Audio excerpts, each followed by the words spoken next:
Ladies and gentlemen, welcome to a brand new episode of Late Night Exhale.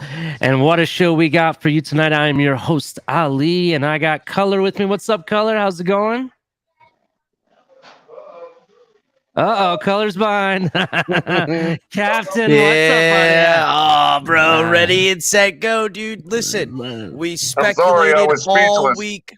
Yep, we speculated all week on whether or not they would play the starters this Saturday. A lot of us felt that it wasn't going to happen, but then we seen pregame Tua out there doing his pregame routine, running the offense out there, taking mental reps.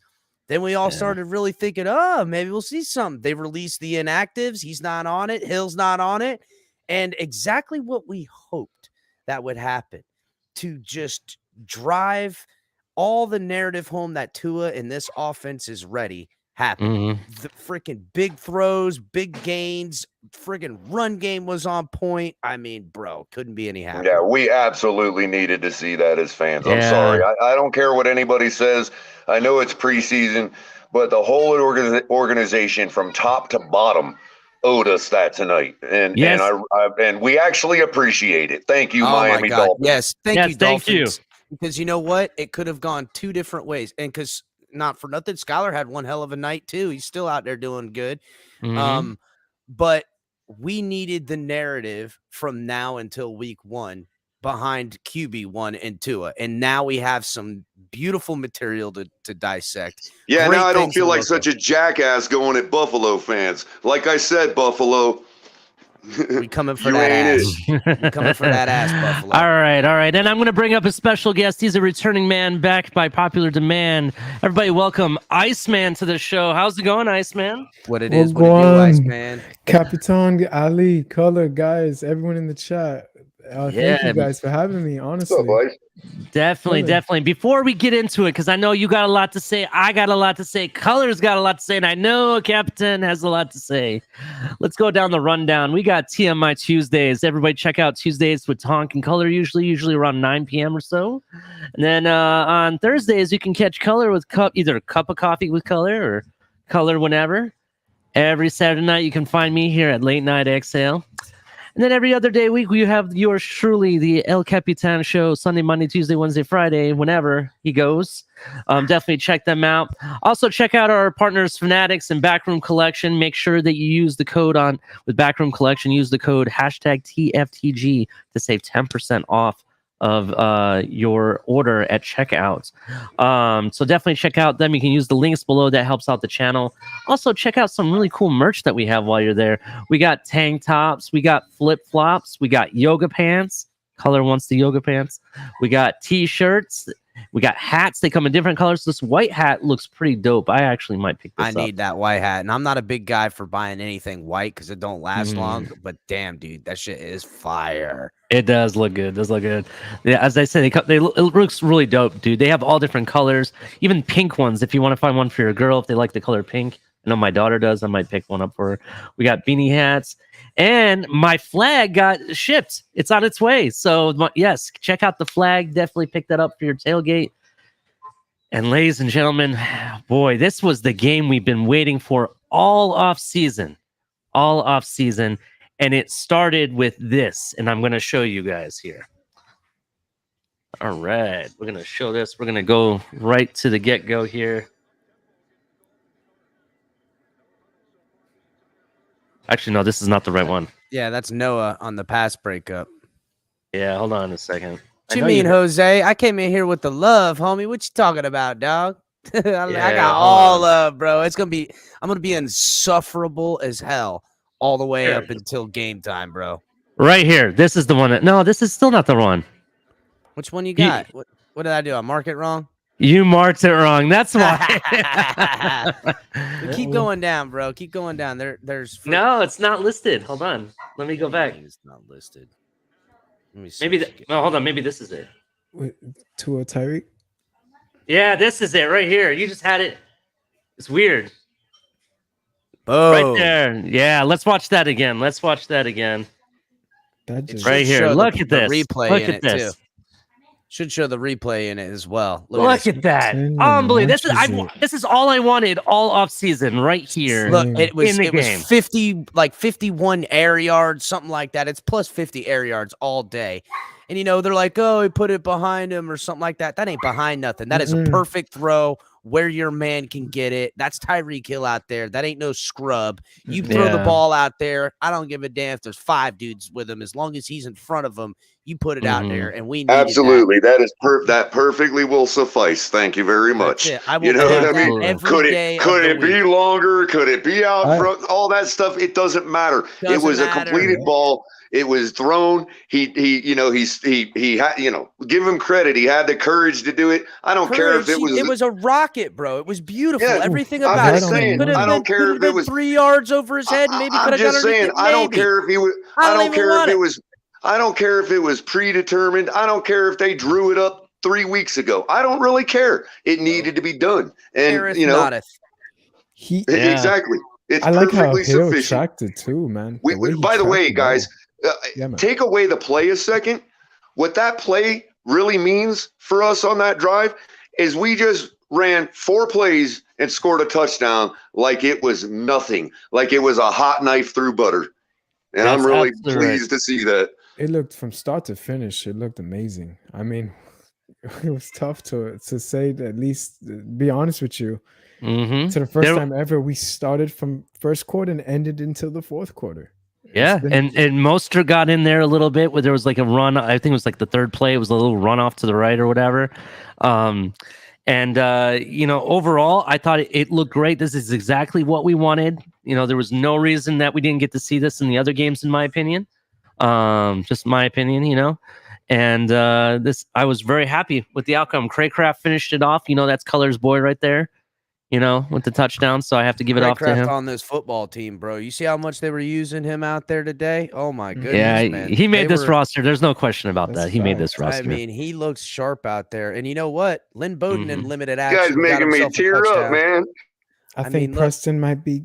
Preston's a goner. Not might nothing. He's out of here. He'd be lucky if they let him come back on tomorrow for freaking anything. They'd probably cut him right tonight. Yeah, the way they whiffed him with that punt, that was coughing, dude. That was it. It was like, you're done. Oh man, yeah. It sucks to say that, but it's truth. It's truth. I mean, definitely you can't just have all of them. Definitely. One thing I also wanted to remember, we did the rundown. I almost forgot. Thank you to all the members. If you want to join, if anybody would like to join, we do have 3 different levels. We have Familia, Amigos, and MVP. Definitely check that out. They have some cool content that they'll have access to and emojis and stuff. So definitely check that out. And also, if you'd like to donate to the channel, it helps the channel out. We have Cash App, Venmo, and you can even Super Chat if you'd like. We really appreciate it. And shout out to everybody in the description. Yeah, all the links are in the description. Is that hat from Captain's Flag too? Do I see Captain's Flag on the? Oh no! This hat, you can get this hat on Fanatics using our link on below. Yes, you can. Yeah. This is a new era hat, dude. I like how it looks, man. It's nice. Yeah, this is called the trucker hat. That's what they call it. They only got that hat after we designed the flag, and they were like, "Wow, El Capitan and crew they got a great flag. We need to put that on a hat." And that's what happened, Iceman. Hey, I wanted to do a quick shout out real quick. Totally not off topic because it's football, and it is local. But I don't want to forget about it. Shout out to them boys from St. Thomas Aquinas who made it to ESPN. Okay. I'm sitting here in Colorado and I flip on the TV and on ESPN 1, there is high school football between St. Joseph from Pennsylvania and St. Thomas Aquinas from Miami or from Florida. And I'm like, you got to be kidding me. And I'm sitting here watching all morning a football game, watching St. Thomas Aquinas playing on ESPN. So shout out to them. I seen a little bit at my uncle's house today, and they just put a beating on their asses too. They scored like 3 touchdowns in like 2 minutes in that game. Let me tell you something. They were in whatchamacallit, like England or something like that, weren't they? Was it? I'm not sure about that. I'm pretty sure they were overseas. Oh no, that was college. That was the Nebraska game that I was watching. And I tell you this. I pulled my mom into here to look at the game. I say, "Hey, Mom," I just asked her a question. I say, "Hey, Mom, look at these guys. Look at these guys playing." She's like, "Oh, some college football on?" I'm like, "Nope." I'm going to show y'all. Wait. Since Cullen mentioned St. Thomas Aquinas, this was the game. This was 9 years ago when I was in high school. St. Thomas Aquinas we went to Sun Life Stadium, and Christopher Columbus had to play them. And I was a freshman, so we had to watch on the sidelines. I wasn't on the field, but they whooped our ass, and they had so much money. The coach was Al Harris, who played for the Green Bay Packers at that time, and he was the head coach for them. And they had so much money. They had boys there, and when Cullen said and look out for number 14. I want to say his last name was Robertson or Patterson, but his first name is like Chance, I think. That boy can catch the ball, man. That's all I'm saying. Look out for number 14 from St. Thomas. Since we're giving shout outs, just shout out to everybody in the chat. We got John Jessup in here, John Featherland, Carla Williams. Shout out to you guys. Who else we got? Marty Marr. Shake Money's in the house. Mike Catania. Batman Pops. We got Gomer Pyle, Trucker Sean's up in here, Jose Valdez, EM Baller. Thank you for the donation. 4 easy plays for a touchdown with no Waddle and Armstead. This is absolutely true. If Waddle and Armstead was there, it could have been 2 plays. It could have been 1 play, possibly. Oh my God, could you imagine, dude? Could you imagine, bro? Oh my God. Look, Carla in here just been trolling. Must be sick bragging. I tell you, dude. Carla, why don't you go cry somewhere, dude? I mean, relax. I've been pretty fair about everything all the time. You put bad film, I'm gonna point and say that don't look good, and I will get on that ass. But there ain't nothing I wanted more than a performance like this for Tua, because I don't want to talk on that. I want to take what I got from my team and go at other fan bases. You hold them accountable. I hear you. You're damn right, bro. I gotta hold them accountable. Yeah, I say we mod Carla. Give Carla a wrench. You know what, Carla? I'm gonna give you a wrench, but I don't want people deleting everything. But I do want the mods, now that we're in full season mode, to be a little bit more whatchamacallit on bad talk, the name calling, the calling each other crackhead, meth head, or anything like that. I don't like that That's nonsense. Crazy. Don't take that out here. Don't be getting at any of that nonsense. Be good. I don't ban people from the show, but I will encourage the mods to keep that type of talk out. Because we can make fun of each other. Call me an asshole. Don't call me a meth head. We can make fun. We can have fun. We could go at each other and everything like that. That's part of the business. But let's try to keep it with a little bit of civility around here. The name calling to that effect is slurs in my book, and I won't allow slurs anywhere around me. So I ain't gonna have it. Definitely. I call that nasty talk. I don't like. You know me. I'm not the type of dude to like that stuff up. So yeah. Definitely. I don't talk. So we also got California up in here. Thank you, Jay's up in the house. Mr. Hawkins is in the house. Irving, CT was up in here. Yeah, I seen that, California, and I appreciated that. I appreciate that you took care of business the other day. I appreciate it.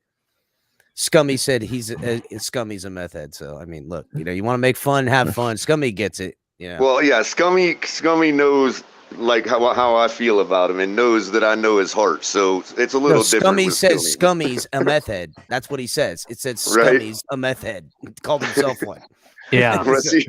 Right. Yeah, see, there you go. I mean, you're allowed to make those jokes. Listen, if you are. Just to That's the a rules, question right? for the chat, and maybe I'll put up a poll about this. Is Teddy QB3 now? I can see. Is Skylar now QB2? Let me know, chat, right now. Capitan, again, it goes along with what I was saying earlier. If we're keeping 3, then when it comes to on the field, Skylar's number 2. When it comes to on the depth chart, Skylar's number 3. You see what I'm saying? No, I don't. In other words, what I'm saying is Teddy Bridgewater is the backup quarterback. No, he's the second quarterback. I don't even want that anymore, Culler. Not the way this kid operates this offense. Teddy got to go. You just can't have those changes, bro. You can't bring in a new guy on the headset, bro. Tua's going to ball out this year. So I don't need to worry about anything else. Wait a minute. Even if, though, you just made me think of something. Even if, I guess, I forget that just because Tua it would be in that situation doesn't mean he couldn't be on the headset. So, yeah, you're right. There's no reason to, if we can get something or even save a roster spot by doing something with Teddy, then yeah, I'm on board, man. Skylar's earned it. He's definitely earned it. Teddy not being on this football team and Skylar being number 2 now allows a spot to open up for one of these running backs I'm on that board. are out there. I'm totally on board with that. The money, the this, the that. I don't care. Skylar. I'm totally on board with that, bro, because at this point, I'm comfortable, even if there is a game or two that gets dropped because of the mental things of playing in a real game in the NFL. Okay, fine. But his talent Tua's can got overcome, this, bro. dude. His talent can overcome, man. Color, for me, I'm convinced. I don't. If Teddy played with McDaniel last year and came over with him, then I'd feel this way. But I'm not gonna freaking give Teddy like he's the end all be all on the headset over Skylar, who played in this style offense last year. That's like I said. That's 3 preseason games in a row for me, which tells me I don't need no more convincing on my eye test. The guy's talent can overcome any deficiency from being a rookie. Yeah. Shout out to 72 Fins logo with the donation. Love it, brother. Appreciate it, man. Everybody, hitting that donating button helps out so much. Nice show by the Fins. Tua looked great. O-line looked promising. We're gonna destroy the Pats. Go Fins. That ain't no lie. O-line did look promising. There was a play in which Austin didn't follow his man. He kind of protected inside, and the guy took the outside angle on him, and that's where Tua got the sack. I put that on Austin because he's got to remember he's got a left-handed quarterback that's going to go to that left. And so I put it right on him. I'm going to have that video uploaded in a second. I'm going to drop in the back, boys. You want to drop the link? Captain, yeah, we're going to drop the link here momentarily, but Captain, before you go, I wanted to bring this up. I tried looking up the video. I don't think you have it posted yet. Which one? The pass interference to Eazy-E from the bomb from Skylar. Do you have that? Yes, I do. It's on there. It's on there? Yeah, it's on there. It says, maybe it's not. Hold on, let me see. Captain, I posted everything I got on Twitter, and I'm transferring things over. I have a question for you, Captain, before you write out too. What do you think? I know you like Tua today, and we all do. That was awesome. But would you be, let's just say, hypothetically speaking, if Tua does go down later in the season, knock on wood though, would you be okay with Skylar coming on in and being that dude, just 100%. Chilling? Honestly, yes, and especially because you prefaced it by saying later on in the season. Because I can only imagine how much sharper he gets in this offense by week 8 or 9 or 10 to not only come in relief, but more importantly, to Culler's point, him be the backup quarterback and give Tua the look, the help that he needs in the headset or breaking down the plays or in the film room in every way, shape, and form like that. Because kid looks good, kid playing good, and I like his moxie. You saw him with Michael Dieter talking to him on the sideline. Like I love. Listen, I loved everything I seen out of him, almost as much as I loved what I seen out of Tua tonight. Because I'll tell you what, I am freaking elated. And exactly, and the thing about Tua's performance tonight, we can, obviously there's going to be detractors, even myself, that would still pump the brakes. I get it, preseason, all that, whatever. No way. We're not talking about that right now. What we saw from him physically and athletically is sufficient. And what I'm saying is Tua at least proved to me tonight that we've got a really, really good problem in the quarterback room. That's all I'm saying, man. Shout out to Chad with the donation, brother. Much love, Chad. Appreciate it. Thank you, Chad. We definitely up in here. Everybody already know Chad's TFTG family royalty up in his muh. Definitely. I'm gonna drop in the back. I'll be back, boys, because I'm just dropping back, trying to get some of these videos loaded up so you have more to decipher. No worries. We're gonna be dropping the link soon, so definitely. Yeah, there's quite a bit of folks that want to get in on it. So no worries. All right, so let me change that up for you real quick here. Earlier Sharif had asked us about who we were looking at tonight and all that, and I named a couple people. And everybody I named did what I needed him to see tonight. That what an awesome night, man.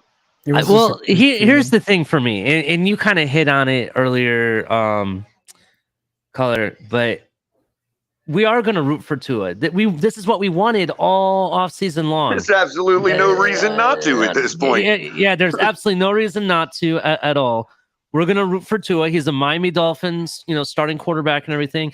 And this is what I want to see all season long. But for those fans, and I'm not talking about our fans, I'm talking about the opposing teams, like Buffalo Bills fans, for example.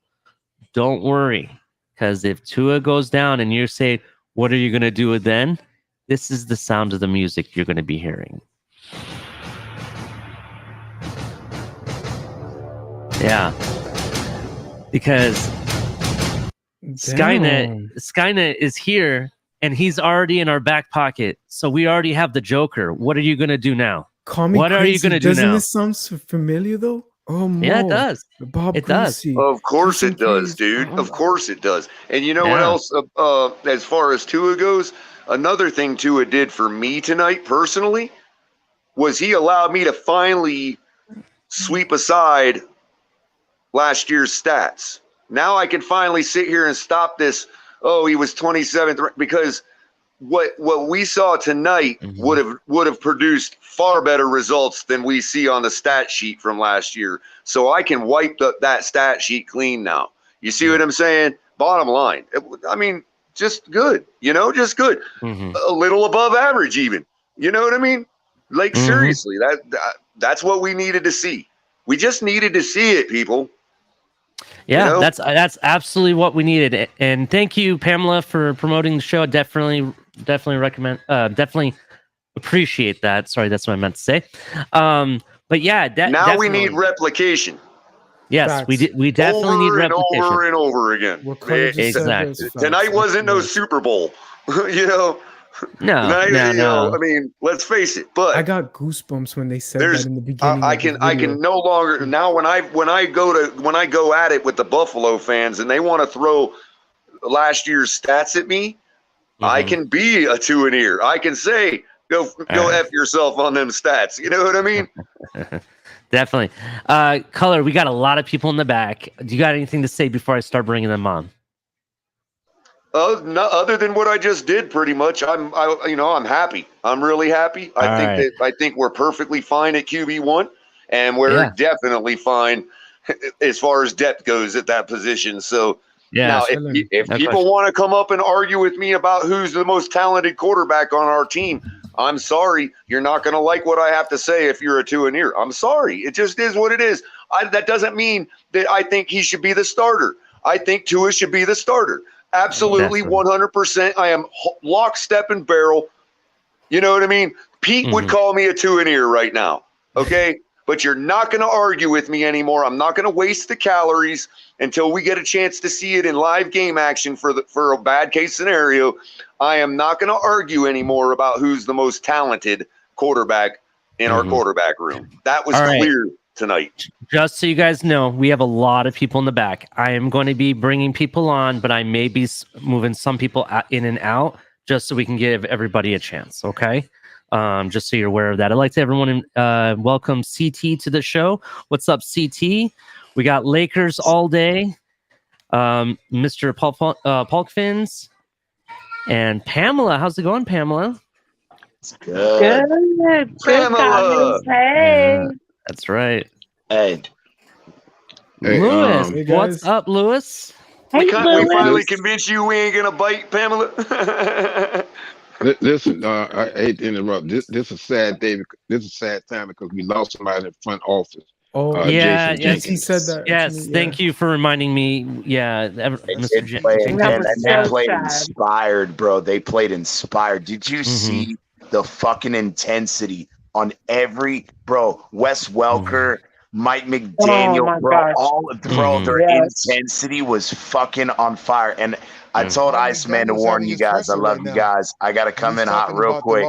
Stop doubting Tua. Stop it. All y'all motherfuckers out there, stop it. I told Iceman to warn you I was coming in hot. I just said that for you, CT. I think I said that. Hold on. Don't make me mute everybody. Hold on 1 second. I want to get something clear because I'm just going to bring up one point. And this is the only point I'm going to bring up regarding Tua. And it's only because this is the argument that everyone brings to me when it comes to Skylar. Okay. Yep. Remember, hold on. Remember, Tua was only playing against the 2s, 3s, and 4s. I agree. They sat all their stars. Can I say this real quick? How about your boy Skylar? Yes. Well, what was up with that Stevie Wonder throw? What was up with that Stevie Wonder throw that Hunter had to bail his ass out of? CT. So let's talk about this. Let's talk about this. Come on, CT. Don't even go there, CT. You know what? If you want to go there, no, wait a minute. Hold on. If you want to go there, then there's a pecking order. We're going to talk about QB1's deficiencies on his throws if you want to really go there. Okay. We don't have to, Color. We don't have to. We don't have to. Start it off right here. But I can. I can start it off right here. Let me start it off right. So if you're going to talk about Tua only going against 2s and 3s, what was he supposed to do? No, Pamela. He could only play against who was on the field. He could only play against who was on the field. It was a boom. We do not have to go there, down Pamela. the field, a boom to Tyreek. Hello. It was beautiful. Why does she not have to go there, Q? Because this is the exact argument that you brought up to me when it came to Skylar. He's going against since CT wanted to go there, I could say that if Skylar threw that ball, it would have been a touchdown on first down. And many other two-and-ears brought that to me. Yes, I am sure.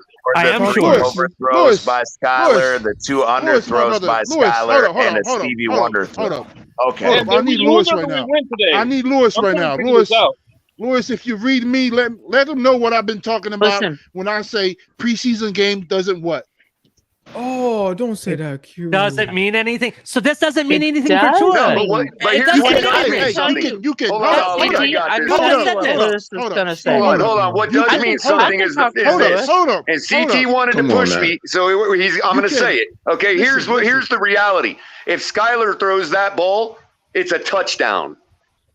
Hey, you can be excited with what you've seen today. Or he may have thrown another Stevie Wonder like he did, about that touchdown. You can throw out the ad hominems all you want. You can throw out the ad hominems all you want, CT. It ain't gonna work. It ain't gonna work, bro. Ad hominems don't work anymore, bro. Ali, let me start off right. Don't work anymore. That man getting better already. I asked Iceman to let you guys know because we actually were talking on the phone together. Yeah, well, with another individual during the game. Just so everybody knows, ad hominems don't win football games. Ad hominems don't win football games. And again, you're getting in your feelings. All right, hold on. You're getting in your feelings. All I was saying is, I told Iceman to warn you. It was just a joke. I was just coming in, and I was saying that I was going to give you guys some shit. No, I told them you're going to drop the smoke early. I know that. I tried to tell him I was just coming in to have and I would just say act like you've been there before. Again, jeez, man. It wasn't about that. It was about, again, you're getting in your feelings. It was just a joke, and you were taking it as something serious. Come on. So I apologize if you took that the wrong way. I didn't take nothing the wrong way. I didn't take anything. I'm sorry you took it so seriously that I said that if Skylar throws that ball, it's a touchdown. I'm sorry you took that. You took that to heart. I was saying the whole homage. I didn't mean to hurt your feelings. You didn't hurt mine. I'm having a great old night. We dominated this shit from whistle 1 to the final, CT. boy. I see who's in the back. Hey. Who's volunteering to step in the back just for a moment? I got someone that's bringing 2 people on for one. I'll go in the back. All back. Right. Throw me back. Yeah. Oh, he just left. Oh, shit. Oh, man, that was a 2-for-1. He just left. Damn. Okay. Gotta love a twofer. The good thing is that we don't need Skylar to throw that ball. So we still scored a touchdown 3 plays later, and I'm really impressed. God dang, man! Can you let somebody finish their damn sentence, bro? I want to clarify. Ali, bro, can you please? I mean, bro, I can't even get 5 words out. Really? Okay, you guys, listen. We have a lot of people. In fact, I have more people that in the back than's allowed on the show. So I gotta swap people in and out. Hey, and I need you guys to be respectful. Hold on, Q. I just need everyone to be respectful. So we're gonna do this a little bit more organized than we normally do. We'll go around the room. Each person gets a few minutes to say what they gotta say, and we'll move on to the next person. Okay, just to make it a little bit easier for everybody. If I may finish my thought. Yeah, Caller, you go first, and then we'll move on. Okay. I'm gonna jump off Ali. The bottom line is we marched right down the field in 4 plays and scored a touchdown like it was a hot knife through butter. Okay, that's the bottom line. Okay, and if nobody wants to let me say that and give us credit for that, then you guys are the ones baiting me, okay, into disparaging our first team offense, not me. Okay, so stop it already. Hey, Ali, I just want to say something about and be a listener. I just want to say, FinsUp, man. We got the victory. Listen, at the end of the day, Tua Tagovailoa and Skylar Thompson are Miami Dolphins. I'm going to let McDaniels decide where they are on the depth chart. That's all I got to say, man. You guys have a great night. Way to go, Shake Money. Shout out to you, Shake. Shout out to you. Definitely. Big ups, man. What's up, MCJB? Yo! What a game, baby! What a That's right. game! That's right. It was MC. That's right, Yes, sir. MCJB. 48-10. I hope we can do that all fucking year, baby. Oh, my bad, my French. I hope we It's all right. This is a late night show. You can. You're allowed to. I hope we can do that all year, baby. Blowouts every fucking game. Let's fucking go, man. Yeah, definitely. Let me propose a question to the panel, and we can go around and figure out, and talk about it. So, outside of Tua, everyone's excited about Tua and Tyreek. We all love that play. We all wanted to see that off season. We all know what everyone thinks. What is the next thing that amazed you that you were very impressed by in the game? And we'll start off with CT. Okay. Real quick before that, I want to bring up really something that's ironic. And I hope that because, bro, MCJB and Iceman and I were watching the game together. Who else noticed? What did we start this game off as? Oh, wait. 17-0. 17-0, bro. 17-0. So if y'all don't believe in coincidences and all that bullshit, y'all say what you want. But it was 17-0. Okay. And say what you want to. They played y'all a video called The Golden Anniversary. Remember, it's up to the Fins if they really want to do something. I'm just saying. 17-0, but we crazy though. We crazy. We the crazy ones. So what you're saying is 50th anniversary of the 72 perfect season. Just saying. Mm-hmm. Why would they make that video? And it was 17-0. Pamela, have you been around enough to have heard that I'm out in Colorado and I happen to partake in libations out here, and they actually have a strain that I'm smoking on called Don Shula. I still haven't got that picture, Color. I'm still waiting on that picture. Hold on, CD. I'm sending it right now. Then. Oh, bro, I wanted to see it. I'm so excited to see that shit. I'm jealous, bro. But hey, like you asked, the other thing that I was really impressed with this game, and I also want to clarify, bro, Skylar played lights out. He was fucking great. It was. The one thing I was super impressed with was that our run game came to fucking play today. Now, I was still upset with Austin Jackson. I was still upset with Austin Jackson. Where are they showing? Austin Jackson gotta go. Where are they showing it, Chris? Because I couldn't find it. And nothing's populating it for me for some reason. Is it on right now? It's probably on CBS. What, you talking about the conference? Yeah, it's on right now because Tua's talking. Yeah, the pressure's on right now. But I want to be able to share it here. It's probably on the CBS Miami. Actually, he got it. He got it. 4. He's bringing it up. He got it. Oh, yeah.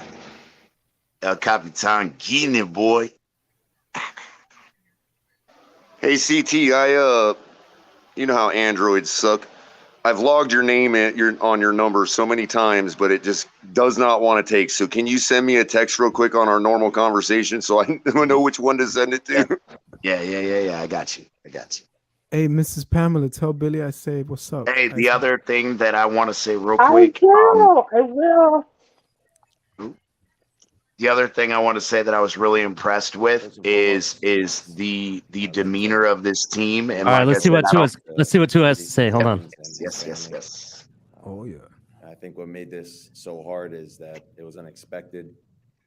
He was extremely close on the team.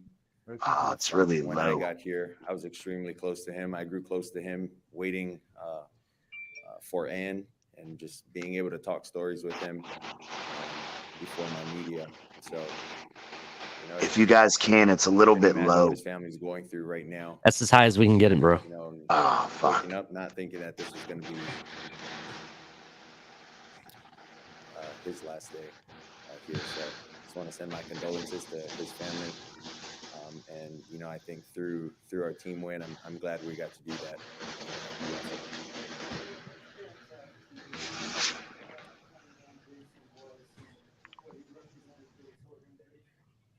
Yeah, I would say that Jason was Jason was a beacon of the community. Like that's what I think of when I hear of Jason's name. Like this guy is always wanting to do stuff for other people. Hey, Tua, how can I help you with this? Like, hey, how can we help with your foundation? Hey, how can we do this to make that better? Or do you want to come join or do you want to come do this community service event? Things like that. That's what I think of.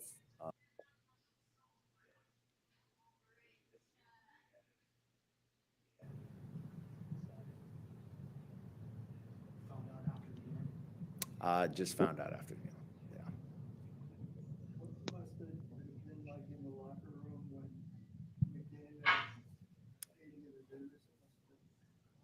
It was emotional for a lot of guys, and a lot of guys that have been here for quite some time that got to know him.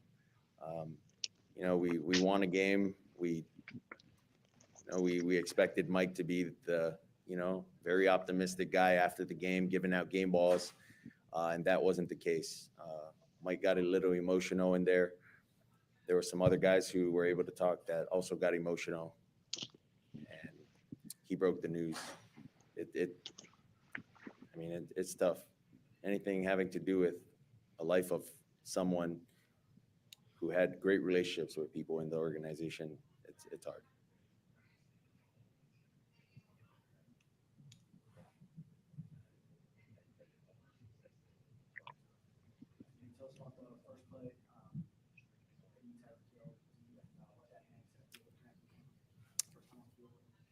Yeah, it was good. We had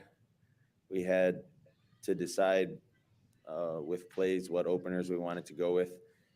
So knowing that Tyreek was playing, he wanted to go ball. We gave him a shot.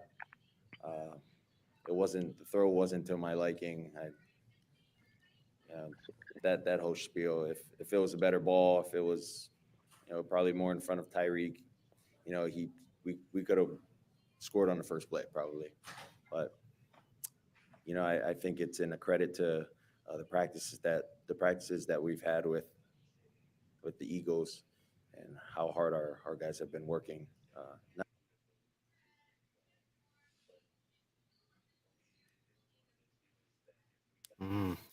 Yeah.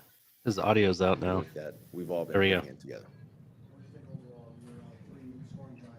Yeah, they need to seriously. They need to that's their biggest problem. I thought they were good. Obviously, there's always going to be things to get better at, but I credit all our success to our O-line.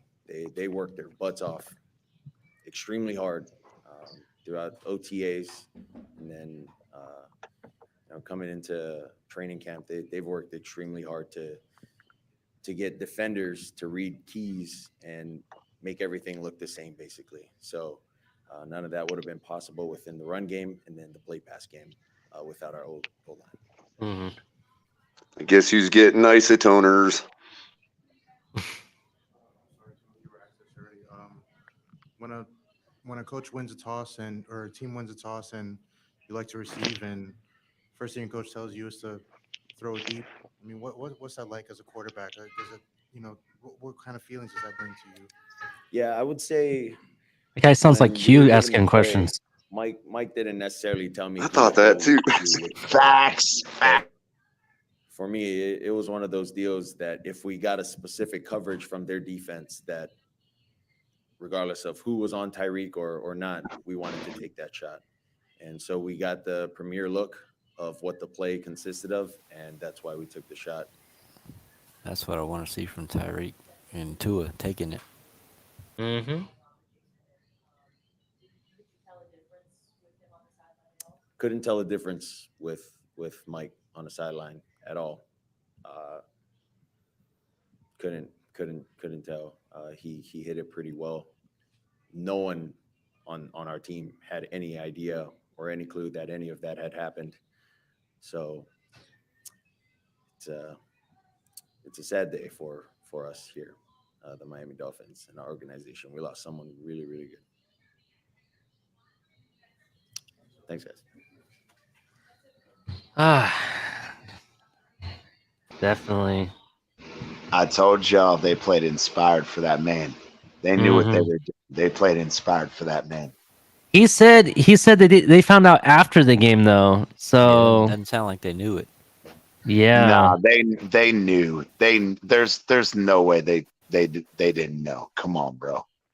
No, that came out. That came out during the game. It came out during the game, though.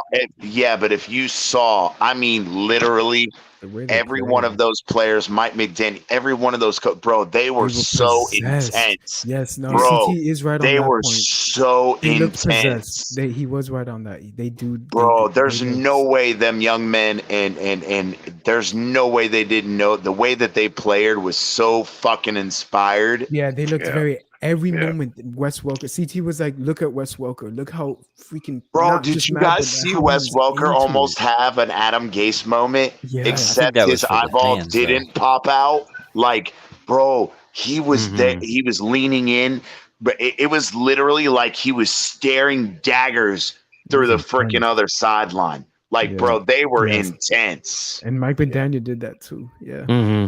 You know, I just want to say this real quick. The question, one of the last questions about throwing the first pass and all that, it sounded like Q asking the question. Notice Q left, and now that the interview's over, Q's back. I know, right? Just I know. I was thinking the same thing, man. Q hiding his what is up with that? What's up, bro? Hey, can What's I up say with something that? real quick? I've been trying to get a word in and having. It's okay. Go ahead, Q. You just Go had ahead. an interview, right? You Hey. just had that interview. Hey, listen up, man. Hercules. Props to the Miami Dolphins. What a great showing today. All three quarterbacks balled out today. But the game ball goes to the offensive line because they made it look easy. Break it up. They made it look easy. Right.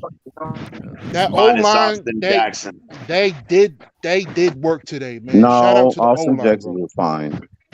Bullshit. That O-line did If you're work gonna today. blame him for that sack, he had more than 4 I'm seconds in the pocket. I'm Stop not it. talking about the sack. I'm talking about The whole earlier. game in general. Hey, listen up, man. 200 plus rushing yards, man. That is something to brag about. That is something to brag about, bro. That run that Mostert got, that was on Austin Jackson's side of the football. Just want to let you know that. The decision for the last spot for running back just got that much harder, man. Yeah, I want to point out to CT that big run that our running back got was on Austin Jackson's side. Yes, and I agree with that. I brought up Tyson and all that. The issue I had was I don't know if it's him still getting used to playing on a different side, but there were multiple times in pass protection where he took a false step to the wrong side. And I hope he cleans that up. But I saw it repeatedly. And I don't know if that's him adjusting to being on the right from the left last year. But he definitely took the wrong step quite a few times. Hey, CT, you got to look at the big picture, bro. Iceman on here? Yeah, man. Hey, It's a very good production you today. mentioned you got one more high school that played American Heritage played today also. I'm sorry. What was that, Mr. Park? I said American Heritage also played today. Yeah. Oh, did they? Oh, okay. Were they on TV, Mr. Book? Yeah, they were on TV. They played a team out of California. Wow, so they got the endorsement deals, everything going right for the high schools, man. I'm telling you, man. Listen. This team plays so flawless that the only gripe I have, we didn't get a chance to work on our onside kick game. I wanted to see an onside kick in this game. Speaking of crypto, so real quick, if you don't mind, Ali, if I have the floor for a second, I'd like to make 3 important observations that were probably the biggest pluses for me tonight. First of all, proper use of a preseason game in going for, this was not a positive, but it's one of the only negatives in coaching I want to point out. So last week, and this was to Nikki Smokes' point, you just randomly decide to try to create in a fake way, create a pressure situation just by randomly picking a 4th down to go for it on. Tonight, you have an organic situation created where you could either try a fake field goal or go for it on 4th and 7 in the red zone. Yet you decide there's something else we need to see in Jason Sanders, so you kick a 20-something yard field goal. That doesn't make any sense. Yeah, that could have been. But Yeah, it's not that big a deal. But here's the flip side. Here's the flip side of that. Right? Hold on, guys. Hold on. There's the flip side to that. The Philadelphia Eagles did the same exact thing in like the second or first quarter that we did by going on 4. Okay, so they were both foolish for it. But what I'm saying is, here's a situation that was organically created, and you don't practice that. Yeah, bro, come on. We knew Jason Sanders was going to make it. Exactly, CT. What did they need to see from Jason Sanders? They needed to try him out there for a 20-something yard or 30-something yard field goal. He just he don't have nothing else to work on, right? In case anybody didn't realize, he is 4 for 4 in the preseason in kicks over 50 yards. Exactly. I was just going to say, Culler, bro, literally 8 minutes before that, he had a 55-yarder right down the fucking middle, and it still had 10 yards to spare. But we don't try a special teams play. But we don't try I got you. So I'm going to put that aside. It's not that big a deal. But 2 observations that I really liked. Number 1, how about Tua on that touchdown throw? Okay, last year we saw the same exact play against the Jets. Almost identical play. And he threw it to the front guy, which ended up getting in the end zone. I think it might have been Waddle. Okay, ended up taking the pylon. But Parker was the real throw off the back along the baseline wide open. And Tua chose that route tonight and threw to Craycraft at the second level in the end zone wide open instead of taking that one in the front and letting the playmaker try to take the pylon. Brilliant throw on the touchdown. And I noticed they was going hard on. You noticed that a lot of their passes went to the left, even when the right-handed quarterback was in the game.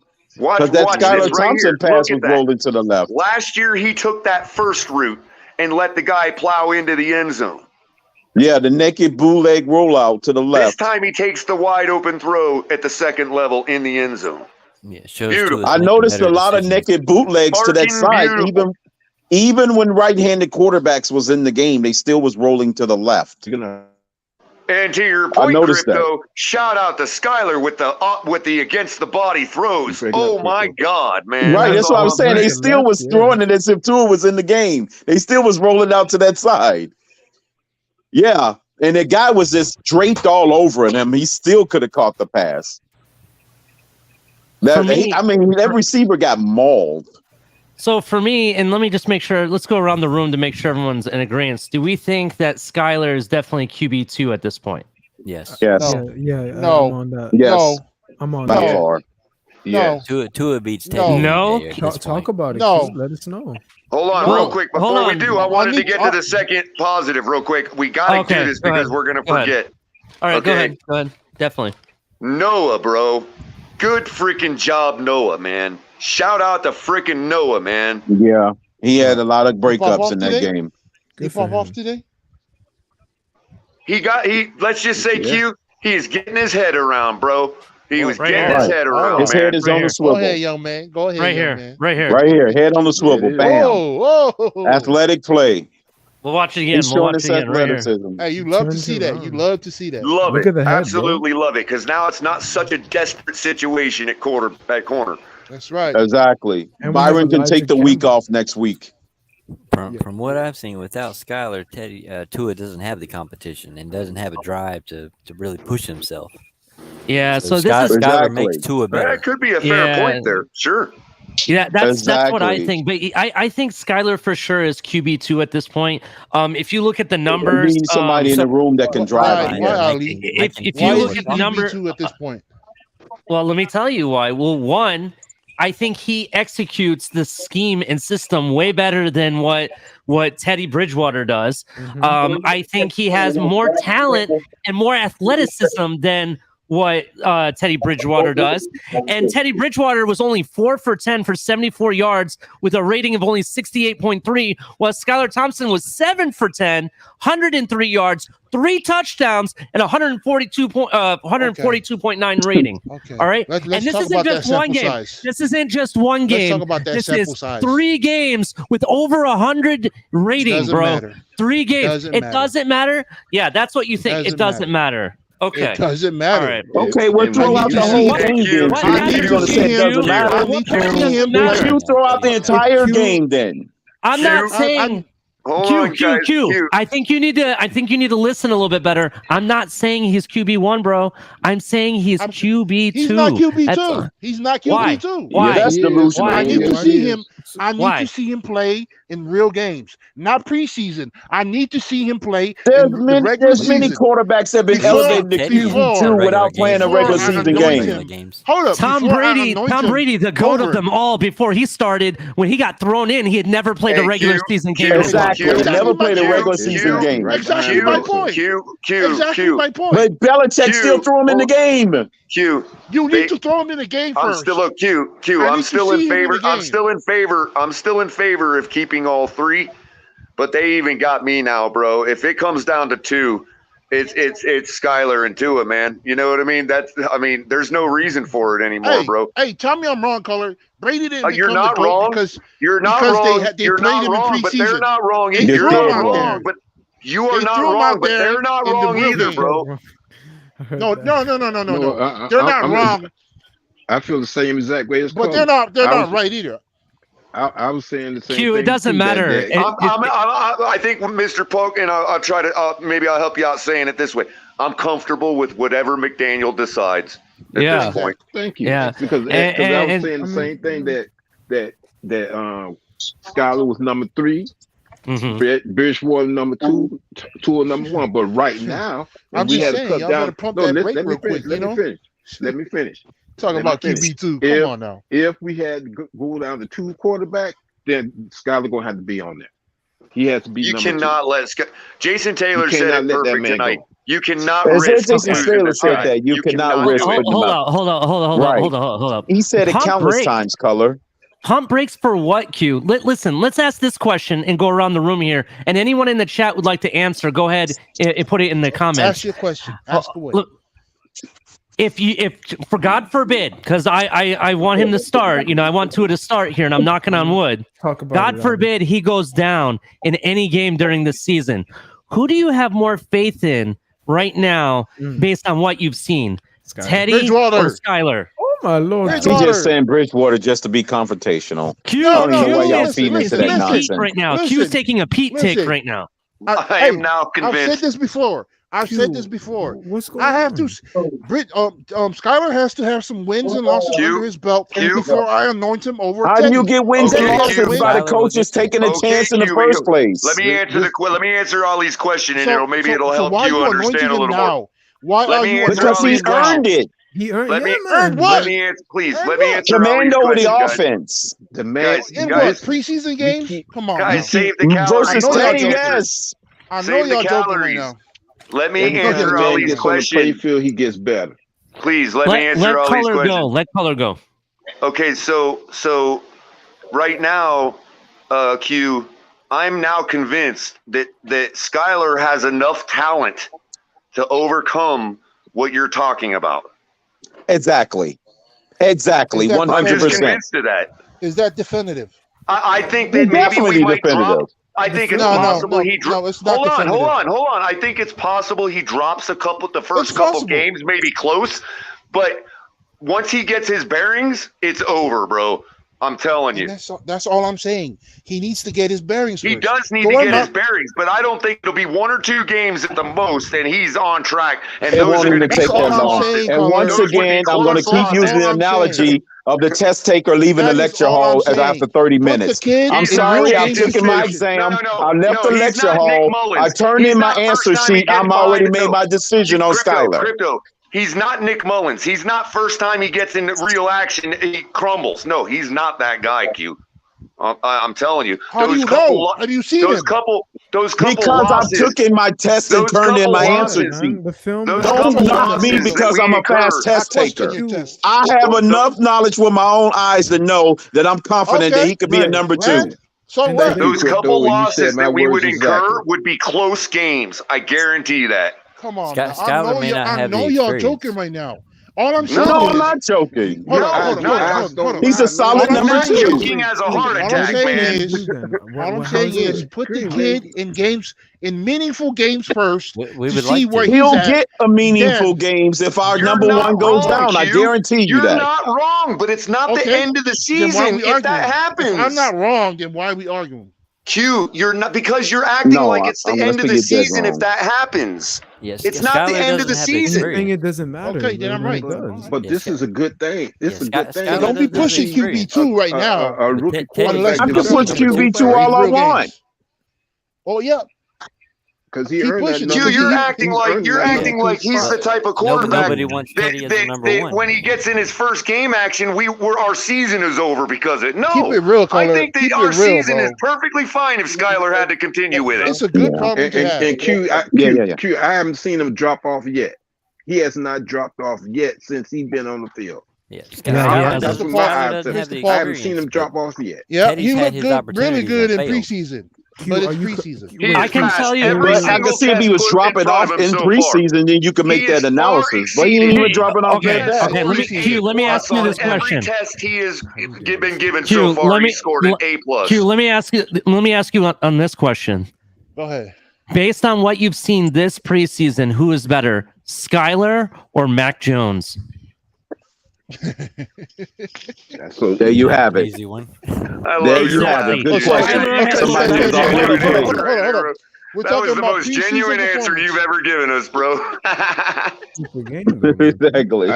We talking about preseason performance. Hold on, I want to give shout out to this person. 19EHF. I'm sorry, not sure how to say that. Teddy with the $10 donation. Teddy with the Panthers and Broncos have never performed well. The Fins are trying to win now. How many more teams must you see Teddy on to know he's not a good backup option for a win now team? I completely agree with this. Listen, I'm not saying, and I've seen him suck. Yeah, and here's the deal. I'm not saying that he's like the next GOAT or he's QB1 or anything like that. I'm not saying that. All I'm saying is right now, based on what I've seen and the talent he has, the athleticism he has, the knowledge of the scheme that he has, he's the best fit to be QB2 on our team right now. Okay, how about this compromise, Ollie? How about this compromise? Why should we compromise? What is there to compromise? He's QB2, bro. Right. The regular season starts in 2 weeks. Because if there's a compromise the decision needs to be made, then we could save the money. And what I'm saying is, if we were to keep things the way they are, all 3 quarterbacks, if Tua went down and Teddy went in, you would be in a situation where it would be as soon as we're in jeopardy of losing a ball game, you're pulling the plug and Skylar going in. I got a question for the panel. Yeah, immediately. Yeah, you can do that. That's actually the ideal situation because Skylar, under that type of pressure, that's the kind of situation you want a guy like that to go in. I got a question for the panel. What was the pecking order today for all 3 quarterbacks? What was the what? Political. It was Tua, Bridgewater, and it was political. Thompson. Okay. That was the political pecking order, but it wasn't a talent pecking order. It was a dress rehearsal, guys. So there you go. Skylar earned a spot on the roster. Now, if Teddy has to come in for backup, dude, think about what we've seen in the past. I actually think it's a better situation for Skylar to enter his first live action in a situation where Teddy failed as a backup in the middle of a game. Yeah, that'd be perfect scenario. That's actually how you want it. He could supplant him that way. And that's how Jeff Hostetler moved quickly to number 2 and before he won the Super Bowl with the Giants. And I know I'm being galaxy brained. If it comes down to 2 quarterbacks, I'm with these guys, Q. It's Tua and Skylar, man. I just can't. When Skylar, I want to bring up one point. Listen, I'm not saying the kid is. The kid could be the greatest in the world, but right now, in terms of right now, I'm sticking with the pecking order we have right now, man. That's Tua, Teddy, then Skylar. Unless Skylar proves it. Well, you know what? Real games. Unless Skylar comes into real games and prove it. Ollie Color, can I bring up a point? Then I will anoint him over Teddy. All right, go ahead, Mr. Hawkins. Yes, definitely. Go ahead. Okay, this is something I've been hearing on some other platforms because they were saying, okay, well, we getting all excited about Skylar because he just like we did with Sinet. But I'm gonna tell you something. We got a chance to see how Tyler is compared to Sinet tonight. Yep. Thank you, Mr. Paul. Good point. Let's shut that conversation down, Mr. Paul. Excellent point. CT, there was one on him versus Sinet, and we know who was light years ahead of Sinet. Yeah. That's definitely true. Go ahead, say it. It helps that Skylar is older, so that he gives him better field knowledge. Because I'm getting tired. Every time we get a backup quarterback, we get excited. Well, I'm tell you what, I'm excited about this man here because he's getting better and better every time we put him out there on the field. That's what's up.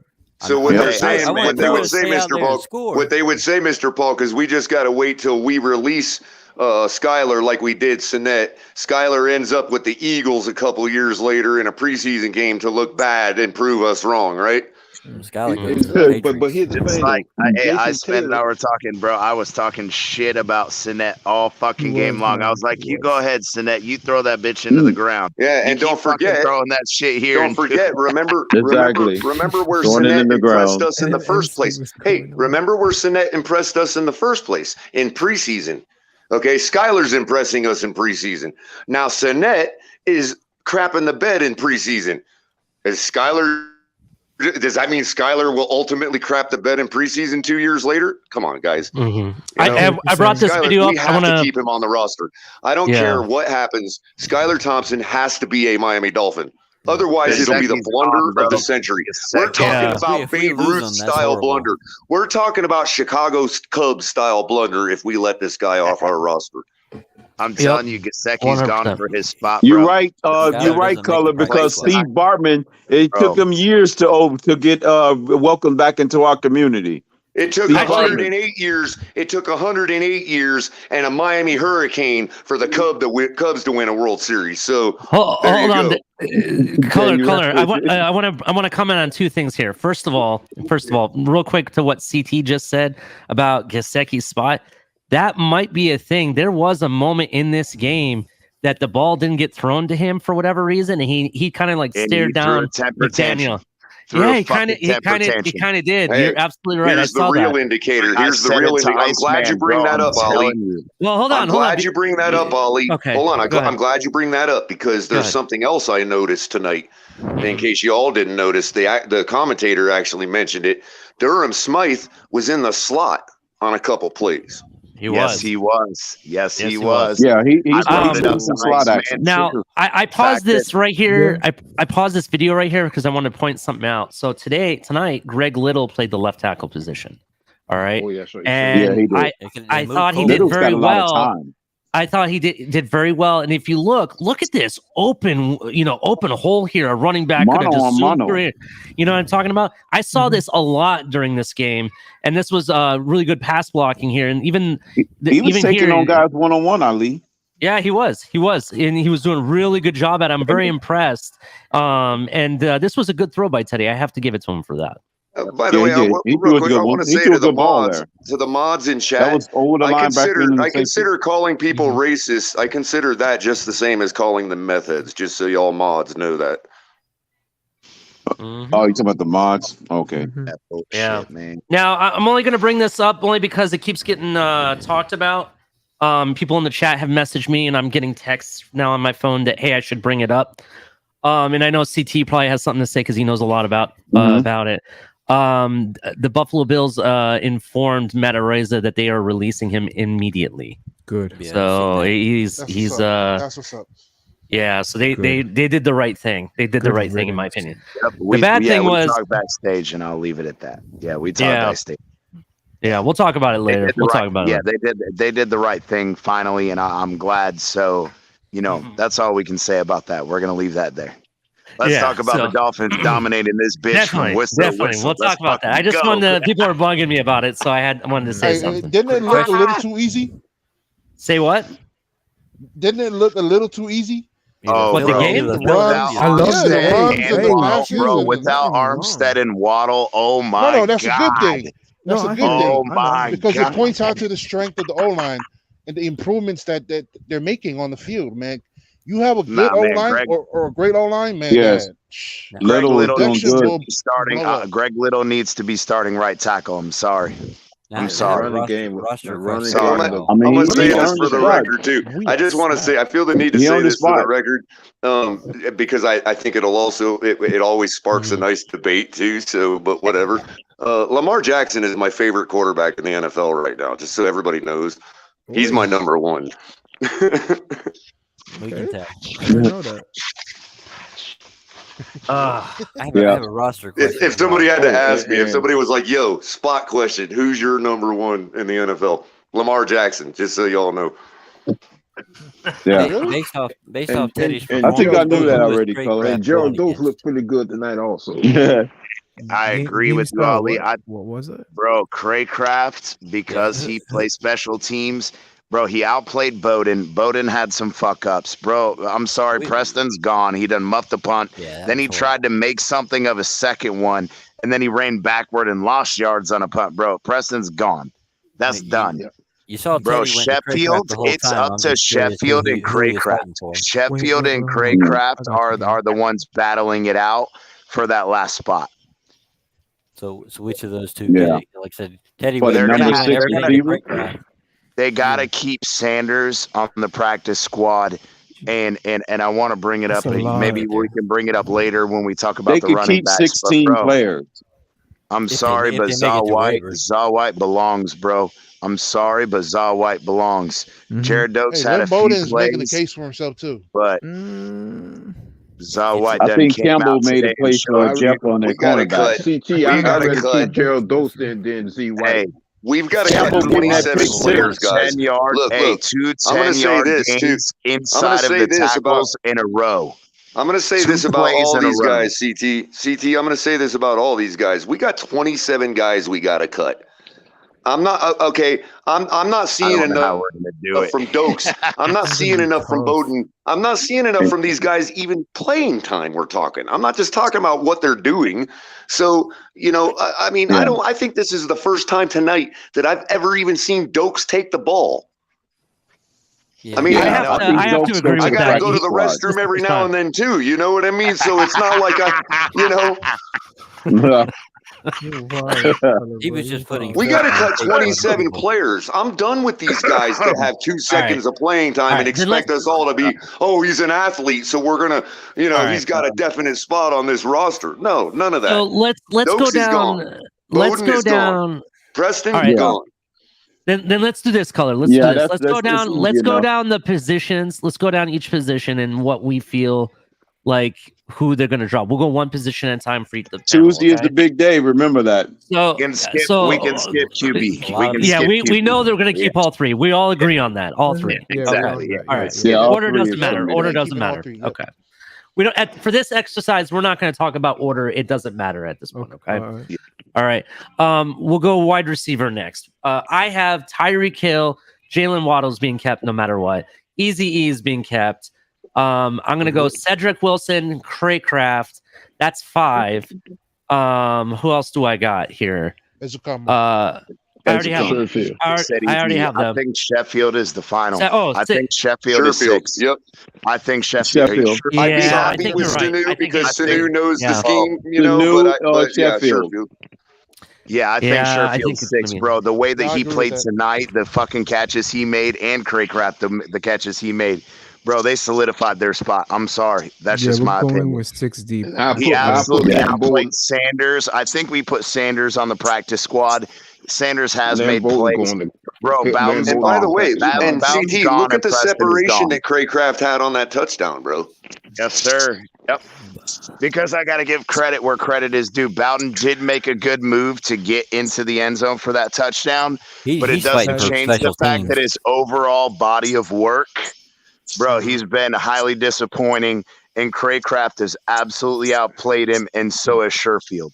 And that's just my opinion. Has anybody other than Bowden I played would put special Lynn teams? Bowden on the practice squad. Yeah. And CT even mentioned it earlier too. When you got 16 slots. That Iceman, what did you say? No, you even mentioned it earlier with the Wes Welker was even furious when Craycraft dropped one ball. You saw it. Oh yeah, bro. Oh my God. Yeah, that If one y'all drop didn't is right in see his that, hand. Yeah, bro, he did. yo, He came up and made up for it that's- on the next series. Yeah, but Wes I know, and you Welker know what's was really in terrible his about that? that shows, You know, it's really Bro, that shows Wes how terrible. good Wes Welker, Welker is, though. Yo, CT, Wes you know what's Welker really was terrible, in man? Like his not face. 6 hours ago, I sat up on Capitan's panel and told D1 to find me the tape of Craycraft dropping a football. Yeah. Oh shit! I You remember done that. fucking put your foot in your mouth there. I remember when you said that, Cull. I'm like, oh. If you guys saw it on the freaking broadcast, dude, Wes Welker was in his face. Like I thought Wes Welker was gonna freaking headbutt him with a freaking helmet on. Because bro, he cares. Wes Welker's already because mad he from today, cares. though. See, That's how you yeah, know he Craycraft's loves the guy these because he cares. loves these Wes guys. Welker Yes, looked he like loves Wes these Welker was guys. looking like the head coach on the sidelines today. Mhm. He looked Yes, like he the head was, coach, bro. not taking nothing away from McDaniel. He looked like what he Crypto's looked like doing the right head now. coach. You see You're what right, Crypto, Mr. Pope. You I see said Crypto's Wes eyes, bro. That's Wes how Welker was he already mad from not getting his Yes, good. his insurance That man- money Iceman, from I call today. those Skylar eyes. Skylar eyes. Those. Hey, I like it, man. I like it. Yeah, Wes That's a Welker good got grief, denied his Wes. injury You- money you- today. You acting like the head Yeah, coach he over there did. on the sideline. He definitely Yeah, did. Tuesday gonna be an Ooh, interesting CT, day. what are you Just- cooking me? What are you cooking me, Yeah, CT? no, hey, after the game, hey, I'm making T-bones right now, baby. Celebratory Oh, T-bones. man, I got I need a to- tomahawk in. I got a tomahawk in the freezer, but I wanted to make the T-bones real quick Man, I need to because go I over didn't to want to have CT's to let house. the That's a celebration You're party. about to make me go eat again, man. So is that a gas grill you got, CT? Yeah, it's a gas / smoker. I've got the insert, so I can put the insert at the bottom, and I can make it the smoker. But bro, I'm trying to just throw these on the grill and make them up real quick. That's all. They look good. Yeah. All right. So let's go to the the next smoker, position. okay. So we went wide Yeah, receiver. Now we're gonna go they running look pretty back. good on there. So running backs. What do you guys think? Raheem. I'm Dokes going goes, with 4. unfortunately. Oh my goodness. I am that- actually going with that 4, brother yo. is fast. Y'all gonna hate. We're me gonna for go this. 4-1. Gaskins was fighting for his job today. I think. Maybe All right, so 4 running backs, 1 let's start with fullback. let's start with one person at a time to make this so we can all get our word in. Iceman, you go first. Well, who's your 4 that you said you're keeping? Okay, well, y'all can go at it afterwards. Is number 1, I'm gonna go with Chase Edmonds. Number 2, I'm actually see my boy Raheem Mostert, and then 3, Sony Michel, because he'll help you with the 3rd down, 4th and 1 at the goal line. That situation that we saw early in today's game as well. And then the 4th one, shockingly, Gaskin. Gaskin will be my 4th. Those are my 4. Yep. Shockingly. Same here. Yep. Yep. Gaskin make it on the tail end. Yep.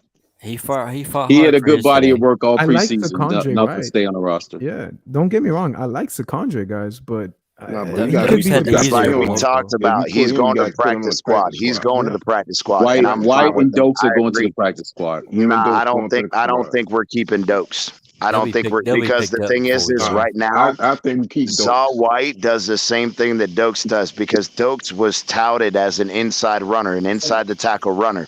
Well, Zaw White today, 2 plays in a row, took inside zone handoffs between the guard and the tackle, and he got 10-yard gains on both, and he played And physical. Solomon Kinley, my bad, Play CT. both. No, To no, your no, you're point, fine. Solomon Kinley I just pancaked don't a think couple they're- of people.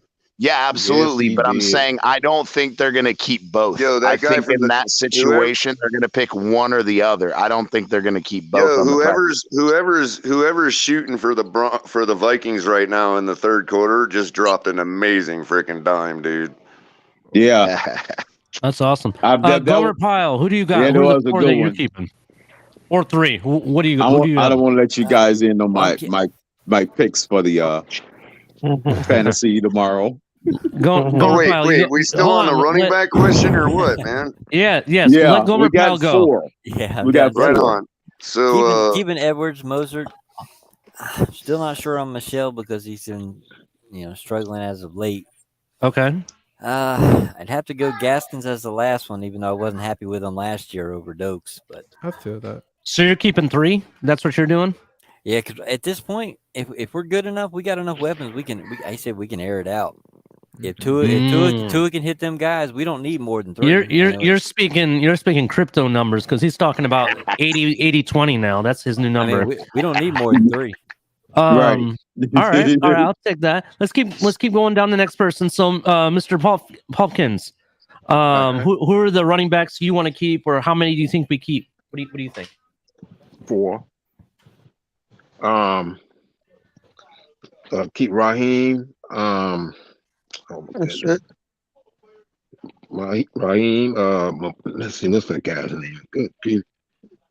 I got my mind on players. Chase. Edmonds. Chase Edmonds. Yeah. I'm gonna surprise y'all with this one. What's the kid? White. No, not White. Michelle. No, Sony. No, not Michelle. Not Ahmed. Ahmed. That's a good choice. And then his partner from Washington also. So, Mr. Pug, you're a little bit on my take. I'll go ahead and make it real quick, just because we're going to start the conversation already, and I don't want to get lost. I'm going Chase Edmonds, Mostert, Gaskin, and if we keep a 4th, I want to actually. I was going to say Ahmed as the 4th, but now I'm actually thinking I want Zakondre to be the 4th. And relegate Ahmed to the practice squad on the ready. But I'd like to see the kid. I'd like to see the young guy get a chance to be a dark horse and somewhere throughout the early part of the season. Can I piggyback on that? Because sure. To tell you the truth, with Z White, there have been comparisons to him to So I can't say his name. It's a thumb to it. Salvan Ahmed, yes. Salvan Ahmed, yeah, exactly. But the difference is, I want to tell you this from my intimate knowledge of Zal White being a USC alumni. His thing is he is a power. He's a power running inside the tackles guy, where Salvan Ahmed is not. He's more of an outside runner. And the thing is this is where I brought up earlier, where I think that even if we keep Gaskins as the number 4 and put Zal White on the practice squad, he does the exact same. He does the exact same. Who you putting Gaskin behind? Michelle? Sony Michelle, yes. Well, that'd be the other way around anyway, even if you wanted to keep it Michelle. But Michelle is another one of these guys I'm talking about. We need to cut 27 guys. Bye-bye, Michelle. Yeah, I'm surprised. I got Michelle going out. Enough. Yeah. I agree with that. If you notice, they have on goal line only. Wait a minute. You're talking about what we would use him for, pounded it in from the 1 yard line, pounded it in short yardage, but it took him twice tonight to get in the end zone from short yardage. Yeah, and I agree. If it's 4th and 1, that's a turnover on downs. And you give it to but other than Sony Michelle, Zal White is the only proven other power back. The rest of them, and that's why I said if we keep a 4th. That's why I said if we keep a 4th, you let Zakondre get his shot as a young guy, and you send Ahmed and whoever else to the practice squad. Okay. That's more than I was asking for. I mean, I just want my man for that. Gamecock alumni. Well, I'm just thinking every year from 2 or 3 teams, every year there's this guy that nobody saw coming, and I think Zakondre has a chance to be a type of guy like that. Yeah, his only deficiency though. Here's the thing, and this is where I agree with you, Culler, because the only deficiency he has is the same deficiency that Salvan Ahmed and Gaskins have in pass protection. Because South Carolina did not ask him to work in pass protection at all last year. So if all of them have the same deficiency, but Zakondre has the benefit of being an inside the tackle runner, then why in the fuck are you keeping Gaskin and Ahmed if he can do the same exact shit has the same weakness, but gives you one extra thing the other two guys but Gaskin don't. showed tonight that he is checking the box when it comes to the inside stuff and the off tackle stuff, bro. He had a pretty good night in that area, And the thing about as far as Ahmed goes is I don't know. I mean, he's got other attributes too. He was all over the field on special teams tonight. I mean, there's some other things, but other than that, yeah, I mean, I don't want to lose. Ali, you want to hear my from the 3? team. Yeah. Crypto, you go with your 3, please. Here's my 3, the trifecta. Okay. Since I'm going to give deference to Myles Gaskin since he's the veteran. Okay. I'm going to name him first. Okay. Everybody likes to pound the table and say, we need a veteran. Well, why can't that be the same at the running back position? Gaskin I agree with you. So therefore, Gaskin gets a spot as the veteran. Everybody like to use that vernacular. Okay. So I'm applying it to the running back position. Now, the second guy, it's going to be no other than Raheem Mostert. Okay. Because we got to have that speed element and that versatility. Mm-hmm. And then I'm going to top it off with Sony Michel is probably going to have to go. He hasn't given me enough production. All right. So I'm going to go with not Jokes. I'm going to go with none other than Chase Edmonds. Okay. Since he was the first one selected in the offseason. All right. I like that. That's basically who I have. I'm rounding it off with Edmonds. Good choice. Yeah. Pamela, who do you have? So I think it's like unbelievable as Miami Dolphin fans that we're considering whether Sony Michel makes the team or not. I just think it's awesome that we have this issue at choosing running backs, and Sony Michel is on the edge, right? It's a nice problem to have.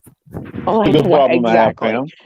That's where I'm at with this, and I think everybody that played at running back tonight made a case for themselves to make the team.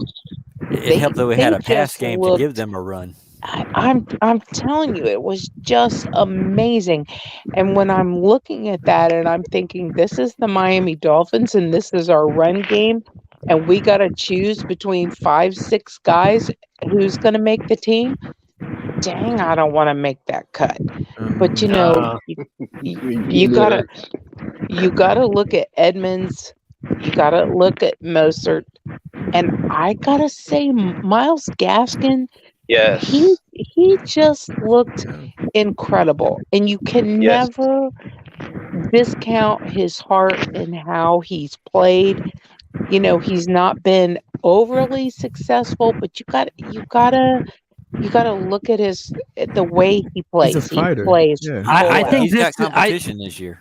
Yeah, and I also think that this is the most comfortable he's looked, and he looked so good tonight compared to what he's looked all of last year. You know what I mean? This is the best.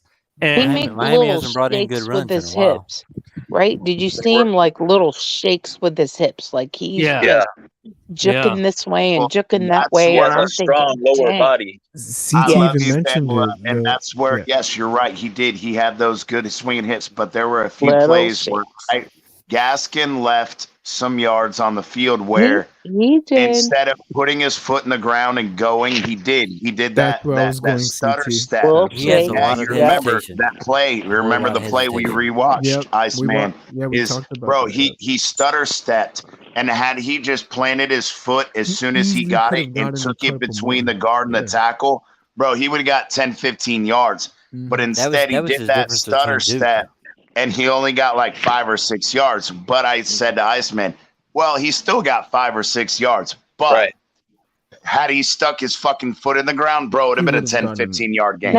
Now I don't disagree with that particular take, but I will say that I think that he picked up some yards that maybe somebody else wouldn't have had because of those shakes. You know what I mean?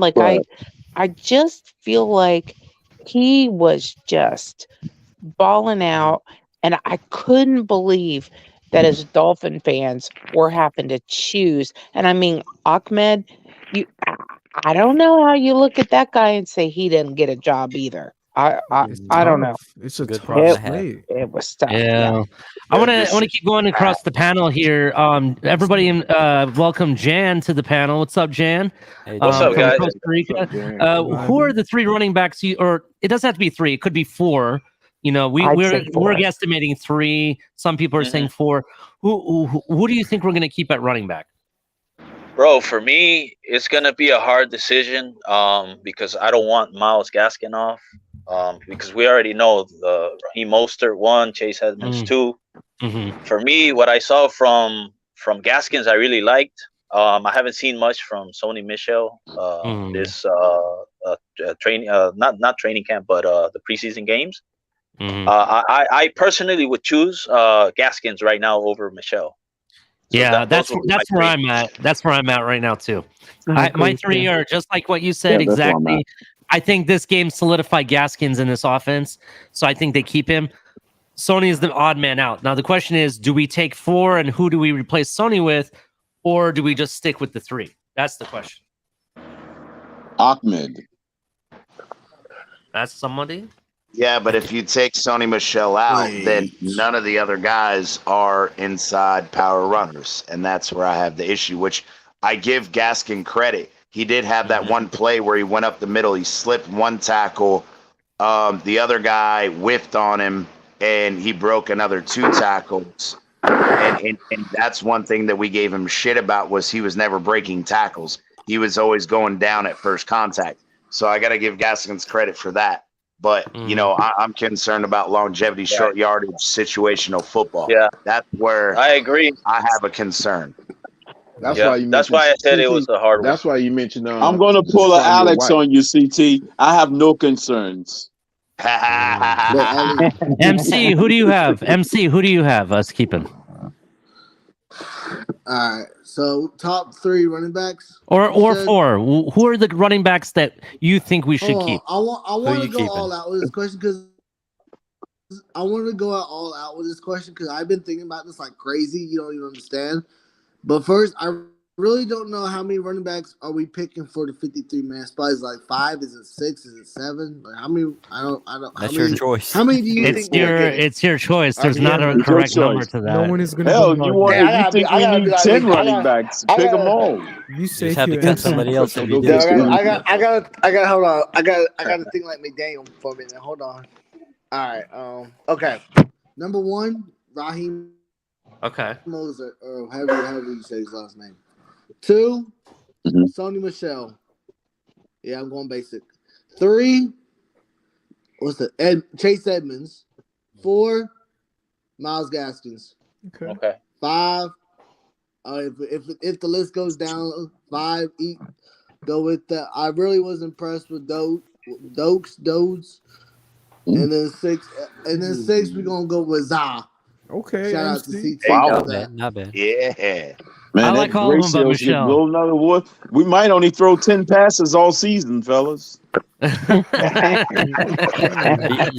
to throw the passes to open up the running game, though. Backtracking already. We might be 95-5, 95 run, 5% pass. CJB's lined up, yeah. So we're going That's what those awesome receivers do for the run game. Right. Yeah. We're going to keep Waddle and Hill, and then all the run rest are game. going to be running backs. Hey, Ali, look at the private chat. Right. All right. If Tua will take the chances and throw to that open guy, we will get the running game. All right. Oh, yeah. So hey, before we continue, before we get to tight ends, I'm going to do the rundown real quick. So make sure you hit like and share and subscribe. I really appreciate that. You can check us out on Tuesdays on TMI Tuesdays, Tonk 7 and Culler. You know, all the great content they put out. You can find Culler on Thursdays. Sometimes it's a cup of coffee with Culler. Sometimes it's just late night Culler, or Culler commentary. So definitely check him out.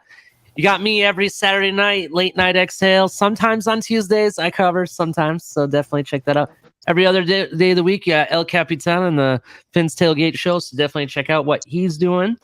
Also, I'd like to say thank you to all of our sponsors. We got Fanatics. Check out the links below in the description. Use the links. Check out Fanatics. They have some great gear. I'll get all the team gear you need. We also have Backroom Collections. With Backroom Collections, make sure that you use. Actually, let me get rid of this so you guys can see it. I really apologize for that. Use the code TFTG at checkout for 10% off your Backroom Collection purchase. If you have a man cave or some type of sports room or whatever you want to call it, they got some awesome artwork they can throw up and some cool canvas stuff.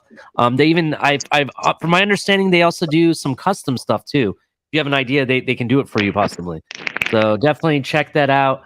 Also, we got Cash App, Venmo. So definitely, if you'd like to donate to the channel, we also accept super chats. Really appreciate that. Also, in the links below, thank you for reminding me, we got some cool merch. We got tank tops, flip flops, yoga pants. We got t-shirts. We got these really cool hats that come in all different colors, not just white. They have white, black, pink, blue. There's some different two-tone colors you can do. That's another view of the hats that they got. They got beanie hats if you're in somewhere where it gets cold. If you want to go to the MetLife Takeover and represent, definitely that'd be pretty cool. And we also got awesome flags. I ordered mine color. When are you getting yours? Mine's gonna be flying at my tailgate. You getting yours soon? Yeah, I'm hoping I will definitely have mine before week 1. Definitely. Ollie, where are you tailgating at? Well, I unfortunately have yellow passes, but I'm gonna try to get as close to orange as I can, whichever's the closest one to that area. Gotcha. So Yeah, if I definitely. can add to that real quick too, don't forget I stream all the Dolphin games. Had a nice big group the past couple of weeks. A lot of people in here supported, and I also support you guys. So whenever I get notifications about you, I always tell all my streamers, to come and check y'all out. And don't forget about Allie Goodman. Everybody vote her Dolphins Fan of the Year. We need to do that. Support her. All right, cool. So definitely vote for what was her name again? Say it again. Allie Goodman. Allie Goodman. Okay. That's the Y'all freaky. know her. She's known as the freaky. Oh, okay. Don't freaky. Exactly. Yeah. All right. Thank you. I will definitely make sure I vote for that. Bleezy says, "Hey, fam." Shout out to all the ladies of Fin Nation. Yeah, and also, and thank you for reminding me before. Hold on, Iceman. Hold on. Shout out to all of our members, by the way. Everybody, there's so many of them. I can't remember, their names. So I appreciate everything that you guys do. But if you do want to become a member, there's 3 different levels. There's the Amigas, Familia, and MVP. Depending on what level, there's different content you'll get. And they got some really awesome emojis that they can use and everything. So I definitely recommend to check that out if you'd like, if you're looking for more content. But go ahead, Iceman. I didn't mean to interrupt you. No, that was me. That was my fault. My bad, man. I just wanted to say, Pamela, I'm on Facebook now. What was it called? So the Facebook group is called Forever Dolphin Fans. It's a great group. Lots of good content, and I post a lot of y'all's podcasts and spaces and things on there so that people can find all of you guys. I think you've got great content, so I try to make sure that I share your content on there. And of course, like I said, I stream all the Dolphin games. This is year 7 for me that I've been streaming the Dolphin games, and we have a big You've been part of the game for a long time. Respect. That's why I say shout out to the ladies in Dolphin Nation like Pamela, the Freaky, Carla Williams, Cindy Smith, Miss Fans, Insanity. Everybody. Shout out to the ladies, to all the ladies, because my mom used to be a a Dolphin fan until she retired and started traveling. So that's why I say shout out to the ladies. Let's support and respect them. Yes, sir. Let's Thank respect. you. Miss Pam. Yes. How do I vote? Is there like a link? So I believe there are links in Facebook and possibly Twitter. You know, they have Is there like a website? So I'm not positive about that. So I think they're in different places. Like you look around in Dolphin Nation, because Dolphriki, like she's amazing. She's done a lot for Dolphin fans in the stadium and everything. And if y'all know, NorCal Dolphin Mark Angelo won this last year, and so we want to keep it in our family and vote her in. That's what's up. Yeah. All the Goodman is good. She's good. She's helped a lot of people. You're so welcome. Yeah, thank you. A lot of people get started. For real. Yeah. Yeah. All right. So before we get tight ends, I wanted to just I was trying to find this video earlier and I finally found it. I'm gonna play it for you guys. But this is had this been a catch, that would have added more to the good stuff that we got to see tonight. Let me bring this up here real quick. But I wanted to point a few things out about this play here. So I'm going to play it from the beginning. Skylar swings out here, throws it across his body too. And look at this. If you actually, let me pause it right before Eazy-E. Right here. Oh, I just missed it. Hold on 1 second. Let me see if I can do it this way. Eazy-E actually gets his hands on this ball. Right here. CT, you can barely see it. That's what I was telling you about, CT. Yeah. I was Yeah, telling he does, you about that. Eazy-E should have had this ball had it not been the pass interference. You can see the other guy's arm. Not only that, but no. If you look afterward, because MCJB and Iceman and I had this argument. If you see at the tail end, the cornerback grabs Eazy-E inside of Eazy-E's shoulder pads and rips him down. That's why he didn't catch it. It's not because the arm was around his neck. No, the guy grabbed inside of his shoulder pads and ripped him down. Yes. And how many pass interference still hit him in the hand, though. weren't called? Yeah, but it can hit you in the hands all it wants. But when the guy is grabbing you by the inside of the shoulder pads and ripping you out of bounds, bro, you can't grab and wrap your hands around the ball when the guy's pulling you the opposite way and toward the ground. That's for me, bro. Yeah, for me, not this fair was just to expect him to make that catch. That's not fair. That's not fair to expect him to make that. So MC is trying. MC said that it should have been caught regardless. Is that what he's saying? Yeah, he's saying it hit him in the hands. It doesn't matter what they did to him. It hit him in the hands. But, bro, come on. I mean, I'm not arguing about that. You got that. But the fact that he still hit him in the hand makes a huge difference. I can speak as a receiver on it, though. If you really want my take, I can say, look, if the pass interference happened before the ball looked like was coming in, before it touched his hand, so it's just a matter of whether Eazy thought he was going to need to use one hand or not. So in other words, if he had already decided he doesn't need to use one hand and the ball comes in and he was expecting to be able to have his other hand come over and cradle it and that hand gets ripped away, then you can't blame Eazy. But if he knew because his hand was already getting ripped away that he was going to have to catch it with one hand, and that was just a failure of catching it with one hand, then that would be on Eazy because a professional should be able to catch it with one hand. See though, if you can see right here, and Ollie did a great spot of pausing it,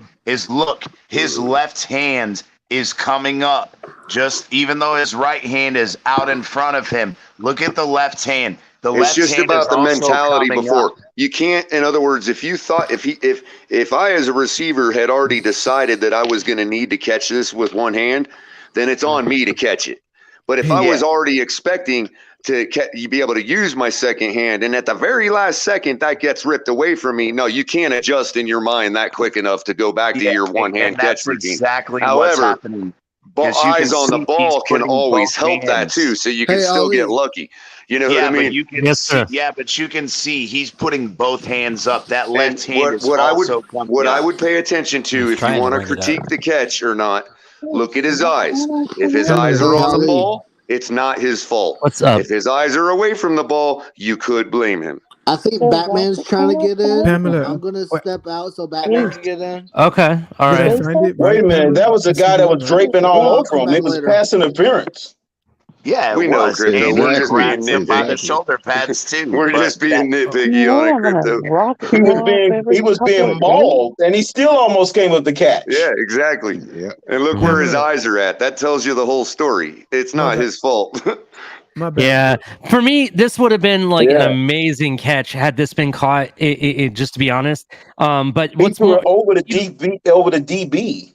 Yeah, let's keep in mind he was also off balance going to his left. Yeah, let's actually rewind that to this before that happened, because that actually still good ball placement. Look at this. Look where he's moving to his opposite throwing hand.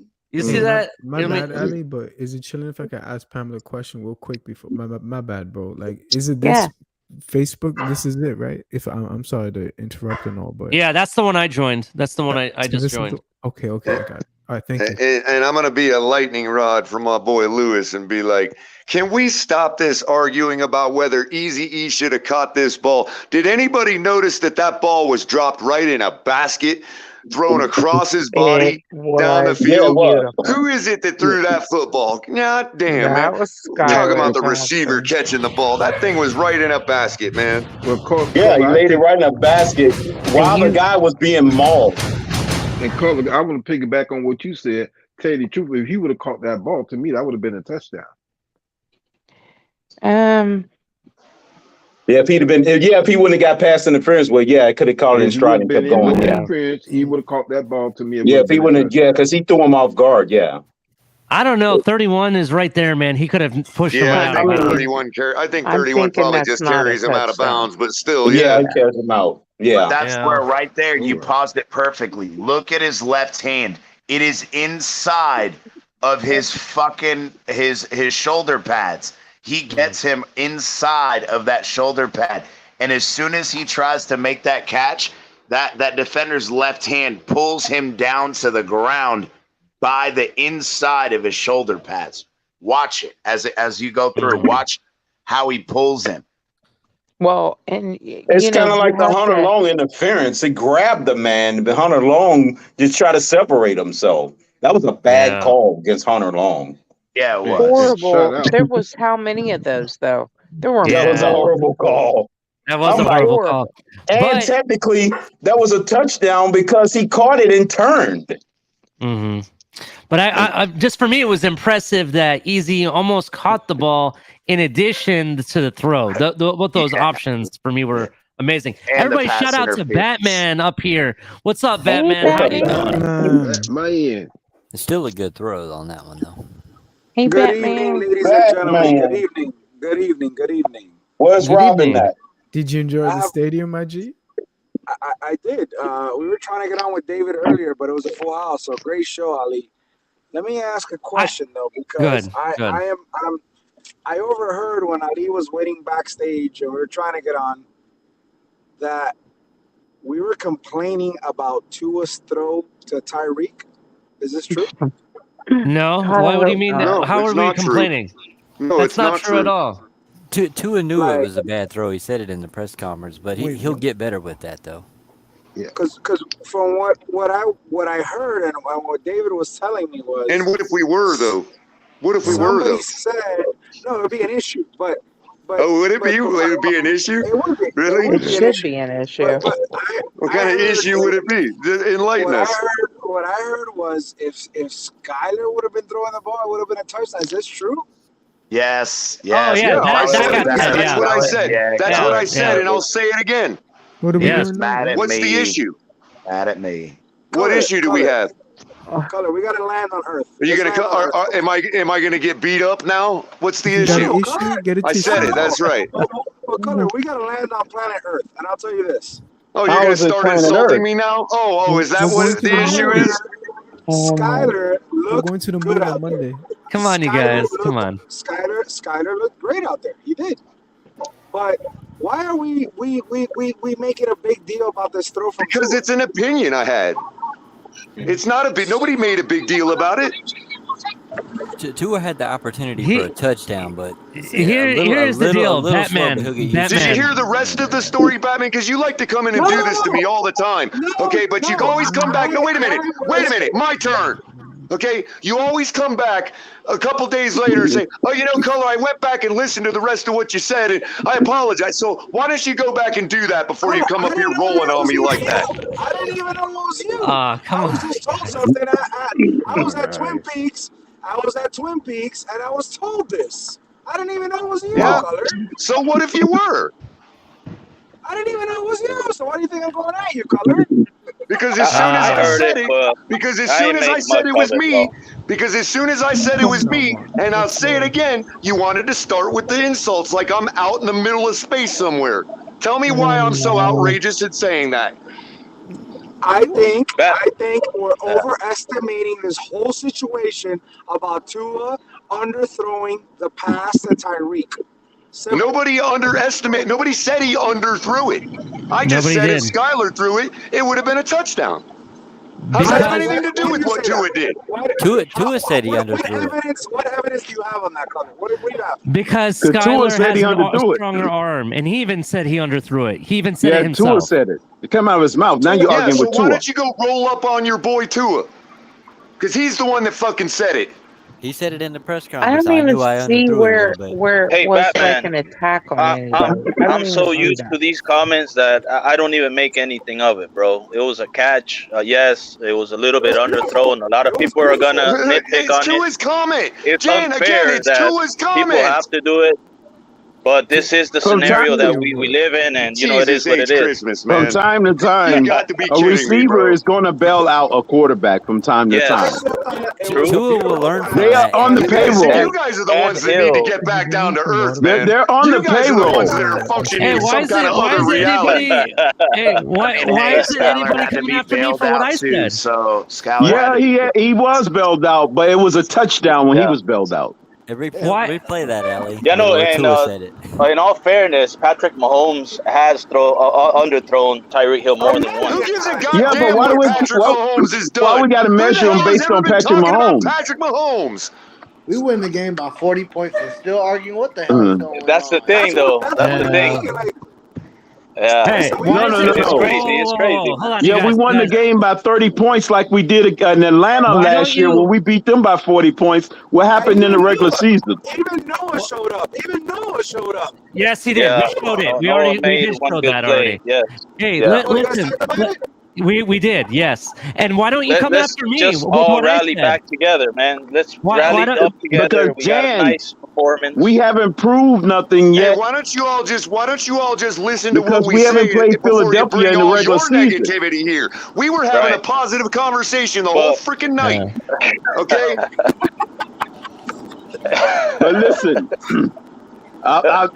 you guys, Q like to use that term "pump the brakes" a lot. Let's pump the brakes because we destroyed Atlanta in the preseason last year. We knew how that turned out when the games count and the lights were turned on. That's true. That's true. Listen, why doesn't anybody come after me? I was the one that said that just like we everybody like was going after Culler.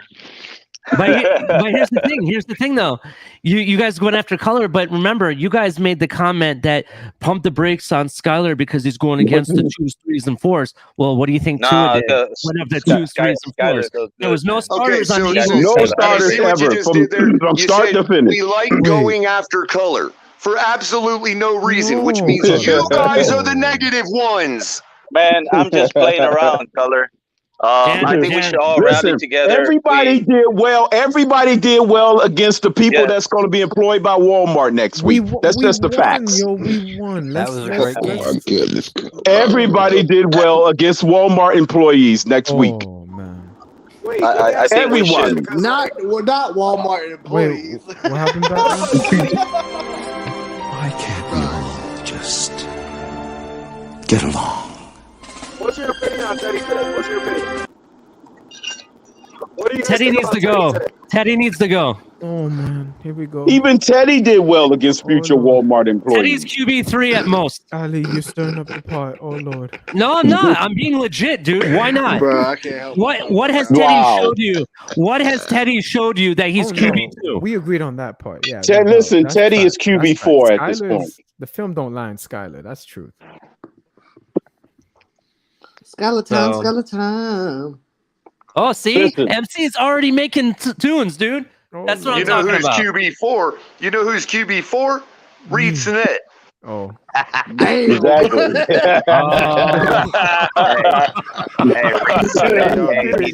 Job tonight, throwing them balls in the ground and throwing them out of bounds. I got exclusive footage throwing of that Skylar. interception to what's his name, bro? Come on, what was it? Elijah Campbell, bro. Elijah Campbell fought for that touchdown Yes, too. he did. got Shout that, out he to got Elijah that ball Campbell, and he for real. said, "Hell no, I'm not going down. I'm getting in the end zone, baby."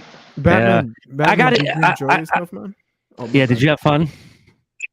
Hey, I need to say something though. All the Tua detractors, you guys spread some of that on me, because even I thought when I saw the bomb to Hill, I'm like, damn, this was kind of underthrown. And you guys know I'm a big Tua guy. Wait, see that? But that's your own eyes, bro. Don't blame us. Yeah.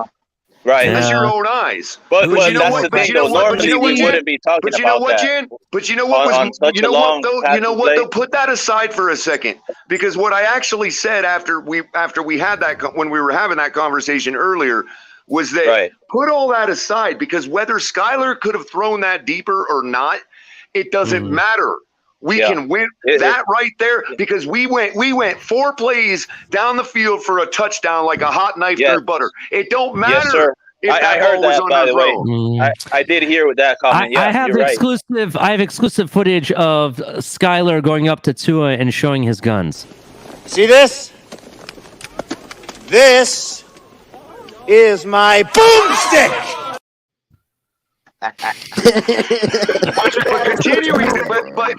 But saying that don't matter is different than saying than trying to argue with me that you know who's got the better talent. I mean, come on. Right. It's not. I mean, it's not even close. But guess what? That's the best problem a team can have. I hate to say it, but I blame it on Mike. What did you guys think of the run game today? Awesome, bro. Like, Fire. I love it. Yeah, man. You should have heard happy about what I saw today. You should have heard MC on the phone, Batman. This man was going. Batman, I'm disappointed in the running game. It would have been better if we'd had Jesse Davis. MC was about to have a heart attack. Iceman and I kept telling him, bro, calm it down before you have a fucking stroke. Bro. He was going crazy. My mom Listen, Batman, it would have been better if we would have had Jesse Davis. It would have been much better. Oh, don't do that. Oh, don't start that. The run Hey, is anybody? Hey, wait a minute. Right? Hey, bro. Like if we had we all are Parker, excited Crypto. for our own cuts Tuesday and all that to find out who's our guys, right? But is anybody as excited as me to find out whether the Vikings cut Jesse Davis or not? Wait, Batman. No, they're playing tonight. They might cut Jesse Davis and keep one of the other 2 centers. Batman. Here's the crow that we're gonna bring Jesse Davis back to the Dolphins. I just got a text from Steven. Steven D. He said, "Crypto, make sure you're the only one left to sign up. So make sure you sign up, Crypto, for the fantasy football tomorrow." Where's the link? I never got the link. You gotta get on the Discord. The link is in there. I got a new phone. I didn't get the link. I'll let Steven know. Okay. Here's that. Link is in the Discord. Did he say it was in the Discord? Yeah, that's what he said. He just texted me right now and said, "Yo, because we've been trying to get a hold of you all day." Okay. Shout out to Shake Money, Teddy Bear, Teddy. Stop that, man. Stop that, man, just this minute. Somebody read that. I can't even read it right now. Somebody censor this man right away. Teddy Bear, Teddy Laundry, and hey. Rubber bullets, right, for crowd control. Yeah. hot rub bullets, but listen, these boys ain't made out of crows. It's producer in the back like, get that off the screen. Get that off the screen. What'd you say, Batman? What'd you say? You guys have a good night. If you guys are still on in about 20 minutes when I get home, I'll get on with you guys. Batman. Yeah, and come back. Hey, Batman, we'll be here. real quick We'll be before here. you go, Batman. All love, brother. And guess what? I actually feel comfortable rooting for Tua now. Because I know we're secure. You know what I mean? That's a hell of a statement, man. He finally gave us some tape we could be happy I've been saying this about this man in training camp, and he Mm-hmm. finally did in the game. So I'm happy you guys got to see that. It's partly to do with his performance tonight, but it's all. Even Lucas texted me. Lucas sent me a text, and he was like, "Yo, he looks like the real deal." Okay, and partly it's what Tua did for himself tonight, but also it's partly I know we're secure in the back. You know what I mean? It's like, let's go to it. I'm happy, man. I'm very happy, but we shouldn't drop off if problems happen. I'm still worried about Byron Jones if he's gonna come back on time or not. I'm still worried, but Batman. No, what do you mean you're worried? Did you even see Noah tonight, bro? Who's got the crickets going? I don't know. This time it's not me. I promise, it's not me. Not me. Yeah, it's not me either. I heard this last night. So the crickets were happening to me yesterday too. I heard like crickets. No, it's not me. I'm Yeah. Nah, but I love Noah. Noah had one good pass breakup tonight, but bro, he's got burned 20 times this preseason. He's got to start showing me more. He's got to start showing me more.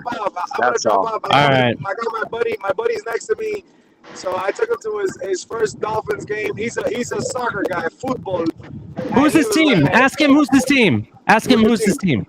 You can say you're live right now. Real Madrid. Okay, at least it's not Barcelona. I'm a Chelsea fan. Oh, So. I'm y'all from Chelsea Barcelona. fans. Of course, my Chelsea fan. That makes sense to me. In about 20 minutes. I'll catch you guys in about 20 minutes. Later. All right, bro. That puts everything into perspective. I love you, and that puts everything into perspective. Knowing you're a Chelsea fan, that makes so much fucking sense. Hey, I've never met. Lakers all day, man. What's up, buddy?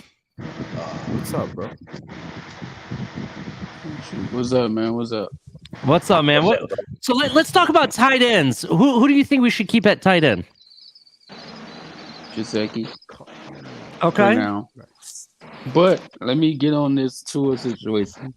I think we should all pump the brakes on this little, like this party we got going on. Yes, Tua had a good deep throw, but this is still preseason, and he was. No, it was underthrown. Okay, fine. He even said it was underthrown. There you go, but Jan. first, we have to see how the first game goes, bro.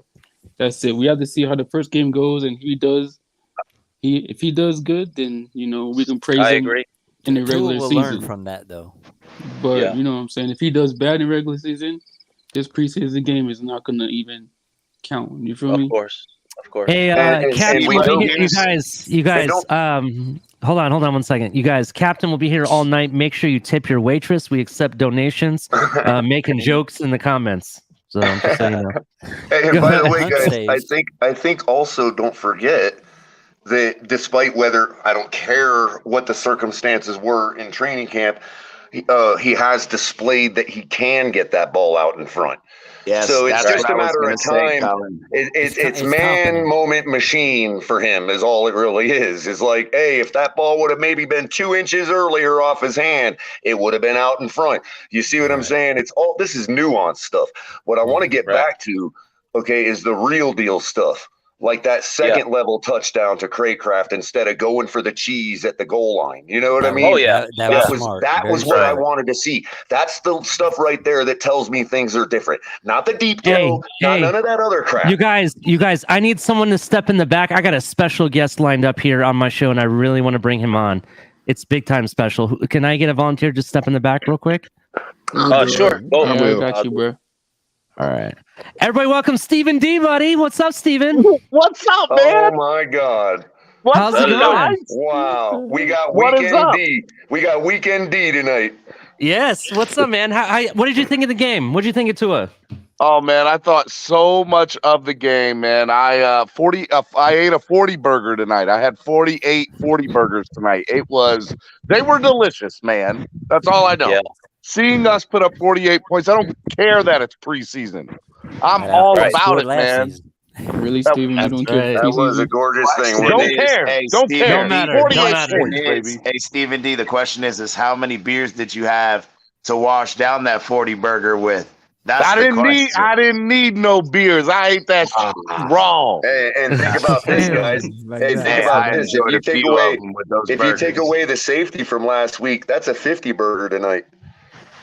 Hey, no lies told there. See, no lies told there. I'm like Iceman. I stretch some stuff. You know what I mean? I go week to week around here, man. No, man. I thought. All honesty, I thought they looked really good. Tua's first 3 drives to get 17 points out of it were great. Yeah. I don't want to hear about the underthrow of Tyree. Right. Personally, I've replayed that play a dozen times now, and I love everything that went down tonight. It was great. Everything. Yes, sir. I agree, bro. I think they made the coaches have some very tough decisions to trim down to 53. There's going to be some people that are going to get cut from this team that we're going to be like, man, they're really good. Almost everybody, Stephen D. Almost everybody that's going to get cut, we're going to be like, damn. Yeah, especially in the running back room. Except Preston. Oh, he's got to go. Preston got to go. Oh, yeah, I think we can all agree on. I think we're all going to personally show up to Preston's house and be like, yo, we're going to have a party for you just because we don't like to roll over a man's grave. But, yeah. Did y'all see his demeanor all the time he was on the field? Yeah, he wasn't into the game. He was not into the game at all. He wasn't even running off the field. He was walking off the field. It was just I think he knows he's gonna get. I think he knows he's not gonna be on the team. That's why he's acting like that. That's the only reason. You know what I'm saying? He brought that tension upon himself. Hey, real quick, since I have your attention, Crypto, are you up here, Crypto? Because I see you up here. He's here. Crypto, he should be. Get off mute, Crypto. Yes. Hey, I heard you have a new link. phone and everything, but just so you know, the world has been trying to get a hold of you for the last 24 hours, and it's like you fell out of outer space and went into this oblivion. We can't get a hold of you, Crypto. Where did you go? What are you talking about? Lewis has got my number. Everybody's got my Batman's got my number. Bro, we tried to hit you up on Discord, on Twitter. You got at least 4 or 5 tweets, bro, that they were like, Discord I couldn't because I'm trying to set everything up on my new phone. I have another phone. Well, you need to get on Discord and Twitter tonight and respond because man, we got the draft tomorrow night on the channel. And you're the only one that hasn't signed up. Okay, is the link on the channel? For the 3rd time, because I know Batman said it twice. And I'm up here on this man's channel talking about my stuff. I apologize, Ali and Color. I apologize. It's okay. You're fine. You're fine. Crypto done fell off the face of the earth and didn't even know This is the place to do it, Stephen D. Yeah, bring the smoke to Crypto. Okay, I'm going to go to Discord and I'm going to check it out. Hey, Crypto, you know what you should do? Yeah. You should go to Discord and check it out. That's what you should do, man. You should go to Discord and check it out. He'll go there. If you give us one good Flemmy family, he'll go there. Hey, Crypto word about I don't know what that is, but I would give it to Devontae Parker like Vin Diesel style. You know what I mean? Yo, everybody excited for family. Dolphins, Real bro. Flemmy. You know. Let's be excited about the Miami. Right. If I have any issues, Stephen D, I'm gonna put you. Crypto, like for real though, like while you're doing this tonight, like right now, you need to go on Discord while you're talking and do it. I can't right now. My hands are wet. I'm in a tub. We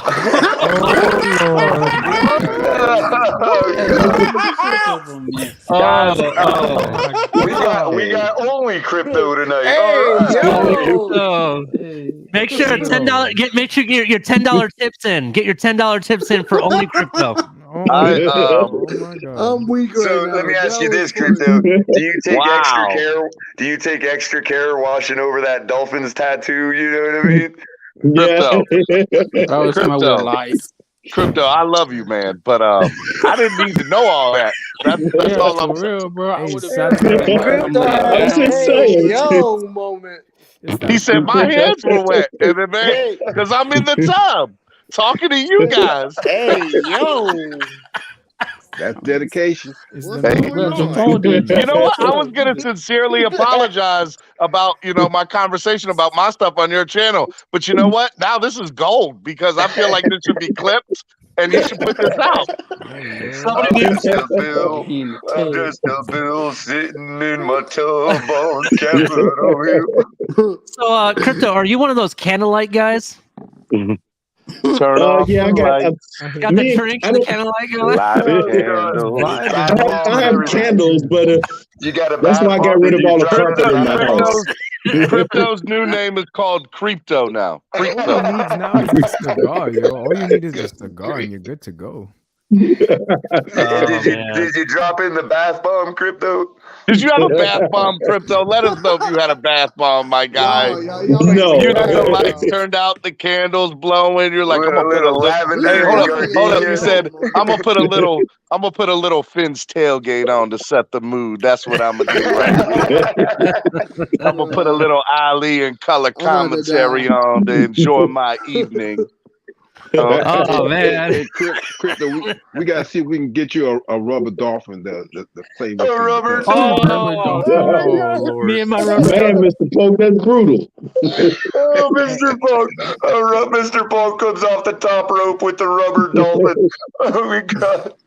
Wow. Hey, Stephen D, man, this is my first time meeting you, bro. It's a pleasure, man. I know you have your show with Roach, and I'll watch you guys in the morning, bro. So it's a pleasure meeting you, man. Honestly. Hey, man, pleasure is all mine. But these guys up here, these are the real winners, the late night people, Ali and Culler. They're the real winners around here. No, I appreciate that, man. I try to wake up every morning. I can't do this late night stuff. I don't know how y'all do it, man. Because I can't do the early morning stuff, man. I ain't mad at you. I ain't mad at you. You can do it, Steven. You can do it. Well, that's why we know you never take offense when you don't see us around in chat in the morning. It's like, oh, must have been a late one. when Ali was like, I got a special guest in the. I'm like, who else does he have? Does he have TD back there? Who else does he got? He got me. I'm the special guest. Come on now. That's you big time, man. You know. Yeah. Don't blow my head up. Please don't blow my head up. Yo, some of these chats are great. Crypto only takes bubble baths when the Dolphins win. I get you. No, he takes a sabbatical. Put me in a different state of consciousness. Again, Crypto, you need to say nothing else tonight about you being in the tub. None. Because it's all, I'm just saying. All dudes here. Crypto, if you ever start a show, I already know what it's going to be called. Uh-oh. It's going to be called Bubble Bath Delight with Crypto. Bubble Bath Delight? I like that one. No, it's going to be called Bubble Coin. No, not Bubble Coin. Flip the coin. It's you know how Tua threw a bomb to Tyreek. It's gonna be bath bombs with Crypto. That's a good show. That sounds like some stuff. That's a good show, but you should do that one. Oh man, that's some funny stuff. I just anyway, an idea. Honestly, I wanted to come up here and say hello to you and figure out why Crypto was not responding to us. And now I know he was taking a bubble bath, so all is right with the world.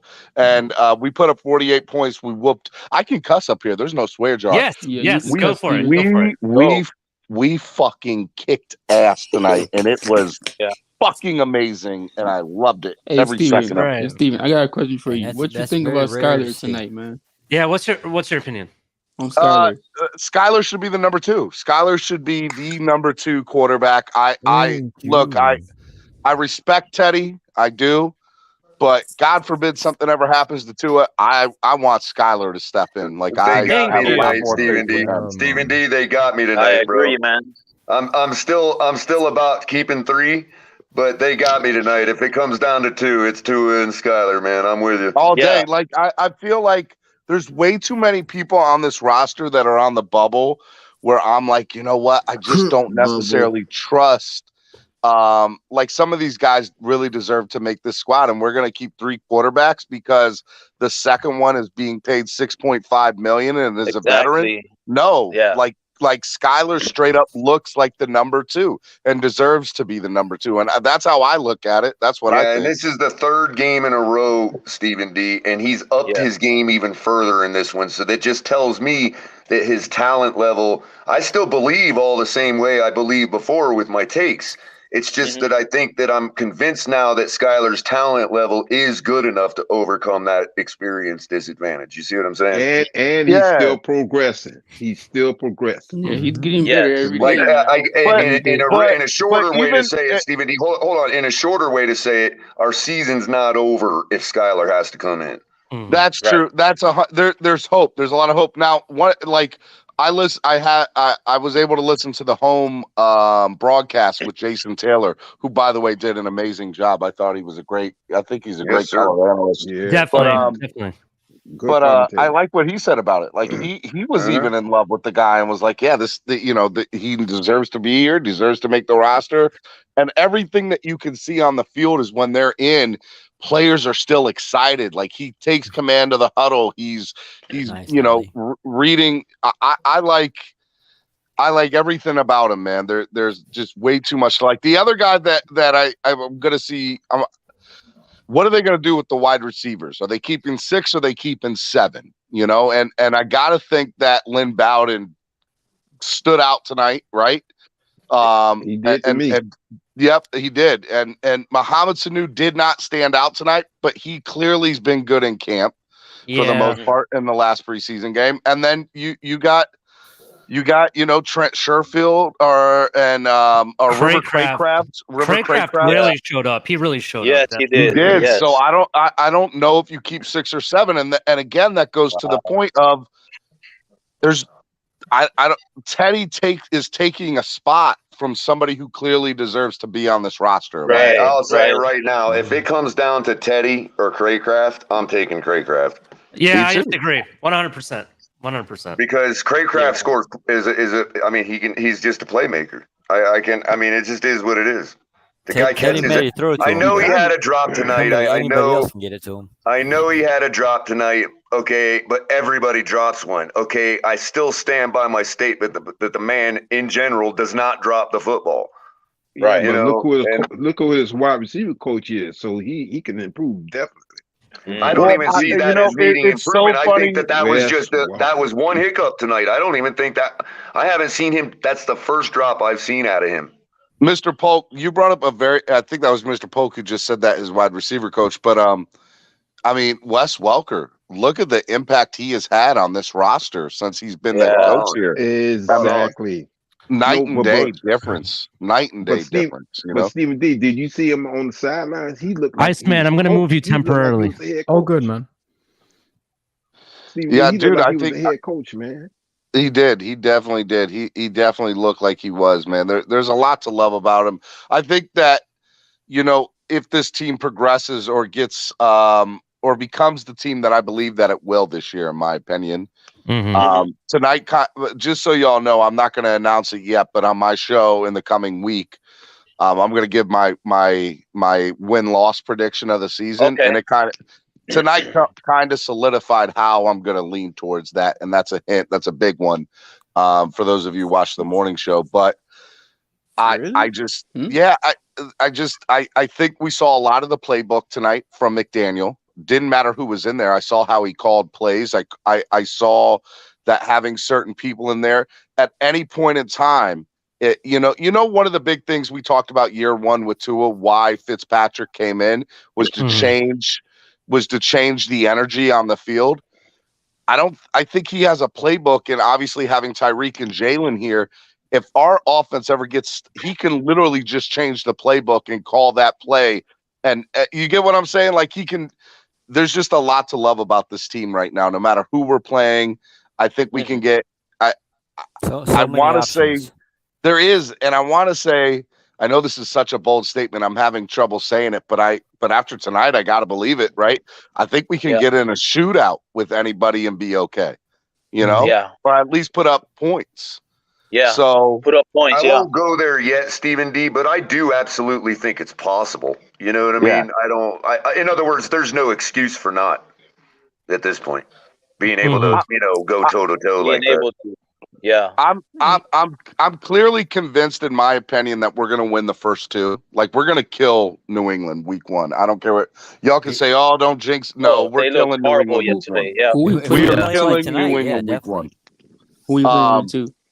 We play Baltimore in the Baltimore beatdown week 2. So let me ask you a question. So what we did to them, what we did to the Ravens last year, don't y'all have like a doubt in your mind that they're gonna come out with vengeance for us week 2? Oh yeah, they will. They totally will. But I believe that our offense is way better this year than it was last year.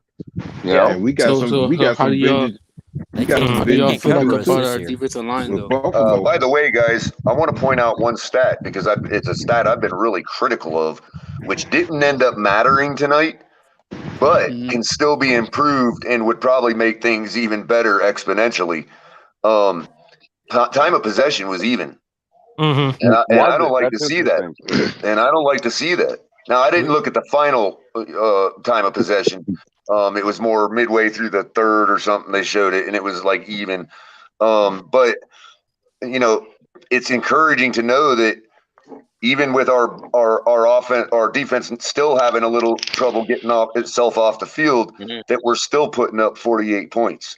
You know what I mean? And it's like scored fast. That was our problem. I mean, imagine if we just add another 5 minutes to our time of possession, guys. I mean, in the first quarter, our offense executed, with less than 2 minutes of time in probably each possession.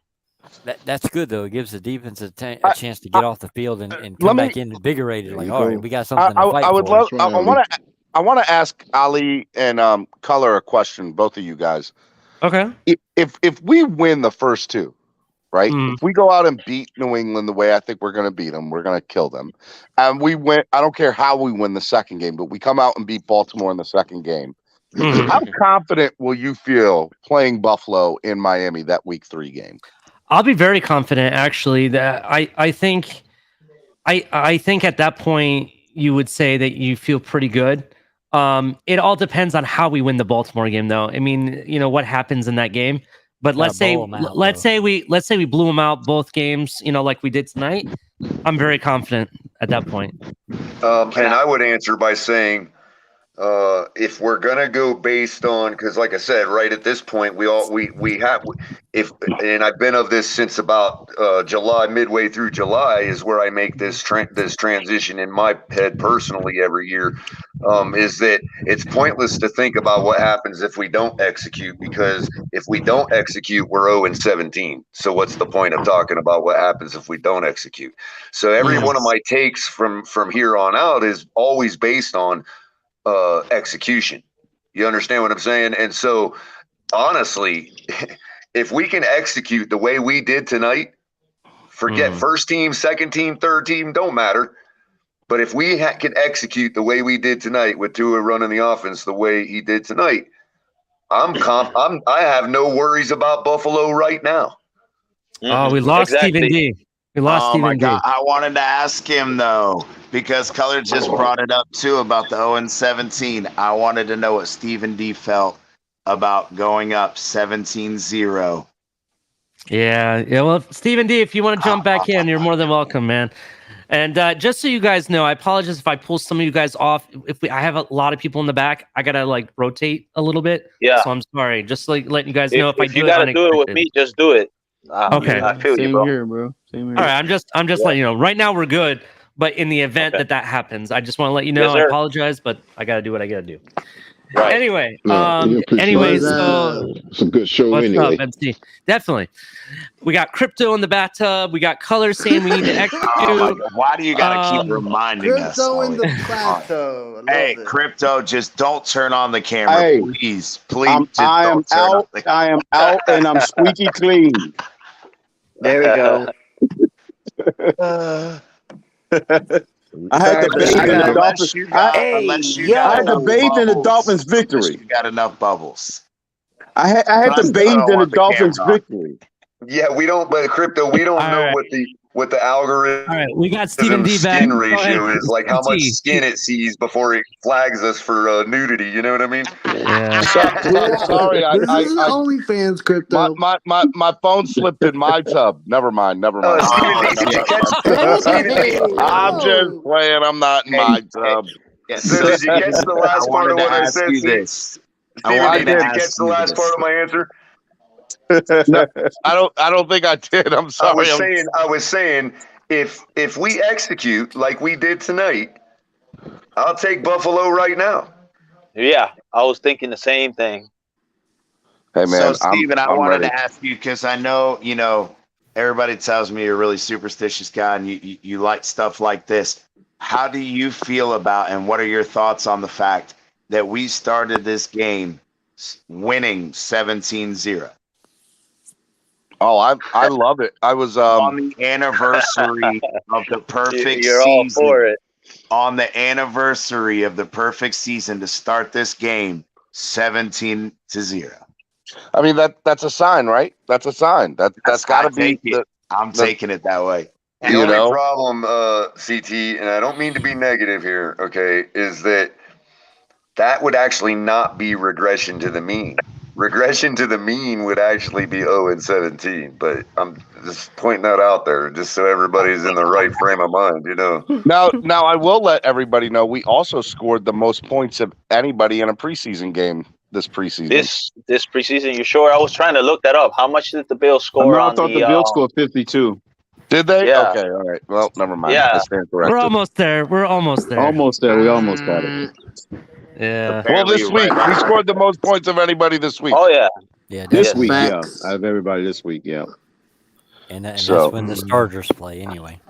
We also saw our first touchdown by somebody not named Skylar, or did two already get one? We did. It was Tua's first. It was Tua's first. Think about it was the first one. Jason Taylor said that. Yeah. He said it that's right. It specifically. was JT that said that. JT said that. Yeah, hey, Culler, think about this. If we didn't kick that stupid ass 28-yard field goal and we would have scored a touchdown, we would have beaten the fucking Bills for the most points in the preseason. Shout out to Nicky Smokes. Stephen D, I'm glad you're here. 5 points. I am so glad. Stephen D's still here, right? Yes, I'm still here. Oh, I am so glad you're here. I think you owe a great big apology on Monday morning to one of your special co-hosts, Nicky Smokes. Why? What did Nicky do? What did Nicky do? Because he made a take about McDaniel going for it on 4th down last week that kind of got totally misunderstood by everybody. Okay. And I think he was vindicated tonight. Okay. Why is that? He played to win tonight. While Mike McDaniel just decides to come out of the blue and create faux pressure on a 4th down situation last week, when Nicky Smokes is like, well, why don't you let it happen organically? That's not really putting the pressure on him because that'll never happen, that situation being in the first or second quarter, whatever. You know what I mean? And here tonight, we have a situation that organically is created, a 4th and 7 in the red zone. Let me ask you, was there something that Mike McDaniel needed to see from Jason Sanders kicking a short field goal that would have precluded him from going for a 4th down play in an organically created 4th down pressure situation? Hey, everyone. Y'all have a good night. Hey, good night, bro. What Mike McDaniel No, good learned one, last man. night. Good night. Hey, Steve. Last week, Steven, by the way, you were right, man. We did score the most points from this preseason. Buffalo scored 42 on the Broncos. Thank you. Thank you. Yeah, Thank you, sir. I appreciate that. So, yes, we scored the most 42. points in the entire NFL this preseason. Yeah, That's good deflection, Stephen D. I'll let Nicky Smokes. You're going to have that apology on Monday morning. Yeah, Mike Nicky can McDaniel come and learned say that whatever he wants to his say. fans want to win. I'm ready for the smoke. And I know I'm joking around, but I don't. I think it's clear now, kind of what Nicky Smokes was trying to say. He wasn't trying to fault McDaniel for going for it last week. He was just saying it was senseless the way he did it. And then this week, He doesn't go for it when it's an obvious practice situation for a going for it on 4th down. You know what I mean? I just thought it was odd. David. It was an odd coaching decision. Well, Culler, it's funny. You and I definitely look at things a little differently because that thought never even crossed into my mind till you just said that. Honestly, never even crossed into my mind. I'm an oak, bro. I'm like an elephant, bro. You know what I mean? I remember them all, man. It takes a little while for the memories to get to the long-term memory area of my brain, but I do remember everything, man. Once it's there, it doesn't never go out again. Hey, did Crypto leave? Did Crypto leave? I wonder he dropped his phone in the tub. Or the sponge bath. Or he's trying to get Crypto, if you're still listening, look here. You better get on Discord and you better sign up right now. You better be drying off out of the. Actually, I don't want to picture that. Come on, man. Everybody, I'd like to welcome air dry. Come on, you know he's letting himself air dry. Oh my god. Yo, wow. Hey, no, I'd like to. I think it's more like the old time rock and roll's playing right about now. Yeah, everybody welcome one of Tua's Jesuits here, David. Oh, hey, what's up, David? How you doing? No, the co-host of the Miami Music Sports Music on Fridays. I didn't know this. When did this happen? Last Friday, yesterday. I did an outstanding job. I did an outstanding job. Kicked off the panel, Steven D is what he's talking about. I got kicked off, but then all of a sudden my ratings went down for the next 10 minutes. I don't know what happened. Steven D, do you want me to kick him off? You don't have to pay me $10. No, I don't know. David's my guy. David's my guy. I'm just kidding. Hey, David, shout out to you, bro. You know what? I'll say. Ali, one more time. You've been steadfast, bro. You've been steadfast. I can't. Hold on, Carl. I can't hear you. Well, congratulations, man. You've been steadfast. You told me Tua could make those second level reads, and he did, man. So there you go, bro.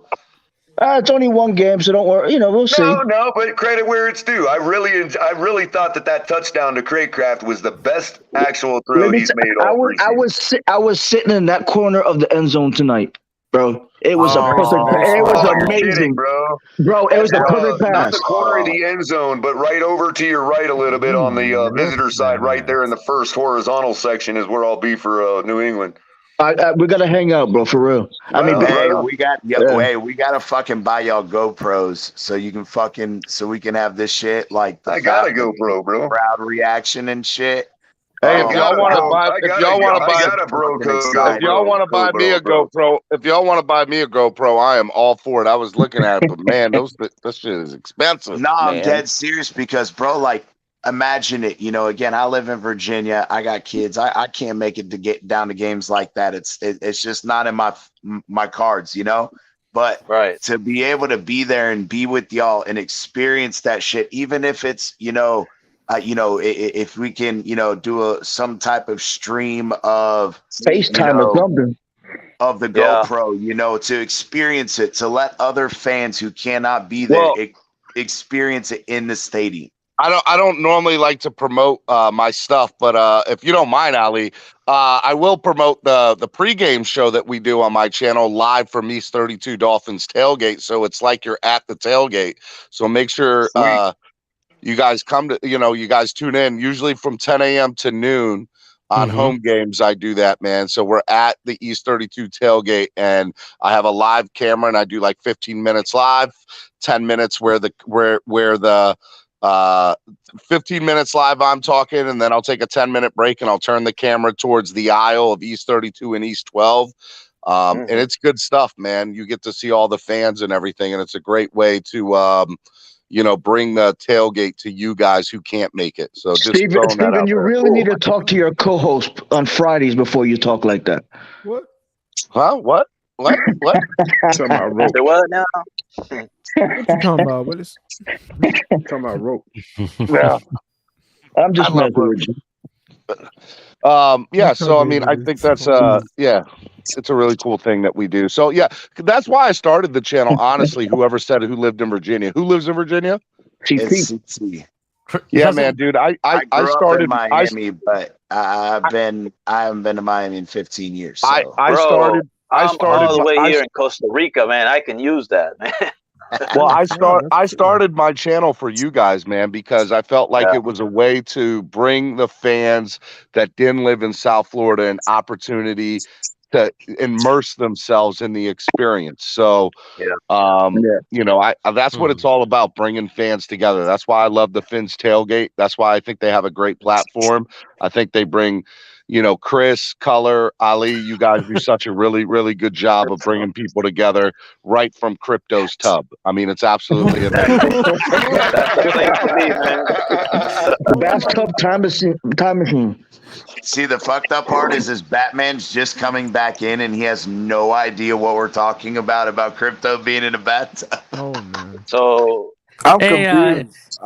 You know, in some ways, too bad Crypto's not a Tua fan, because then he could call his show Tua Tub instead of Tua Time. Tua Tub. Wait, what happened with Crypto? He fell in the tub? What's up? Listen, I am fresh. I am fresh out of my bubble bath moment. If you rewind, if you rewind the show, Batman a little bit, I got on and I asked Crypto. I said, "Hey man, I need you to, like, while you're on, get on it." He says, and I quote, "I can't. My hands are wet. I'm in the tub." Okay. And we all kind of took a long pause and we're like, so you're listening to us with the lights off and scented candles. And, you know, it's good to know that Ali has that effect on you. I'm just saying. Oh, man. I had the ambiance going on. You had the low lights. Who had the comeback of the century. You remember? Hey, Stephen D. Hey, Stephen D, while you up here, you should see my name in the thing now. It says I'm joined. Oh, you're officially joined now on the Yahoo thing. It said week 1's matchup, and it's got my name up there. Breaking. All right. Crypto joined from the tub. Clarified. So just so y'all know, tomorrow night, he's gonna pick his players from the tub. Tomorrow night, I want to make sure I'm coming. Right, you're right, David. I'm picking my. I'm gonna come in from the tub. So just so you know, Crypto, your team name should be called the Bathtub Ballers. That's what they should be called. Exactly. Listen, we're all laughing. I'm envious that he got a bathtub. I don't have a bathtub. I wish. So that man's like, I'll be in the sink doing the Birdman tubs, the bird tubs. That's nasty. Oh, Jesus. That's really nice. Hey, Batman, you missed it because then Mr. Paul told Crypto that he was going to get him a rubber dolphin. By the way, I cannot believe how late Capitan was on Mr. that Paul. Somebody needs to get a still shot of Bert and Ernie with Rubber Ducky and, like, change the Rubber Ducky to a dolphin. Only parents would understand that, and that's funny as shit. Me and my rubber fin. Him and his Rubber fucking ducky. little boots. He's got to get his rain boots and shit on. Be like, what are you doing? You getting in the back? Stephen D. Why has it got the matchups? We haven't begun the draft. The draft is tomorrow night at 7 p.m. On our channel. We will do a live draft. So I don't know. I don't make the rules. Ask Rashad. I don't know. I'm not even.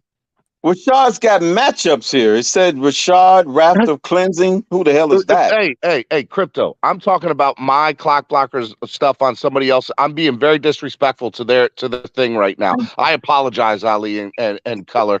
It's all good. This is the show to do it. If you're gonna do it on a show, this is the one to do it on. By the way, hey Steven, I'm gonna send you the thumbnail I tomorrow require when an I wake up. exclusive appearance on one of your shows now, Stephen D.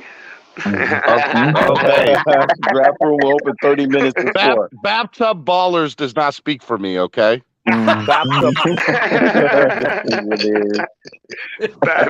Ballers. Did he really call his team that? I don't know, but it better be after this. It's gonna be the Bathroom Ballers. I'm gonna do an honorary name. No, sir, not bathroom. You were in the bathtub. Get it right. Play this off like you were taking a shit. Like you were taking a shit on the toilet. No, you were in the tub listening to us. There's a difference, damn it.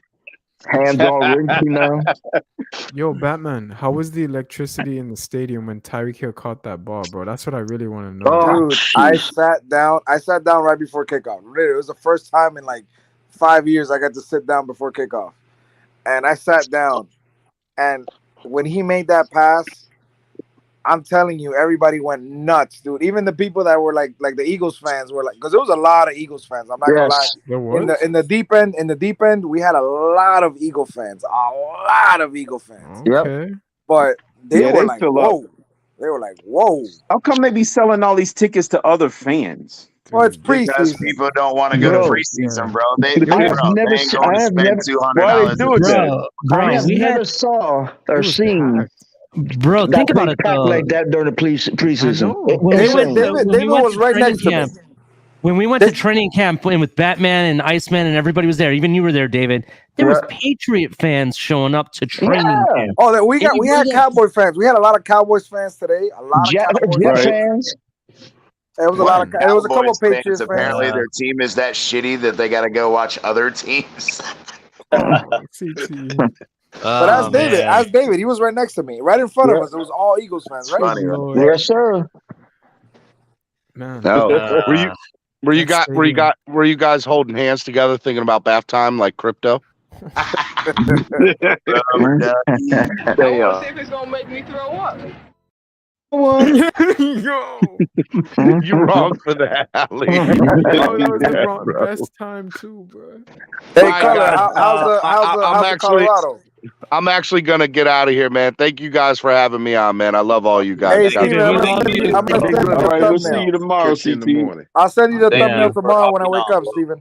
Sounds good, Batman. Hey, I appreciate it, man. Stevie D, let Roach know I'm toking on a strain out here called Don Shula. Don Shula. So you got that perfect hush. Oh yeah, That's what you got. perfect. And it's literally aqua and orange, man. CT has seen it. He can attest. Oh to my that. God, no, I'm dead serious, bro.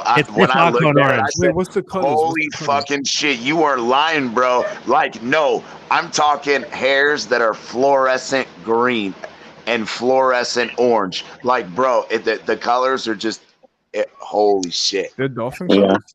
Damn. Color. We'll talk that is crazy to have dolphin colors. Don't joke on it, okay? You're old. Okay, no. You know what we're gonna get you, Color? We're gonna get you a one of those devices you put around your neck and you press the button that if you fall, it calls 911. Damn. Wow. Steven came in strong. Wow. Steven D coming in heavy today. It better be playing the Miami Dolphins fight song. I was about to say when you press it, it'll play the Dolphins fight song and it'll call. It'll be like.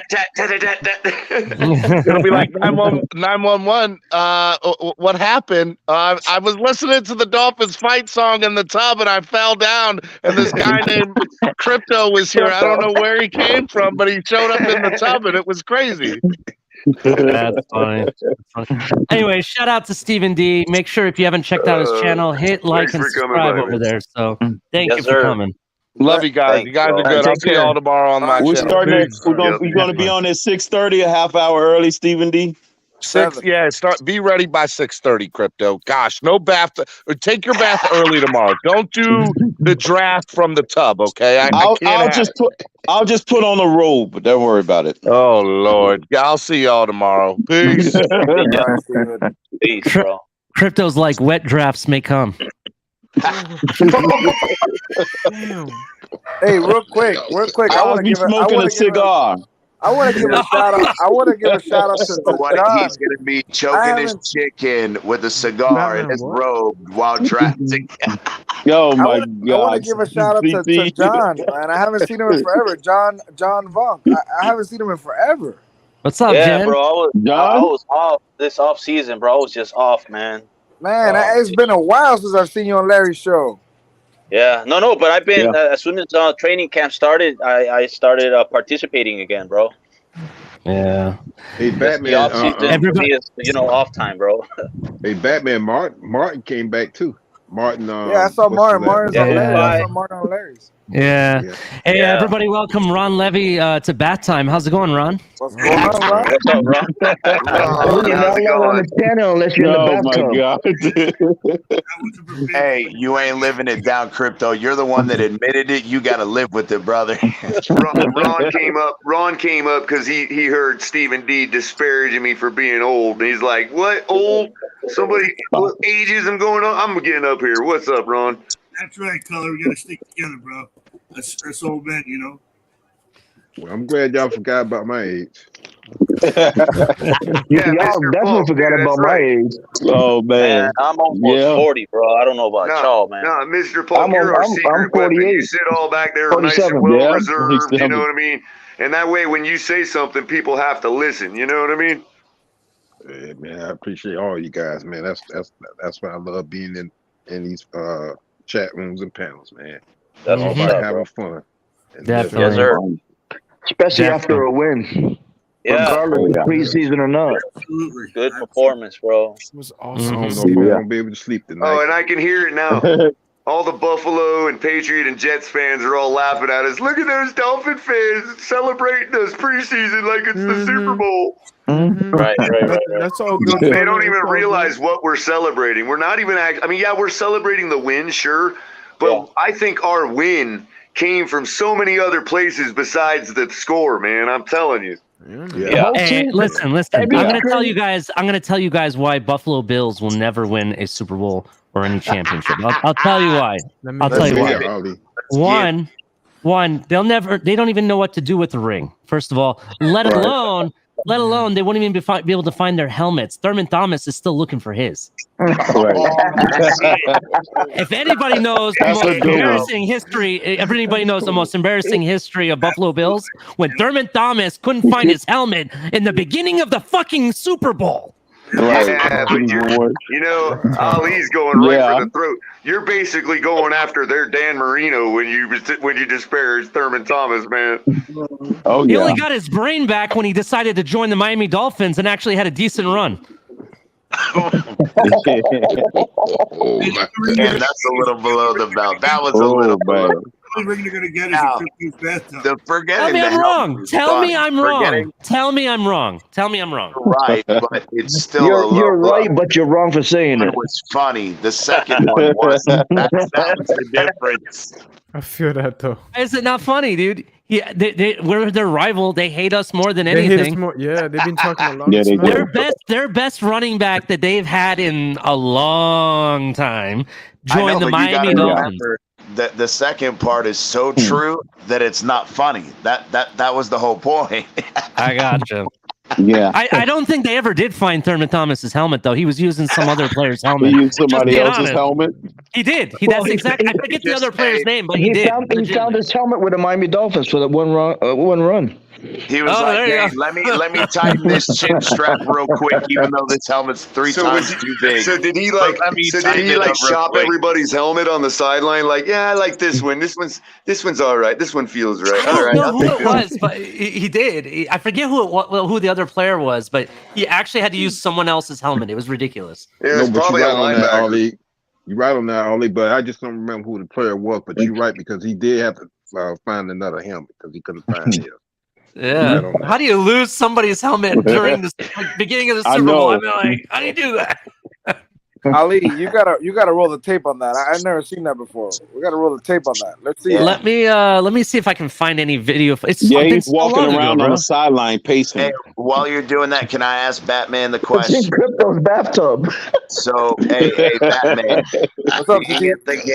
being at the game, what do you feel like knowing after we scored that second touchdown with Tua to go up 17-0? Do you think that was prophetic for us?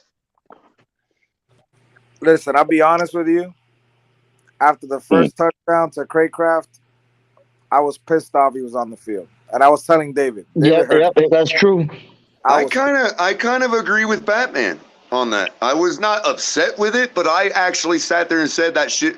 That should be the last time we see him. I thought we were only going to see him in the first quarter after he performed so well in the first quarter like that. You know what I mean? Yep. And that Austin Jackson sack scared the living shit yes, out of sir. me. Remember that And the sack. fact that they Went- put him in the next series anyway, I was like, what the fuck are they doing? You got pissed. You started going. Yeah, off. Batman bro, was I Batman was going not the fuck happy. off. Yeah. Iceman knows I was going the fuck off. I'm like, he was. Austin Jackson just nearly got him fucking walloped. And you're going to go, he gave us 2 great drives with 4 good passes.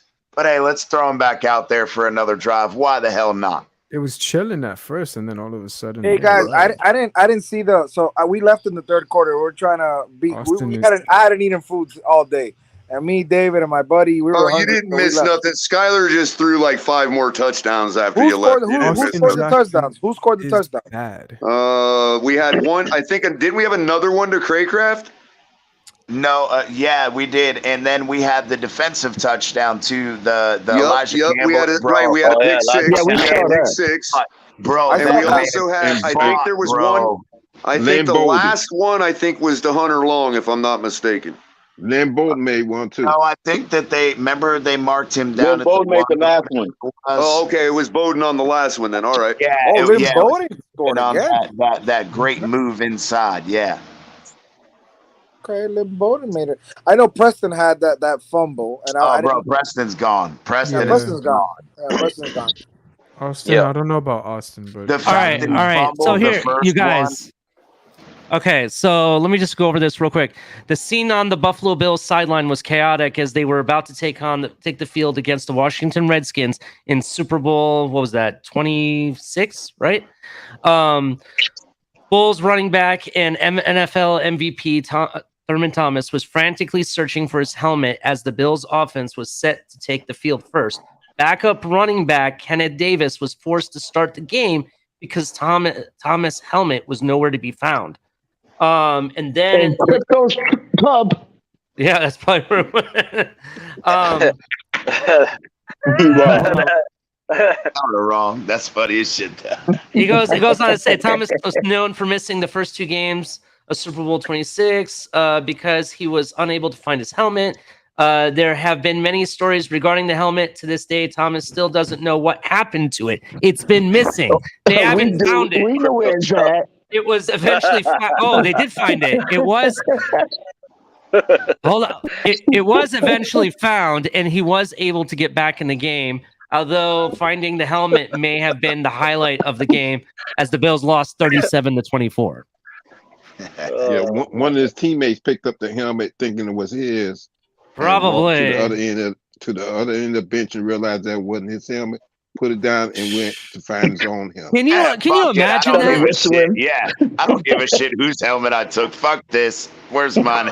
If I were to guess who that would be, I would actually guess somebody like Steve star Tasker of the team, and he's like, "Fuck it." I think Steve Tasker had the same face mask as him. It might have been Steve Tasker that took his helmet. He realizes it. He's like, "Yeah, that's the starting running back. Fuck it. He don't need it. We're good."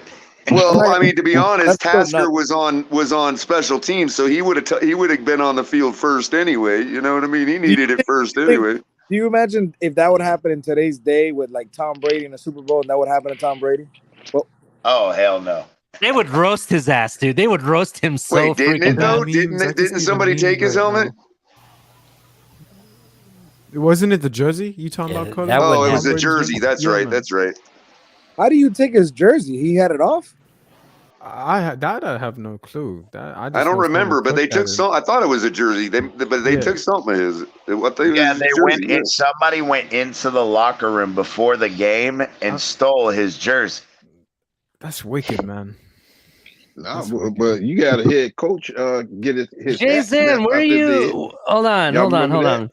Jason, where you been the whole show? We've been talking about the Dolphins for a long while. We were just just making fun of different things that that come up. You're very welcome to come up here and talk with us. And talking about the Bills losing Super Bowl is talking Dolphins. That is true. That is definitely true. Here, but seriously, I do want to dampen the mood tonight just a little bit. The score, remember people, the score should have been 48-3. Yeah. It was 48-10. Right. Our defense gave up 1 touchdown. And Look, that touchdown was given up. Hold on. That touchdown was given up, directly given up, responsible for, by a player that is competing with other players for Talk to me, position. because I didn't see the touchdown. I didn't see it. It was blatantly clear when they reran the replay in slow motion from the Madden view, and it is blatantly clear that Channing Tindall totally whiffed that tackle and allowed that running back to take the corner and take it to the house. Just saying. I'm gonna tell you right now, the biggest thing for me, the biggest takeaway is that I loved the running game here. They actually executed what we've been expecting. You know, from the very first game, we finally got to see it, and that's something that I love. Live is insanely fast. Without Armstead, we did it. And Greg Little did very good at the left tackle position, by the way. For sure that's a good point. He's the backup left tackle. And in addition, this guy right here, Antonio Gonzalez Jr. has it. Phillips going to have 15 sack season. I'm putting that in the bank right now. That's my number. I've been saying that. That's my number. 15 sacks. And the fact that he got that second sack or knockdown. And remember, Iceman, we were talking about it, bro. He was literally having his jersey ripped with one hand, and the other hand, the guy had his fucking hand on his face mask, and he still blew by him and got the fucking sack. Batman, tell him how fast Mozart is. Disgusting. Oh man, disgusting. Batman is fast. When he got that ball, good grief. I just hope X and Byron make a huge difference when they finally get back in. Zach Zila did good today on the defense too. Ridiculous. Morster is in. We said it the other day at practice. Morster is fast. You guys saw it. You guys saw it today. He's fast. To the right side, man. That was beautiful. And another name we haven't brought up that Culler brought up with Tyndall. He had a couple issues, but you know who looked fucking great was Cameron Good. Bro, Cam Good. I'm glad you say that, CT, because that's precisely who he's competing with. And I'm glad you brought that up, because that was the guy I wanted to see him have another good performance, and he did. And let's say when things are that close, it could come down to giving up one tackle like that for a run that goes to the house that makes the difference. So, that's why I wanted to, just point that out. I didn't want to dampen the mood too bad, but the sole touchdown we got tonight against us was literally because Tyndall missed a block. I mean, a tackle. I want to bring up something real quick here. I want to bring up something here about this right now before we do the rundown again. So I'm kind of concerned that Tyndall hasn't performed what I hoped he would have. You know what I mean? I don't feel like he hits the tackles properly. I think sometimes he looks lost, and that concerns me. Do you think that maybe we should entertain a trade or acquire another middle linebacker? What do you guys think? Yes. No. Yes. I don't know. Duke Riley looks good. I think Duke Riley does. Yeah, he does. I think we're good. Keep him for now. I think we're gonna keep him. We're not gonna put Tyndall on the practice squad. I'm sorry, we're not gonna do that. Riley was supposed to be mic'd up. We get to hear. We are going to keep him. We're definitely going to keep him. I'm talking about bringing someone else in addition, because here's the thing. We do have to develop him still. That we definitely have to do that. But I'm concerned because the biggest issue, if Braylon Edwards goes down for whatever reason, we don't have anybody there, really. I mean, we have Duke Riley, yes, but I mean, do we really want to go in a season with just Duke Riley? You got Sam McGuavin. Sam McGuavin, he didn't show up again. He looked good too. Well, but the thing with Sam is that he looks good in preseason, but when it comes down to the games, he's like he's missing an act. Here's the other part of it, though. Here's the other part of it, and we have to take this game with a grain of salt. Yes, there's all these positive things that happen, and we love it. Again, it wasn't against the starters. That concerns me too when it comes to the defense. You know what I mean? The Tyndall didn't make that tackle against the starter. He didn't make it against a second, third, or fourth stringer. You understand what I'm saying? I am still concerned about our mid-level, our second level being out of position, missing tackles, all that stuff, man. Yeah, and maybe that's a coaching to me. Maybe it's not him. Maybe it's the way that they're coaching. Maybe that. And you saw my text earlier. It's because I wanted to timestamp that comment about our front four. Our front four against the run is perfectly fine. Mm-hmm. It's really our edge, kind of, in our second level. You know what I mean? We lose containment, and then our second level is totally out of position. All right, so two things. Melvin Ingram is still not out there, so right, we can't judge him yet. Melvin Ingram is not out. I know. I don't expect. Well, I guess real quick, Batman, before you go down that road. I think I'm saying, when I say concerned, I'm more concerned about obviously who we're talking about, our second team, our depth. You know what I mean? Yeah. Like that. But I get what you're saying. I will say that me and Mr. Park's boy Cameron Good, we like this kid, and I keep saying I like Easy him. now. Reminds me You of can't leave me out of that group. You can't leave me out of that group. Right, Mr. Paul can attest. Mr. Paul can vouch for me.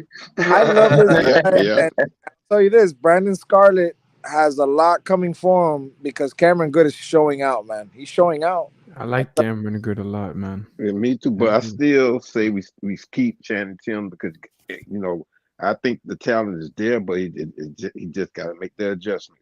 I agree, Mr. Paul. I'm not ready to throw him out. The baby out with the bathwater. What do you guys think about Noah? It's just a real close competition. You know what I mean? Crypto's bathwater color. Right, yeah, I don't want to throw Kendall into Crypto's bathwater or nothing, but How did Noah play for you guys today? I liked it. I was quite happy with his progression, David. I'm the only one so far that's given him props out of the blue. Average at best. I think he had one good pass breakup, and the rest he was mediocre. He didn't give up any big plays. As opposed to none, so he's progressing. You know what I mean? It's just like Tua didn't have any deep throws, and now he's got one. You know what I mean? I agree, but I just think that again for him, at least in Noah's situation, it's seeing it more consistently. That's all. His thing is he has problems locating the ball. Which look right there. He turned around and he located it, and he was able to make a play on it. It shows that he can learn, that he can get better, and that's all we want to see that continue. I'm not ready to anoint. And I meant to tell you this earlier, CT, is really how I meant to bring it was that Jalen Hurts had thrown it. Right, we're at least no longer desperate there at that position. I think if Noah's going to be progressing it like that, you know what I mean. If you look here, he's actually looking for the ball earlier, not at the last minute either. He had his head turned for a bit of that. Right. He got a little handsy. He got a little handsy. They could have called a pass interference, but they didn't. You know what I mean? Yeah, they letting him play in the preseason, Color. Hey, sure, but he did get a little handsy there at the end. But his head, here's the thing, his head was turned to the ball. But you're allowed to get handsy when your head's turned to the ball. That's right. They let you get away with it. Master at being handsy and never got caught. I got an idea. I'm not trying to sound funny. I'm not trying to sound funny. Madison was notorious for getting his hands on receivers, and yet he never got called for it. And now all of a sudden, that Kadu kid too. That Kadu kid is being handsy, and he's got caught a few times, but he's starting to learn from Sam Madison again. Hey, you can put your hands on a guy, just don't get caught. Hey, I'm gonna say something right now, but you guys are gonna think it's funny. I'm being serious though. How crazy would this be if the Dolphins decided to put an earpiece in Noah's helmet, where like either Madison or Sertan could tell him, "Hey, the ball's coming your way." That's actually a good idea. Now you're sinking us to Patriot levels, man. Yeah, that's not allowed, bro. They cut off the communication at what? 15 seconds. 15 seconds, I believe it is. Nobody has to know. Just give them a Bluetooth. Give them something. Everybody, welcome Luke to the channel. Everybody, welcome Luke to the panel. Hey, welcome Luke. What's up, Luke? FinsUp, Luke. Y'all boys, man. What's up with you, man? Go on, Luke. What's up, man? Hey, I know this is a Dolphin show, but shit, what about my Jaguars, man? Oh, okay. We got Jaguar fan here. You got our guy, bro. You got a Dolphin alum as your head coach, bro. We're all about that, man. Yeah, man. I think. I mean, with Trevor Lawrence, I think we're gonna do something this year. I'm on the record as saying I think you guys are in a get right year because you got the right coach. And I think that Trevor is a guy that sort of like our quarterback, where maybe it just takes the right situation and the right guy. I think Doug Peterson is the right guy for Trevor Lawrence. I'll say that. Hey, I want to ask this question right quick. You know what I'm saying? For y'all kick me out this motherfucker. What about that year we lost to the Patriots, man? We were supposed to win. Oh yeah, when you had what's this guy Blake Bortles as the quarterback, right? Yeah. What about that was year? the What y'all think problem. about that? That was the problem right there, bro. I won't say The it was a problem for problem. me The was Patriots that. got away with a lot of stuff at the end of that game that they had no business winning. There was a 10-point lead in the fourth quarter. They blew. That Jaguars should have won. They blew a 28-point lead with Atlanta. A 28-3 lead with Atlanta. Remember? Yeah, that's true too, bro. I'm not gonna lie. I'm like, is the game's rigged or is it? Talk about that right there. I agree with Bathtub. I agree with Bathtub. Hey, people used to call him Blake Turtle. Everybody welcome Cat to the channel. Welcome to the Cat Central. What's up, guys? How you doing? Yo. Very good. How are you doing? Good. I actually just rewatched the entire game now because I had something going on earlier. But that's I mean, it's hard not to be in a good mood after what you saw tonight. I mean, well, Crypto was in the bathtub, so you get to go move. There you go. Come on, you guys. Let's be serious. Let's be serious right now. So yeah, I was very impressed with the running game. I was very happy the holes were opening up. Again, this is without Teron Armstead on the offensive line, so that was very impressive to me. I was very impressed, definitely with Tua and definitely with Skylar. Even River Craycraft was really impressing me, to be honest. So yeah, definitely. and something you said before when I was listening before is Greg Little, and it may not seem like a whole heck of a lot, but the Dolphins need a backup left tackle. And you didn't hear his name a lot tonight, and there's a good reason for that because he wasn't giving up a lot of pressures. And the only time you heard his name, just balled out on run plays. So that's meaningful there in these type of preseason games. Hold on, I got one question. Let me ask a question. Hold on. Before I get up out of here. Yeah. What team gonna come out of Florida this year? The Dolphins, the Jaguars, or the Buccaneers? Which one? The Dolphins are gonna be the one. Dolphins coming out of Florida. Straight up. We're about to take flight. Let me ask a question. Is this because like the voice sounds familiar? Is this Cat from on the Fin side? Yes, it is. Yeah. It is. Oh, nice to meet you. I've been listening to you forever. Oh, thanks. Yeah, I have been too. So welcome to our channel, man. Really appreciate you being here. Now we got to get Paul out. We got to get Paul up here. Tonight, so, and I started just perusing around the internet, found you guys, and I'm glad to be on here.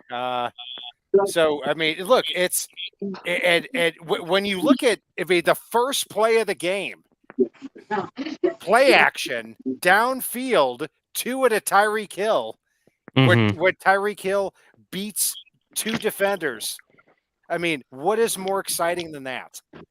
Yeah, it was definitely. I don't think Tallulah gonna be y'all quarterback though. I don't think so. You know what I'm saying? Who's Tallulah? You don't think who's whatever his name is, you know what I'm saying?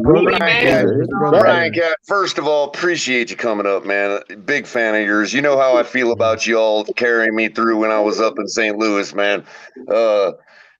Don't pay attention to the Jags fan, bro. He's outside the box, you know what I mean? And they're gonna say what they're gonna say, you know what I mean? What type of first of all, hey, you know, Jags fans got haters everywhere. Hey, I just came in to show love to the Florida team. We got you, bro. We appreciate that, but let the Dolphin fans speak. Go ahead, Brian. Is you from Miami? I'll tell you. If you ain't in Miami, you shouldn't be no Dolphins fan. All right. I Mute shouldn't the Jags fan, be a bro. Jaguars fan for any reason. All right, What Mr. the Luke, hell is that? appreciate you. Your time is up. Thank you, man. Have a I'm great from night. Duval County, man. Reason Duval to County, be a man. Jaguars fan. Duval County. Wow. All right. Hey, he did say he knew he was gonna get kicked out at some point. Right. That's true. That's true. That's He true. did say that though, yeah. Imagine Anyway, being Kat, a Jaguars fan and talking trash. The audacity. Yeah, I know, but you know what, Brian? You know what Well, else too? you know what, We got Kat? I Buffalo used to fans do that that come when up we here. were one. I did that when we were 1-15. We got Buffalo fans in our community at the Fins tailgate. They don't even say that nonsense when they're up here. You know, they got more respect than that. So that should tell you what you're dealing with Jags fans. You know what I mean? Yeah, I'm with you on that. But look at it. I mean, it's hard to really criticize anything that happened tonight. I mean, my poor wife had to go down and pause the game at the beginning of it for me tonight, and so I could watch it in full. And the Dolphins were winning 41-3 at one point. I mean that's incredible. We had 48-3 at one point. We gave up that last long run for a touchdown at the toward the end there. No, you're right. No, we scored the last touchdown, Color. It was 41-3. Hey, Color, you might want to go back and look, bro. Color, it was 27-0 at half. Let me ask you this: who do you think, based on tonight, you talked about the running game, who do you think is going to win the Dolphins' third running back spot behind Gaskins and Chase Edmonds? Gaskins. Yeah, we've been real. I mean, I myself have been on Gaskins. I think I'll tell you this: Sony hasn't. Besides today, Sony hasn't showed us anything, and Gaskins has been stepping up. But Ahmed was out there too; he was making moves out there. Yeah, it's going to be very tough. But right now, for me, it's Mostert, Edmonds, Gaskins, and I could go Ahmed. I also kind of like what White showed us last week too. Well, here's the thing: we say that Sony Michel showed up tonight, but keep in mind that it took him 2 attempts to get in the end zone from short yardage. We're not talking about if that's a 4th and 1, that's a turnover on downs. And secondly, I just cannot get the performance against Tampa Bay out of my head from Gaskin last year. I just can't. He was 10 for 10 in receptions out of the backfield. And despite only having 25 yards of rushing, he still only had 5 carries. And that's 5 yards per carry against arguably the best run defense at the time in the league. So I just can't get that performance out of my head. And then, let me ask you this, though. I got it right out, man. How many? Appreciate y'all. All right, Iceman. Appreciate y'all, man. Thank you. Have a good night, Iceman. But let me ask you this. Let me ask you this, though. Besides all the running backs we have on our stable, and they're all good in their own ways, how many of our running backs can get that 3 and 4? Think about it like that, Color. That can get you those 4 yards for sure. Well, I'm already of the belief that it's not a competition between him and Chase Edmonds anymore like it was 3 or 4 weeks ago. You know what I mean? What I'm trying to say is you can't forget that, you can look at their numbers. Everybody can look at everybody's numbers, but Gaskin is responsible for 42 of our points last year. I'm not talking about. I'm saying, Color, like out of everybody we have on our roster, when it's 3rd and 4, 3rd and 3, 3rd and 2. Who is the one running back that we have that we can count on getting those yards and getting that first down or the touchdown?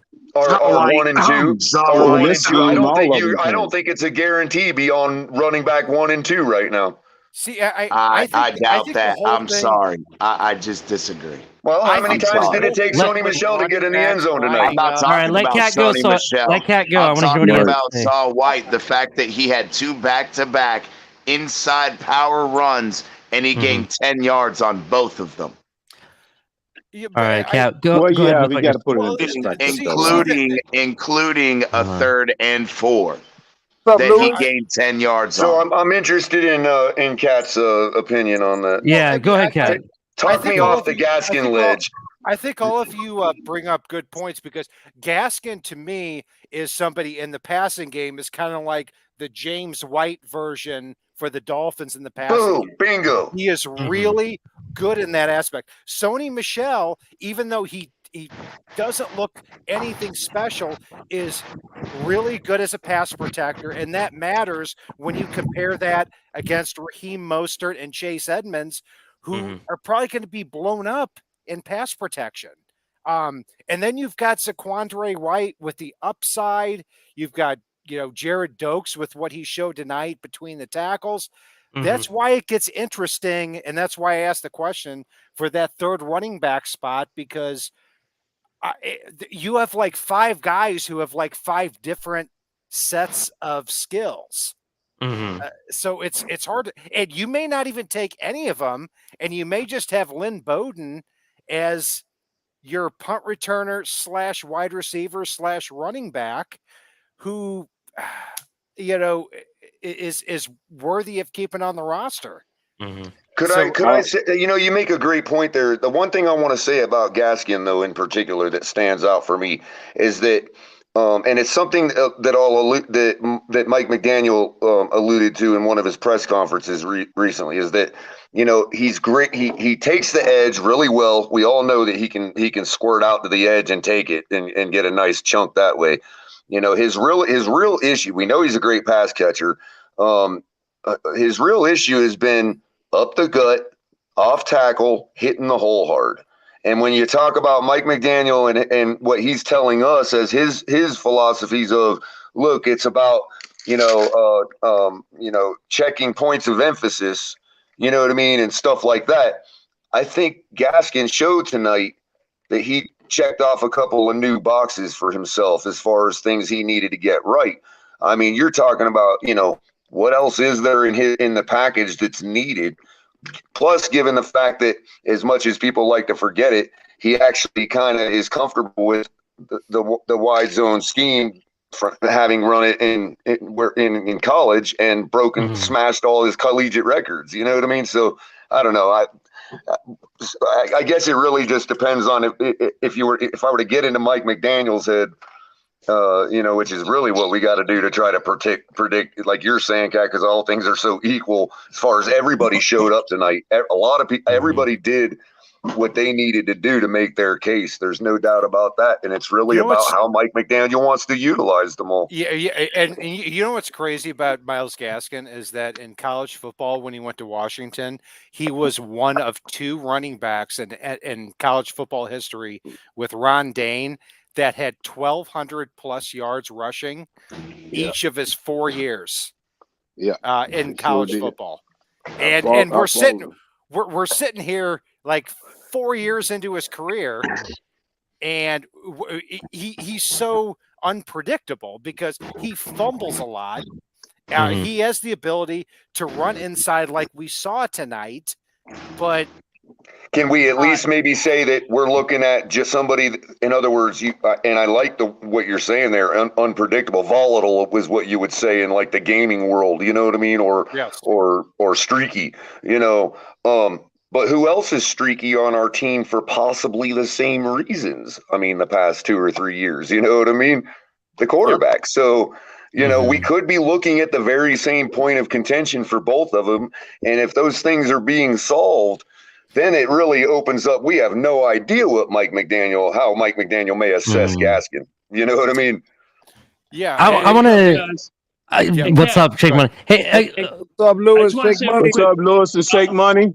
What's up, Shake Money? What's going on, buddy? Shake Money and Lewis. I've been listening to you since the filming days, my brother. You know that, right? Of course I do. I know you from anywhere. Yeah. Hey, man, listen, I just wanted to say hi to you face to face, and I have one important question. What do you think of the fullback battle? It's a one-man battle. It's pretty solid. Thank you, man. I appreciate you. And I like seeing Ethan Carter back there. And every other fullback should be cut, and quite frankly, isn't really a person. Right there. Yeah, I got a question. I got a real question for you. So the big discussion here, elephant in the room, is all week long we've been talking about Tua versus Skylar, right? Do you feel, in my opinion, at this point, with everything that we've seen this offseason and in the preseason games, in my opinion, Skylar is definitely QB2, no questions asked. How do you feel about that? Do you think that he's QB2, or do you still hold Teddy above him? Teddy has to be above him for a simple reason, because he's a 9-year veteran, and what we've seen in preseason doesn't matter, because I mean, you're talking about somebody who over the last I'd have to look up the stats, but has a touchdown to interception ratio of almost 3-1. And Skylar Thompson should be on this roster, but there's no doubt about it, even though teams don't normally keep 3 quarterbacks. But Teddy Bridgewater is going into his 9th year. The Dolphins are guaranteeing $6.5 million in his contract with the possibility for $10 million. He is staying on this roster, no doubt about it. But the question becomes, in the middle of the season, if some quarterbacks go down around the NFL, do you have the means to trade them for a mid-round pick? I still don't think so. So, look, CT has horrible feedback. Hold on one second. There we go. Sorry about that. Right. Look, but Bridgewater is the guy that's going to be the Dolphins' backup quarterback this year, and he should be. He is an improved version of Jacoby Brissett by far. So let me ask you this, though. Let me ask you this. Let's say we moved him by week 6 for whatever reason. You know what I mean? Let's say down the road, another quarterback team needed a quarterback really bad. We moved him. Do you feel comfortable with Skylar as QB2? No. Wow. Because he's a rookie. I feel comfortable with him as a developmental quarterback in the same way Mike McDaniels had C.J. Beathard and Nick Mullins, that type of quarterback.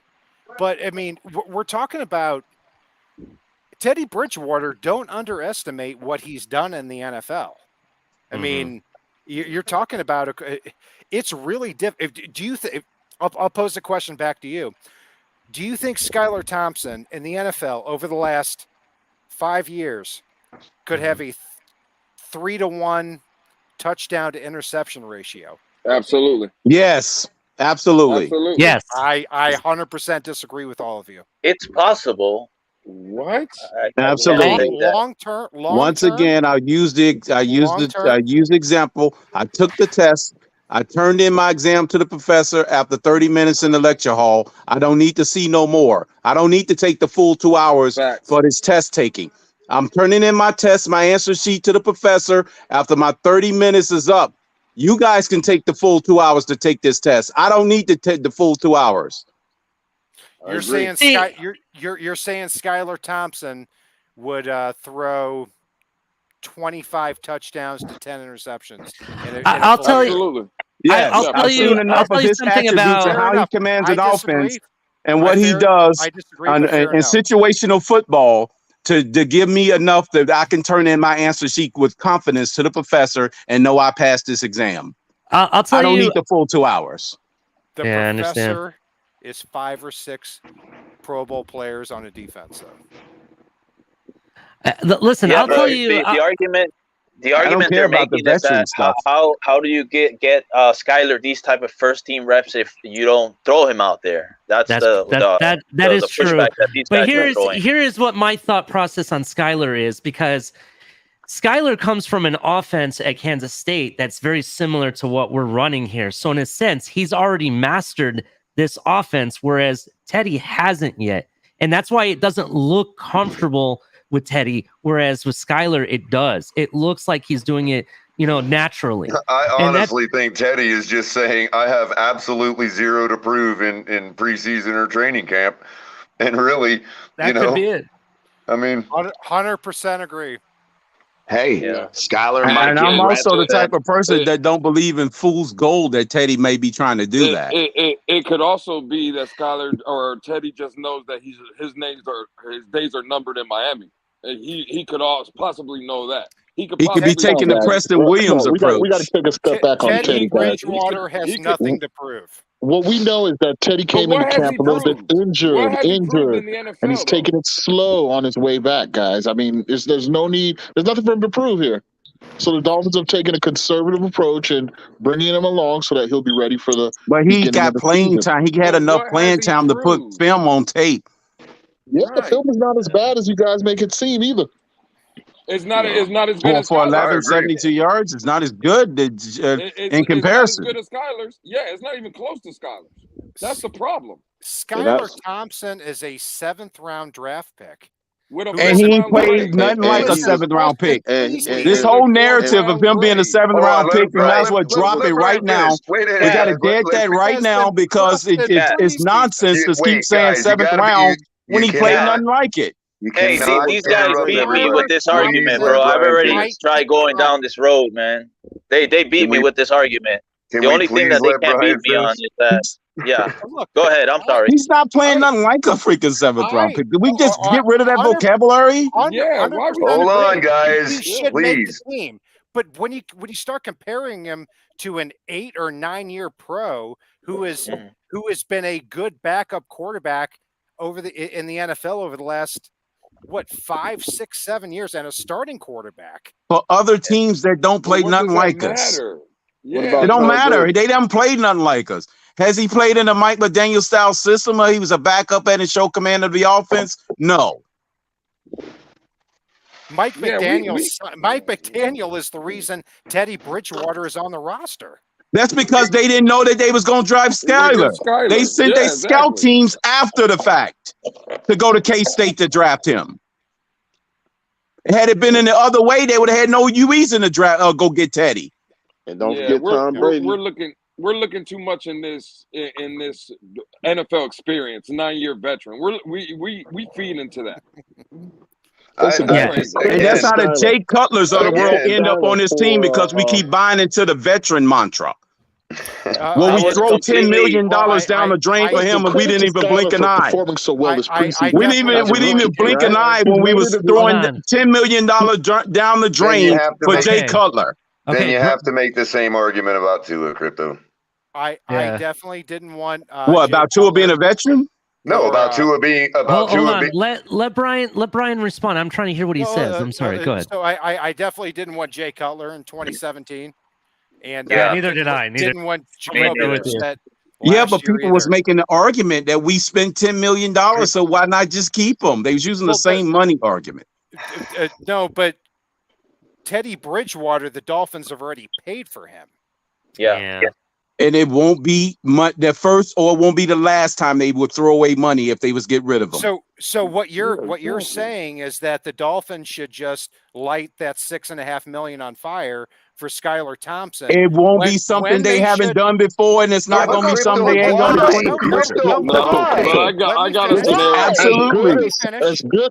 Because you guys was making the same argument about Parker's team-friendly contract, and I was saying get rid of him no matter what. As good as Skylar has looked preseason, it would be an extreme disserve because Skylar's a better quarterback. NFL season against defenses that are going to adjust every week. And no rookie quarterback is ready for that first year. No, there's no law that says no rookie quarterback is ready for that. That's not written in stone. But y'all keep forgetting. What freaking Congress passed the law and the president signed that a rookie has to fail? Hey, I don't blame him. I'm not easy going against you guys, man. Please stop yelling at each other over Teddy Bridgewater. Seriously. They act like that's a requirement for a rookie to fail. He's the devil or something, bro. Jeez, man. Yeah, the quarterback graveyard in the NFL is littered with quarterbacks who are rushed onto the field in their first year. Try to bring him back on, and it's also littered with first round failures too. Who cares, man? We paid. It's hard going against these guys, bro. Believe me, I've been down this avenue, man. And I don't give a shit about the money. Valid points, bro. Then why do you even care to talk about Teddy? Because I don't care. He asked me on my opinion about whether or not I'll give a damn about the money. Dude, you're spending a serious amount of energy. Yelling I ain't spending no goddamn energy. Come on. You guys don't need to yell at each other here, please. Man. Just stop yelling so the whole much, veteran dude. and this money argument is futile. Yeah, but it's nothing to yell over, Crypto. I'm not yelling. Oh, dude, yes, really? you are, Crypto. Can we get bathtub Crypto back? You already got bathtub Crypto. This is me at my normal pace and volume.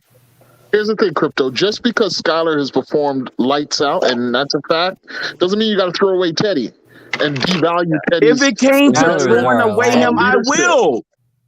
We don't have to devalue him to raise Skylar up, you know? And and the vice versa goes the same too. Yeah, and we're not going to lose the farm if we keep and all there's three, no so law saying a rookie is guaranteed to fail. Dude.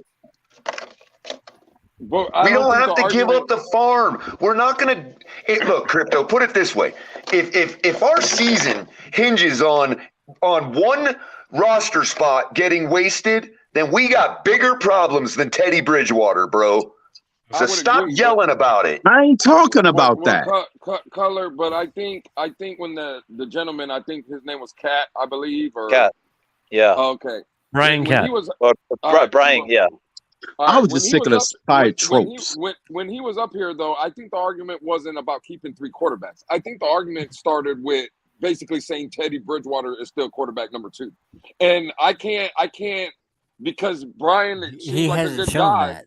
Listen, he seems like a pretty good guy and a cool dude. But we've all been up here on this channel saying that Skylar has done enough to be 2. So now we're gonna Why go backwards? Now we're changing our tune now because. But here, no. Hold on. Because we're trying to get deference to a new person on the panel. Right. I am trying to get. It's because the guy is QB2. And all I'm saying is he shouldn't be QB2. Color, weren't you up here the other day saying that Skylar had shown you that he was number 2? What have I actually said, Lewis? No, I didn't say you did. I'm asking you. I could have. I'll tell you what I've actually said. This is my final position. I don't believe we should only keep 2 quarterbacks. Period. So I shouldn't even be debating with anybody whether it should be Skylar or Teddy. Okay. Right, but we've done it before. Color. Okay, right here, right now. Who is your number 2, Color? Right now. Are you talking about? It depends on the situation you're talking about. All 3 on the depth chart, based on what you've chart, seen in preseason and everything. You know what? I'm just not even going to listen to y'all's questions if you don't let me answer them from now on. Okay. If y'all want to talk over somebody when somebody gets a question answered to them, leave the panel right now because we're not going to be banning people. Okay, but that's what y'all deserve. Every one of you deserve to be muted right now. Okay, stop it. Start acting like adults and stop acting like I'm the one that gets all excited all the freaking time. Okay? Hey, guys, I'm taking off, man. I'm falling asleep. But hey, I love y'all. Hey, peace, bro. All right, peace out, bro. All right, man. Love y'all, Peace. man. Fins up, man. Now, if Fins I up. may answer the damn question that was posed to me, I will give my final position on this quarterback issue. My depth chart would read Tua, Teddy, Skylar. If Tua goes down, and it's going to be for a week or 2, I'm starting Teddy. If we're 8-1 and Tua is going to be out for 3 weeks, I'm starting Teddy. If Tua is out for the whole season at week 2, if Tua is out for the rest of the season at week 8, and we're on a run, I will start Skylar and keep Teddy as quarterback 2. We have already paid for a quarterback 2. I am not gonna go pay for another one in week 8. Especially since the one we have has gone 5-0 in relief. That is my final position on the quarterback issue. You all can try to trap me into saying that I said something different on one day than the other. Who's trying to trap you? Color, again, Color, to see this what I'm saying. Like, we're not going to be disrespectful, but I'm not going to get talking like I'm a fucking child up here neither. No one said that. Well, neither the fuck am I. Oh, hey, Culler, again, homie, you know me. I don't mean no disrespect, but again, I'm not disrespecting you, but I'm asking you, like, don't talk to me like some certain other people. Whoa, I'm not like that, Culler. Okay, stop it already. You came up here. You just asked me as if I was. I asked you a simple question. What did you ask me, Lewis? Ask me again so everybody can hear what you asked me. Ask me again. Absolutely. Are you done now? I asked you, Culler, if the other day, did you say that Skylar had done enough to be number 2? I didn't press you. I didn't come at you a certain way. I didn't even say that you said that. I asked you if that's what I had heard. If we were up here the other day. Of course, and you just heard it again. No, yeah, listen, guys, that's where we all could agree. We all can agree. Because I'm not no lemming. I'm going to tell you my position on the quarterback position. Did I not say that I would start? I'm not going to ever say we all agree. Down. Did I not just say that? Without knowing the parameters. Okay. All right. Under no circumstance, I was in all conditions, all scenarios. Skylar is number 2 in my mind. My exam questions have been turned in at the 30-minute mark. I don't need no further testing. Listen, guys, this is a good in argument. All situations, money situations, skill situations, any scenario. 0-17, 17-0, replacement of Tua. He is number 2 unequivocally. Good for you. You want a cookie now? I don't need a fucking cookie. Then shut the hell up. I told you what my fucking position is. I ain't say nothing about wanting no fucking cookie. Do you want a fucking cookie? Yeah, I do. Give it to me, bad boy. Well, go get it. Well, go get it. It's in the bathtub, Culler. Yeah, and go drink all the motherfucking bath water that I pissed in. Publix oatmeal cookies, I think, might be the solution for this all. Why can't we all just get along? Yeah, then go drink the piss water too while you at it. Bro, you either. It doesn't matter what you think. You either remove this man from the stream right now, or I'm never hosting with you again, bro. I'm telling you, it was man to man right now on the air. I don't care. I'll tell everybody on the air. You the one got personal about bath water. Shut the hell up, pig. You shut the hell up. Hey, both of you guys, calm the fuck down. Now, Culler, come on, bro. All right. Culler, don't tell me to come on, bro, until you want to drink Crypto's piss water, okay? You either remove this man from the panel, or I'm never hosting with you again. Culler, come on, bro. Go ahead, try to cancel somebody out because your feelings hurt. I ain't canceling shit. Yeah, you is. You gave him an ultimatum because your feelings got hurt. You heard what I said, Ali. You the one got personal, and I got personal back. You heard what I said, Ali. All right, quick question for your panel. All right, we started the expansion team. We got Teddy and Skylar. Who starts? Skylar. Skylar does. Scenario, Skylar's the guy, obviously. And again, credit to Skylar because of how great he has looked. Nobody can take away how great Skylar's looked. Y'all know I'm a Tua guy, 100% Skylar, bro. Teddy backs him up, but Skylar starts. That's but remember, you painted it as a scenario, an expansion scenario. That doesn't mean that doesn't fit every single setting. You know what I'm saying? I think that's what Culler was getting at. Tyler has experience. I mean, Teddy has experience. Mm-hmm. Skylar doesn't have that yet, but he has the talent. So no doubt. Teddy can coach, but Skylar, when it's time to come in, he comes in and throws the ball. And he does have the talent to overcome the disadvantage in experience. I said that tonight too. Yes, and I also said, that if that's what happened, oh well, I would not be butthurt if they chose Skylar as QB2. What else am I supposed to say? Right. I got you. Teddy has the experience. He hasn't been great through his years. He's got the experience. I think ultimately, I'm not going to sit here playoffs. and listen to Crypto disparage this man like that. Yeah. Oh wow, that's my fucking opinion. He should be number fucking 2 on the depth chart. And when I say good for you, what do you want us to do? You want to flip out on me, bro? Go right ahead, bro. No, I didn't flip out on you. You said something to me Go first. Sip on your piss, buddy. You ain't fucking willing to take something. Shut the hell up. Hey, Ali, okay, all right. Hold on a second. Miami Hold gets on. in trouble and Hold Tua on. goes down. Hold Skylar on. comes in. Teddy coaches. Listen, quiet, please. Everyone's acting like children. All right, listen. I understand. Not saying you, KP. I'm just saying in general. All right. I put both of them time out for a little bit. All right. Yeah. Listen. Now I'm going to say this once. I said this earlier. I'm going to say it again. Please be respectful. We had a lot of people on the panel today. I've had to move people in and out. All right. When someone's speaking, let them finish their sentence, and then please, then you can comment and say your piece behind it. All right. Yes, sir. And please be respectful to everybody. You know what I mean? I know people are getting into their feelings and everything. We're hyped. I'm on adrenaline because we fucking won. What is it? 48 to whatever. You know what I mean? 10. Yeah, I'm emotional about it. I'm emotional because I've been fighting the fact that I think that Skylar deserves to be on this team. And then after that, I felt that he was QB2 in my opinion because he showed way more and more heart than what Teddy Bridgewater has shown.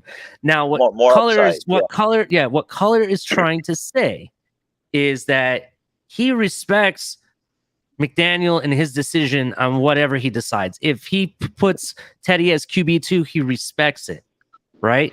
But he also feels that if Skylar had the opportunity to come in, no matter who it was for, what the reason was, he'd be good with it too, because he feels that he has the abilities to overcome them. That's Culler's point of view. Now, Crypto, on the other hand, he feels that no matter what, he's QB2 no matter what, and if you don't put him as QB2, then you're a fool. That's basically what Crypto's thought process is based on what he's seen. Neither one of them are wrong in a sense. You know what I mean? I respect both of their decisions, but that's where they both sit. have valid points. Yes. My decision is solely based on of two things. One, actually three things: his abilities, his athletic abilities that he has, the skills that he shows, and his knowledge of the scheme and offense. That alone, to me, it surpasses what Teddy has, or the experience that Teddy has, because Teddy hasn't run this offense for very long, where Skylar's been doing it for 5 years in college. So that's why. And to Crypto and Lewis's point, we've seen that be successful in certain circumstances. We saw it kicking out established starter, and then we've we've seen it happen with Russell Wilson. We saw it happen with Tom Brady himself, right? They displaced established NFL starters, right? So it is possible that Skylar is of that level. No one can deny that. And again, that's credit to Skylar. But at the same time, I think we're disrespecting who Teddy Bridgewater is and the sage leadership that's required at the position. It's not just about talent. You know what I'm saying? And this guy's been a winner at every stage leading up to this point. So, Can I say something? Go ahead, Lewis. You got it, bro. You got it. No, I'm just saying, in you guys' opinion, I'll start off by saying, in your guys' opinion, what was the best throw of the night? Out of all three quarterbacks. It wasn't a catch. It wasn't a catch for me. Thank you. It wasn't a catch for me. It was Skylar. It was Skylar's throw to Easy E that the pass interference got called on. Right. And Skylar was a naked bootleg to the left. It was off platform across his body. Put that ball right there. Sometimes we have to stop worrying about all this NFL experience. It helps, right? But we're talking about attributes that certain quarterbacks have. There's not a quarterback besides Skylar Thompson that makes that throw. Yes, there is. No, there's one more. There's one quarterback that does make that throw. Herbert. Not Justin Herbert. Not Justin Herbert. Patrick Mahomes makes that throw. I'm talking about on our roster. Oh, on our roster, definitely. On our roster, 100%. Yeah, 100%. The only other quarterback that can make that throw comfortably, no problem, is Patrick Mahomes. Yes. I see Justin Herbert making that throw more than Pat Mahomes, but I respect your guys' opinion. Not off. No, but if you think about it, Jan, Patrick Mahomes throws these over the cross of his body. I feel you guys. Kicking his leg up on one leg, making these throws like that. That's the stuff that I'm seeing from this kid, and he's being successful at it. You guys are right. You guys are right. The arm talent and skill is undeniable. The balls are undeniable. right? Well, His KP, accuracy is better than expected. There's nothing negative you could say about Skylar as a rookie quarterback coming in on this team. He's the one making this a discussion. And again, he deserves all the credit for making us have this discussion. So nobody's taking anything away from Skylar. He has the potential and the talent to be an all-pro quarterback if he develops from this. Oh, yeah. With the right coaches, that's correct. Can I say something real quick? Yeah, KP, but it takes more than just talent. It takes more than talent. KP, but what we're talking about is, but when you watch Skylar, he doesn't look like a 21, 22 bush-eyed kid rookie. Correct. To Ali's point, this is the offense he ran at K-State. I mean, the kid just looks very comfortable. It's not like he's not throwing crazy interceptions. I mean, he just looks like he fits the part. No, he looks very He's not young. Go ahead, Jan. You wanted to say something. Go ahead, Jan. No, I just wanted to say that when you guys asked who looked better this preseason, Mac Jones or Skylar Thompson, I think that tells it all. The answer. It would be Skylar. Yeah, absolutely. Exactly. I think Stop it. Mac Jones was throwing dimes, baby. He got to keep doing that for week one. Yes, sir. Can we say this also? CT just got removed for saying Mac Jones on my show. Okay, go ahead. Yeah, can we say this also that, hey, if McDaniel's calculation, like Culler said, is that Skylar Thompson deserves the number 2 spot or even the number 1 spot, then I'm rolling with McDaniel. I'm trusting him. No matter what, I trust I trust the head coach no matter what. But I'm just saying, if it's me and I'm in McDaniel's position at this point, I can't deny everything that Skylar has brought to the table. Right. You know, he's made all the throws that we asked of him. He has done it, executed perfectly almost, and he consistently. This is 3 straight games. The guy has over 140 something multiple rating touchdowns in this one too, and multiple touchdowns in this one, and no interceptions on top of it. So, in the preseason, he has 5 touchdowns, no interceptions. Can you post a poll?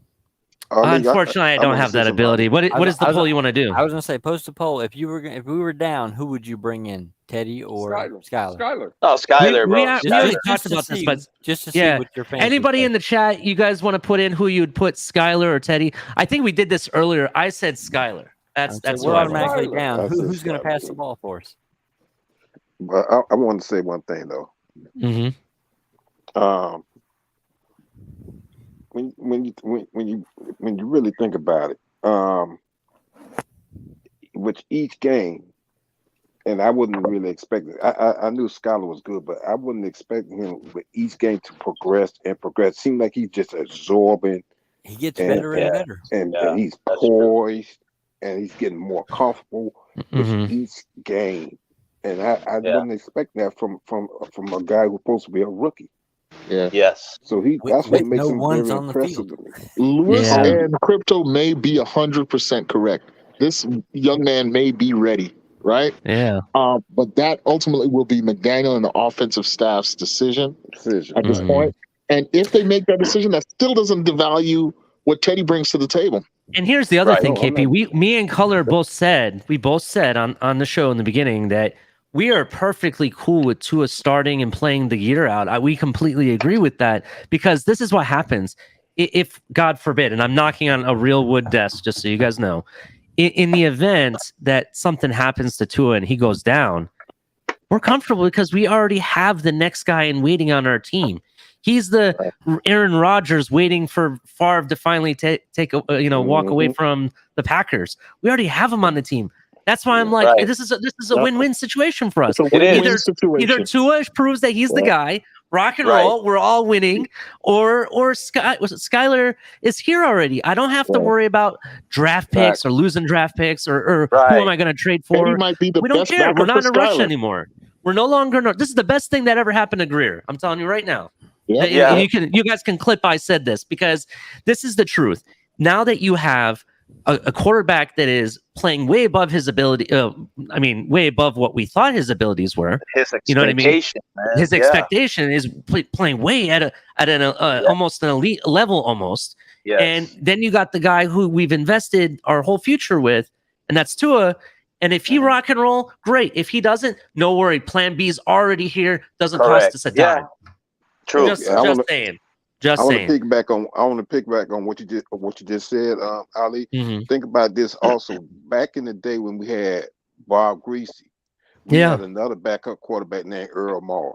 Now, right now, we're in a better situation than they were because we have Tua, we have Teddy Bridgewater, and we have Skylar Thompson. If we can keep those three, we are better off than they were back in the day. If you think about it. Listen, I hate to say this, but the Bills fan Maston Park in the chat, he's made 2 strong points here. Okay. Listen, this is the team of, remember the Scott Mitchell controversy? People said he was better than Marino. Then he was given the reins and crapped the bed and didn't do anything in Detroit later on too. Again, we don't want to be premature with this guy's potential and what he's shown thus far.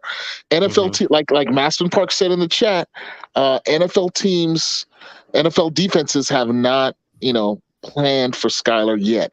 And let me tell you, when defenses do that and they adjust and they make, a guy like Belichick, he's going to figure out how to contain a quarterback like Skylar. I mean, that's the nature of the NFL.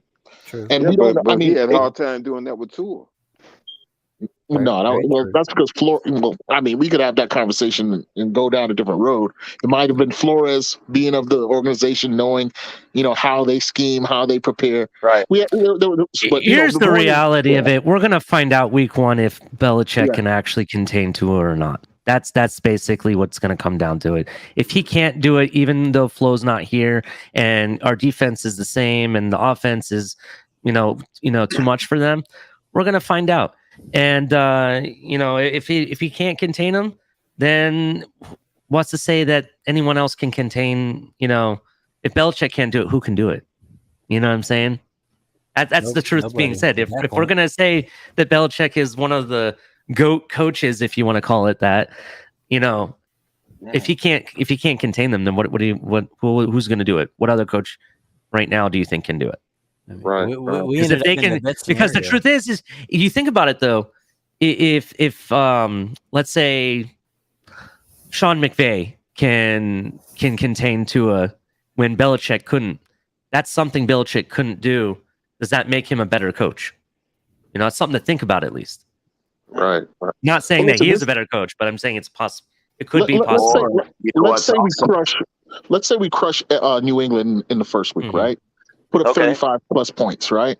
But on a series of plays, 2 or 3 plays, Belichick's scheme mitigated to him, right?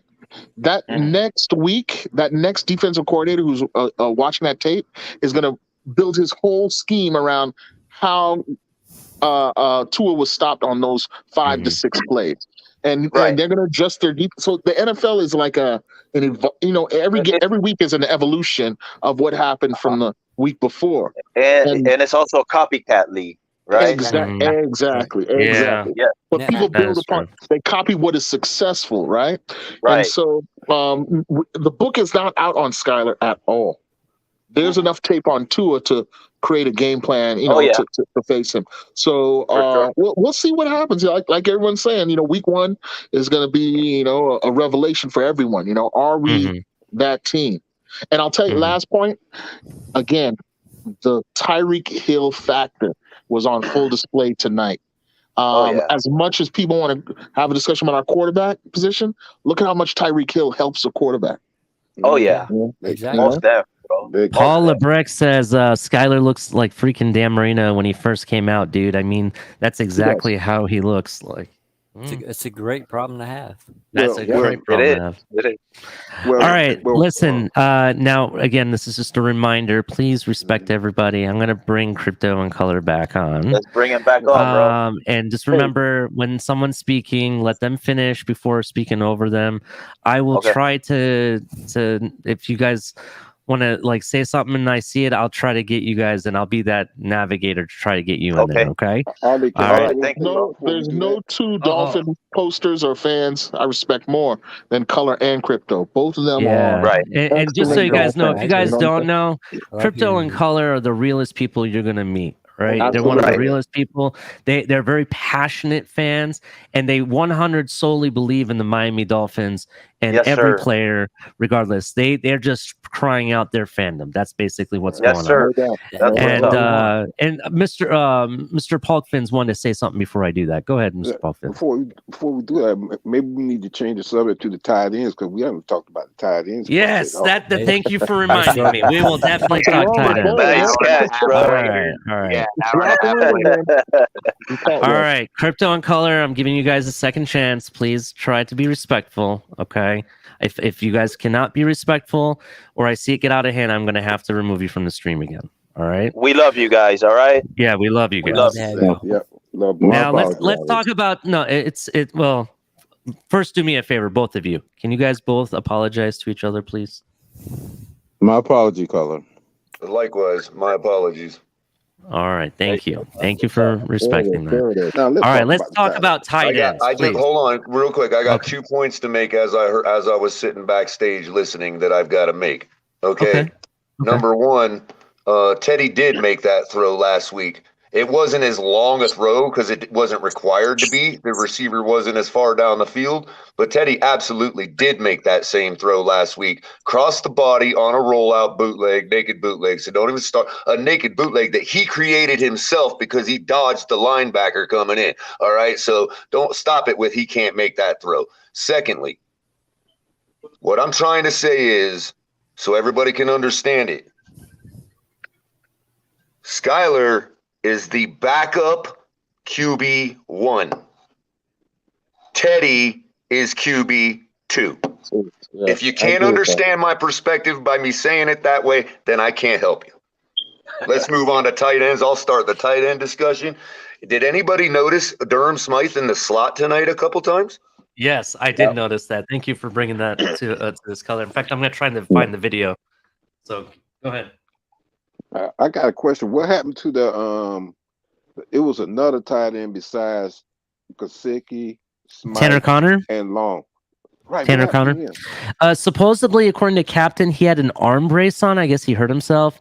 They are saying they may put him on IR so they can kind of protect him that way. I kind of feel like based on the looks he was getting and what we heard, I think he had a good shot of actually possibly making this roster, possibly. But I don't know. Well, we'll see. We'll find out. So that sucks to lose him now. That sucks to lose him. Yeah, definitely. I have a quick question. If we were going to move off, of Gesicki, having him to kind of, Hunter Long will move up a spot, and then Tanner O'Connor will take Hunter Long's spot in that rotation of that, depth chart.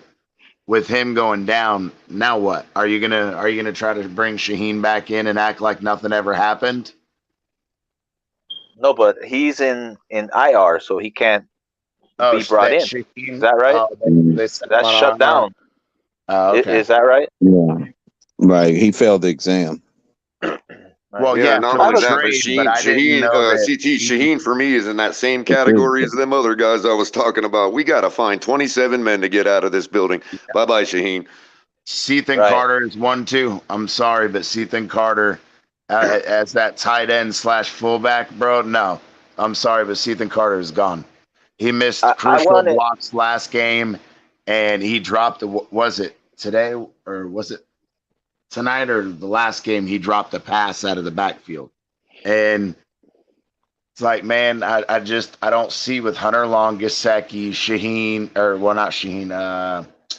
Durham Smythe, and then now Tanner Connor's hurt. Now, I mean, I guess you can keep Ethan Carter, but isn't Ingold already kind of taking that fourth tight end spot because we're using a fullback?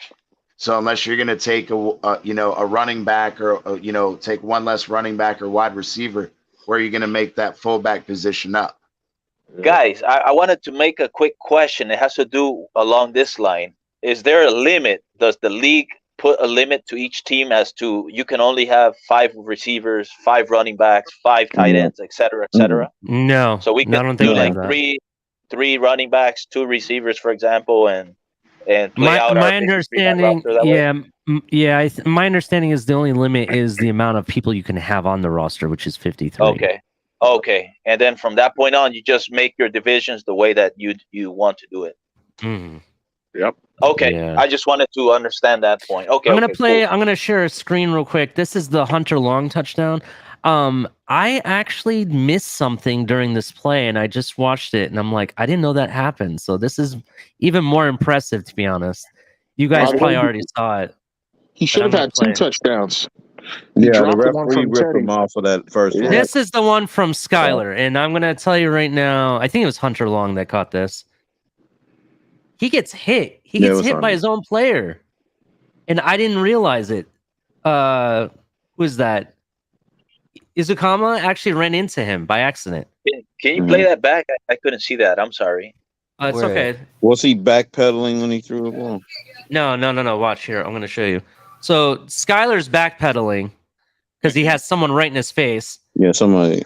Right here. Right. Let me go one frame back. Yeah, he pumped it right there. I don't think See, look at this. Look at this. Izukama runs into the tight end here and slows it down. It was almost like Ben Roethlisberger when he do a pump fake and still got the ball in his hand. But he still caught it. That was impressive. Oh yeah, yeah, great play by Carter. Hunter Long. That's Hunter Long, bro. He went and saved Skylar's ASS on that one. That's for damn sure. And it was screwed up because he ran into Easy at the same time. Exactly. Yeah. So I didn't catch that when I watched it live. I was like, "Oh my god, I can't believe you caught it." I was on the phone with Culler. Yeah, that throws the whole rhythm off, and Skylar's throwing where he's expecting Hunter to be, but because he ran into the fucking other guy. One moment, Culler. Hold on one second. Right on. Okay, go ahead, Culler. What you were saying? I apologize. Oh, I was saying that I think one of the things that there's 2 scenarios that could be playing out when you see Smythe in the slot like we did tonight. It could be that they're sending a message like, "Yo, Gesicki, we don't need you even for that," or it could be saying, "Hey, you're never going to know what either of them are going to do because guess what? Now Gesicki can block and Smythe can run the slot too. So we're not telegraphing anything." It could be that scenario, one or the other. And to prove the one scenario that's not so good for Gesicki, there was a throw that was made that Gesicki was open, and when he walked off the field, he kind of stared down McDaniel, and it didn't look good, to be honest. Just being honest, I don't know if you saw that, CT. Which one I'm talking about? I said earlier. Yeah, bro. He got huffy and puffy when he got over there. Did he get a big throw from Tua early on? He did. He got one throw, but that was it. Tua fucking nailed him that dot across the middle for like 20 yards. Right, CT, right, exactly. That's one of those throws. You're right, and that's one of those throws I wanted to see Tua improve upon, in which he did, and now Gesicki's going to be like disgruntled. Bro, he was hot, bro. He took his helmet off and he slammed it down, bro. He was pissed. Oh yeah. In fact, I think the stream I watch it on, it doesn't have commercials, so it has like the full camera the whole time. So as he's coming off the field, you see him slam the helmet on the bench, bro. He was pissed. Yeah, in fact, I actually think it's the one where he actually lined up in the backfield as a running back, and he basically ran like a loop route along the sideline. He was wide open, but I think Tua threw to Craycraft instead. So this was a pass Tua threw. Yeah. What was the end result to Craycraft? I believe it was a first down. I think it was a first down. I'm pretty positive. Yeah, I think it was the first down on a curl play. He was throwing a tantrum, bro. He was throwing a tantrum. If he's starting to get upset when Tua is making plays, he should have been a little more animate back last year when Tua wasn't making plays. He'd have a better case for himself. That's true. I wish I had that play. I was trying to find it. No, that one should get me blocked on Twitter, I think. Craycraft has really mixed up this whole wide receiver room talk too. He's been mixing it up all season, Corey P. You know it. Color told me from day one. Color told me from day one that this would happen, right? And I was like, no way, dude. I don't know what film you're looking at. This guy looks nothing. This guy would be lucky to make special teams. That's what I told him verbatim. Well, right? I told you what film I was looking at. From the moment they dropped that highlight reel of him making that one-handed catch And me watching his eyes follow the ball all the way into possession, I knew that guy was that guy's a guaranteed first down. Well, wait till they put Waddle on the field and Tua has comfort with him. Oh boy. yeah. The thing that lets him make the team though is probably going to be that block he threw for I can't remember who it was, or one of the running backs coming out of the backfield. He got 10 more yards because of his block on the sideline. So whose block was that? Gesicki, you mean? No, Craycraft. Oh, really? Craycraft. That's good to hear. That's good to hear because I know that's something that a couple of the other guys hold advantage over him on. You know what I mean? Mm-hmm. Yeah, it was pretty early on. He made a block along the sideline, and the running back went for 10 more yards off of his block. So I know the coaches love that kind of thing, you know. So Here's a neat theory, guys. I think that and this thing, I'm not trying to throw shade on Bowden. I think he actually has been holding his own too. And they're just a completely different type of receiver. You know, that's just bottom line. You would use them in a different way. Plus Bowden brings the backfield ability a little bit for you. You know, but what I'm thinking though is Craycraft reminds us a lot of Wes Welker, obviously. Okay, but Bowden kind of reminds me a lot of Philip Dorsett. And I'm thinking, who has Belichick been more successful with? Wes Welker or Philip Dorsett? Well, Dorsett's worst enemy has been his injuries, but you know.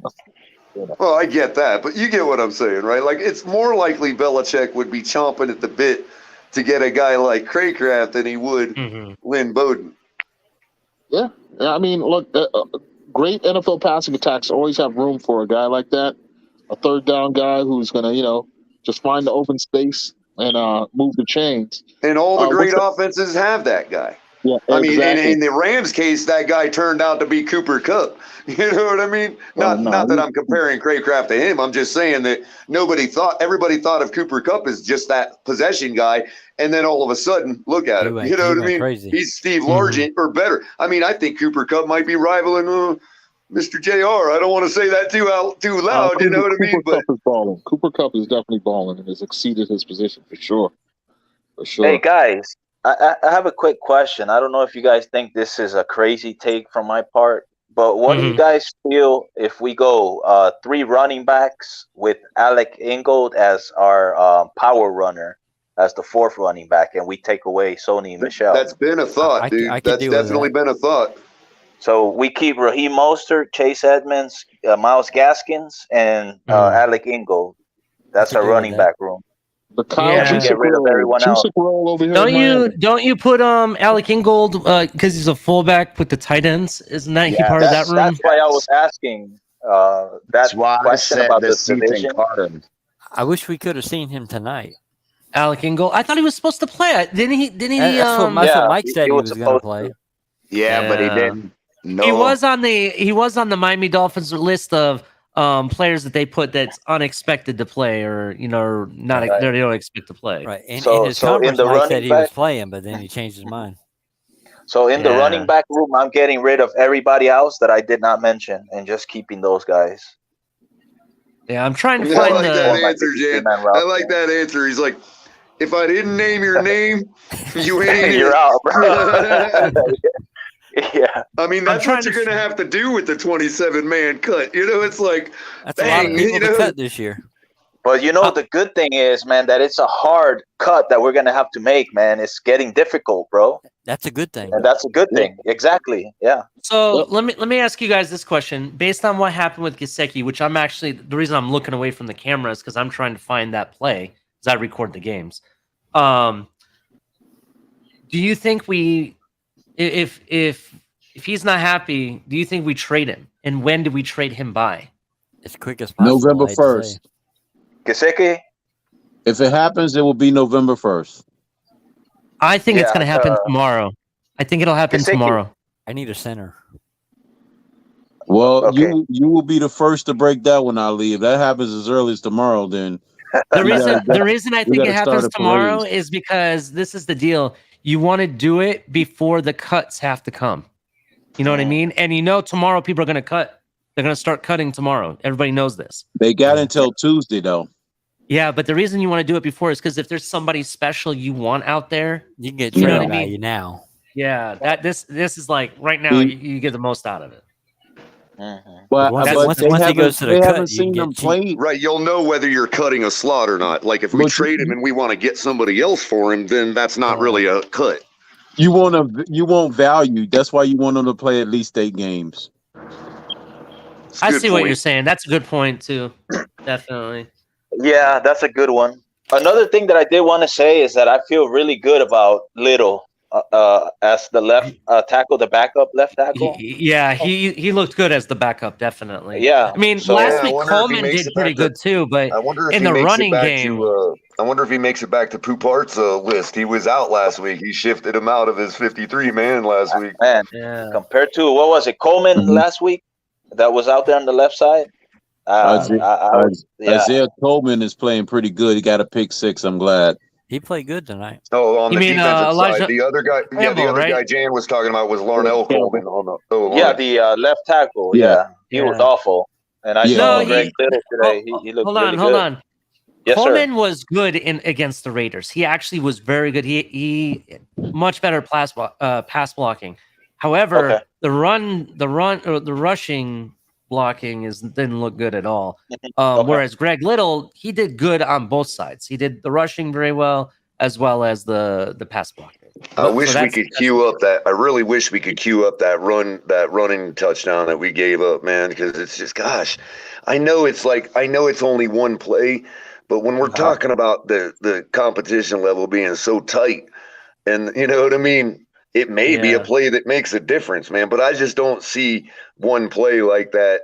Do you guys think a play like that, when the competition is close, is enough still to overcome a guy that got drafted in the 3rd round, as opposed to a guy in the 7th round? You know what I mean? Are you talking about Channing Tindall?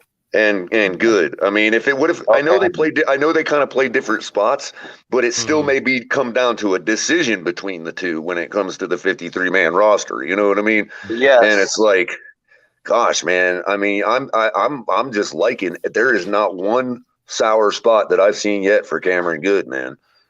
Not one. And Tyndall literally just gave up a touchdown tonight. Right. And the other edge guy lost contain too. He took a terrible angle, and then when he cut inside and Tyndall tried to make the tackle, he whiffed on it. Yeah, our defense was our weakest link tonight. Yeah. I wanted to say 2 more things, but I'm going to wait for Ali to finish. No, I was just going to say. Ali, I was going to say something real quick. Give something real quick. Go ahead. No, I don't know if people remember this because Parcells was facing this decision. For those who are a little queasy about Skylar being the bona fide number 2, there was a decision that the Giants had to make and Bill Parcells had to make about Jeff Hostetler when as far as cutting him make him a part of their 53 man roster. And he played enough to elevate himself to number 2. And then when Phil Simms went down, and when Phil Simms went down, Hostetler was able to come in. Do you remember who the 2 was at the time, just by chance? I want to say it was number 9. I forget his name. I think it was not CQ. It was the other, because they normally carry 3. Not but Dave they were Craig thinking about for a going minute, down to 2. Was it Dave Craig maybe? Well, that was later in Craig's career. Yeah, that could have been Craig. It could have been Craig. They was questioning whether or not they wanted who wanted to be their number 2. So if there's any question about somebody who can come in late in the season or whatever, if you got somebody that's performing well enough to give the coach the confidence, that coach will go with you. And that's the point I'm trying to make. I don't want to rock the boat either. Yeah, Parcells took the gamble. I still want Teddy at QB too. I don't want to have to be searching for a guy that might be as good as we already know he is in the middle of the season. I would be That's why I'm in favor of a 3rd spot.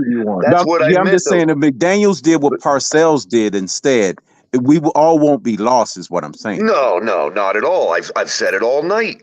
If Skylar has to be the guy to go in for Tua, our season is not lost. Absolutely. I also said, since we're back on the subject for a minute, I also said very clearly that if Skylar throws the ball the first ball of the game tonight, that's a touchdown. Right. But I am no longer going to argue the talent level between even our QB1 and Skylar Right, Thompson. but here's a better example because they always use 3 quarterbacks, and that was the 49ers with Bill Walsh. He always carried 3, and all of them was good enough to be 2s or even 1s. They always had that order, that the 3 can be good as the 2, and the 2 was good as the 1. Well, that's what I mean.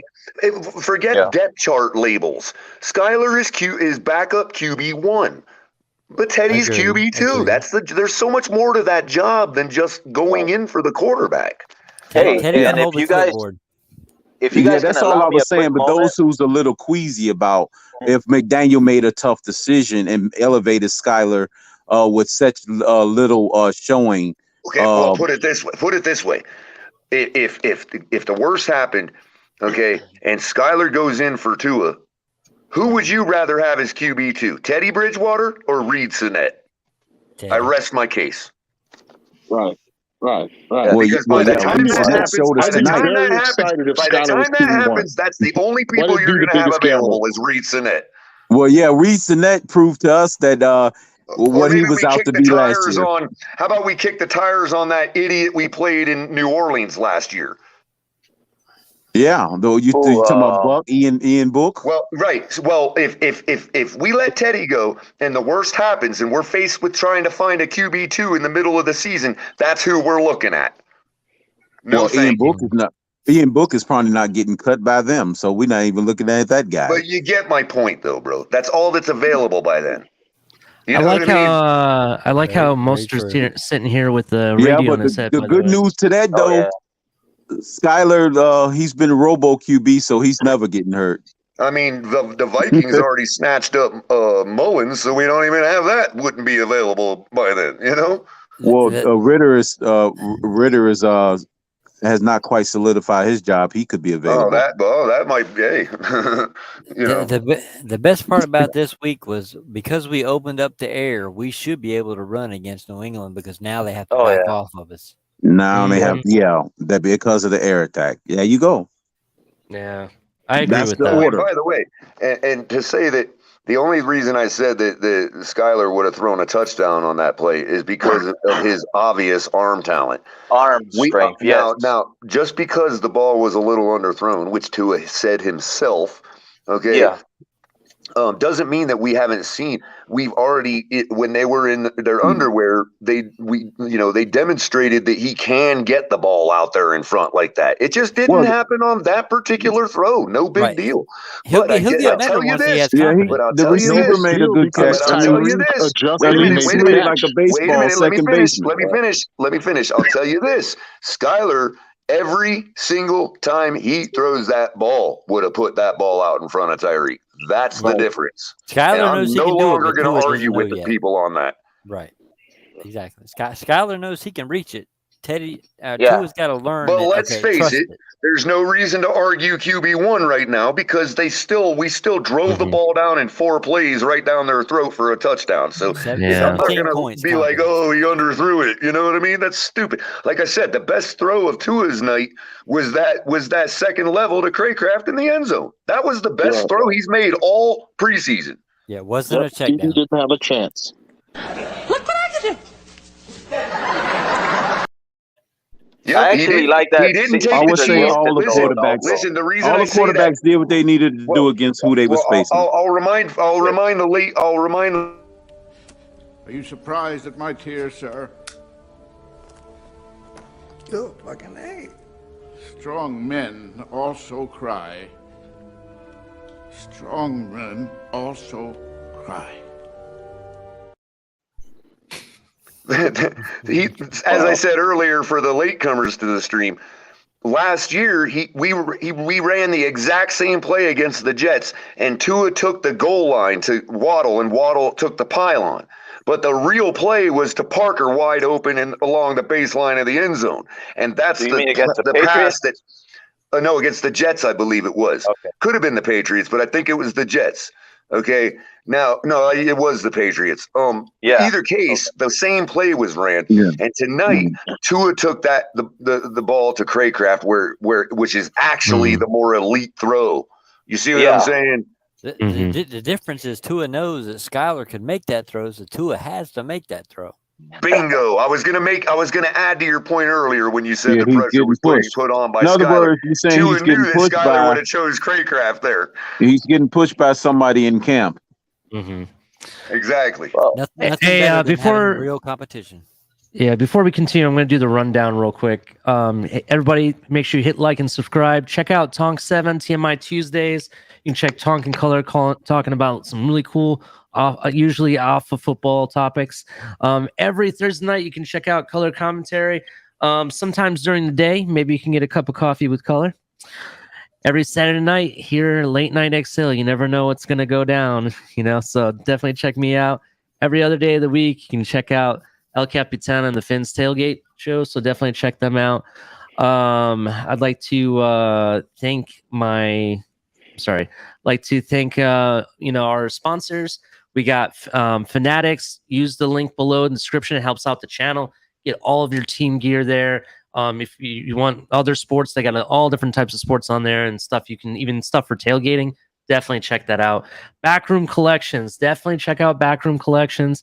Backroom Collections, they have some really cool stuff that they have for your man cave or Dolphins room, whatever you want to call it, or just cool decorations you can put in any room, to be honest. All different types of artwork, canvases, and stuff like that. And if you are buying anything, make sure that you use the link below, and at checkout, use the special code #TFTG to save 10% off of your checkout. So definitely check that out. I'd like to thank all the subscribers, all the members. We got 3 different levels you can check out. If you want to become a member, you can either be Amigo, Familia, or MVP. Different levels get you different content, stuff like that. They got some really awesome emojis you can use in the chat as well. So definitely check that out. We really appreciate everything. We also, if you'd like to donate to the channel, we do accept, super chats. We also have Cash App and Venmo. Just look up the Fins Tailgate. So definitely check that out. We also got some merch, so definitely check out that link. We got some cool tank tops, flip flops, the famous yoga pants. We got some cool t-shirts. We got hats that come in all different colors. The white does look fire. I think I might pick that up, actually. This is what the black one looks like. They have them in pink. You can even get them two-toned with 2 different colors, to be honest. They got beanie hats, and they have the awesome flag that I just ordered that I'll be having at my tailgate, so everybody knows who I rep and can come find me when they need to. So definitely check that out. So again, thanks everybody in the chat. Thank you. And where were we? Sorry, I just wanted to make sure we got the rundown taken care of. So, but definitely. Or did I lose everybody? Nope, you didn't. Okay. Shout out to all the members. Definitely. All right, so Gomer Pyle, what you were saying, I didn't mean to cut you off earlier. Which part other than being able? I don't know, but I just wanted to. I also wanted to say hi to Gomer Pyle because I'm like my phone is small and I'm blind, so I didn't even know who I've been talking to all night, to tell you the truth. But now that I know it's Gomer Pyle, man, I've been chatting with you in chat. So how you doing, buddy? Nice to meet you. Doing good. Been listening to y'all forever. Just finally got on tonight. Yeah, man. Thank you for coming and joining us. Really appreciate it. Hey, one day you can tell me to drink your piss water like crypto. You know what I mean? I think Culler, you've been at it with a few, man. I remember when you and me went at it a couple of nights ago too. You know who else? Man, I've gone at it forever with. Yes, sir. Is it necessary for me to drink my own urine? Probably not. No, but I do it anyway because it's sterile and I like the taste. Is it sterile and you like the taste? I'm just curious. That's a crazy one, bro. No, that's what crypto was trying to say. Here, Culler, it's sterile. You'll like the taste. Oh man. It kind of sucks though that the guy that was in here before left due to this whole. That's what I was trying to avoid, people. I'm sorry. It's all right. It happened, bro. It happened. If anyone talks to him, tell him apologize. He's welcome to come on the show, and we'll keep everyone off so he can speak freely. I apologize. Yeah. It is what it is. I'm sorry. But no, hey, I need to say I actually learned a lot from you guys, man, because I'm the biggest Tua guy there is out there, and yet I'm in here with all y'all, man, and having a great time. To be honest, bro. Can I ask you a question, Jan? Jan. Yeah, sure. Because what is the source of your love of Tua? You just stated. I mean, why does he earn so much of your support? Well, honestly, pre or post NFL versus other quarterbacks per se. Is it just because he's the Dolphins quarterback? Yeah, of course. I'm not an Alabama guy. I'm a Cane. I was raised in Miami my entire life. I'm here in Costa Rica now, but I've still been following the Canes and the Dolphins. I'm a homer, bro. I follow the Heat, the Marlins. They suck, but I follow them. The Panthers, everything. So I guess I was all in with Tannehill throughout his 7 years with us, and when he left, hey, he had to go. It was his time. So I was just not ready to just jump off Tua after 1 year, two seasons. You felt like he hadn't gotten enough time to really. Exactly. I feel like he hadn't had the fair shot, to properly, develop him correctly with the right coaching staff, with the right weapons around him, with the right protection, the right play calling. So that's the reason why I stuck behind him. So you bought that whole argument about the right stuff around him stuff. That was basically your perspective. No, that is my perspective. Yeah. Thanks for the answer, dude. Because I mean, I'll tell you. To me, I mean, I'm excited about the season as anyone else, and I hope that we have the right a collection of players. But I still haven't figured out why this guy gets so much loyal, rabid cult-like support. And I ask that because I base my evaluation on production on the field and potential based on what you've shown on the field and we've had these discussions before, so I don't want to go back. No, to add a little bit more. I want to go ahead. I'm sorry, I didn't mean to interrupt you. That's my bad. I apologize, but it's okay. I do want to just say something regarding this point real quick. I think that some of the Tua fandom that's blindly following him comes from Alabama. I don't really think it was organic in the Dolphin community at all. I think it came from Alabama, and that we're just grouping them all together. Do you understand what I'm saying?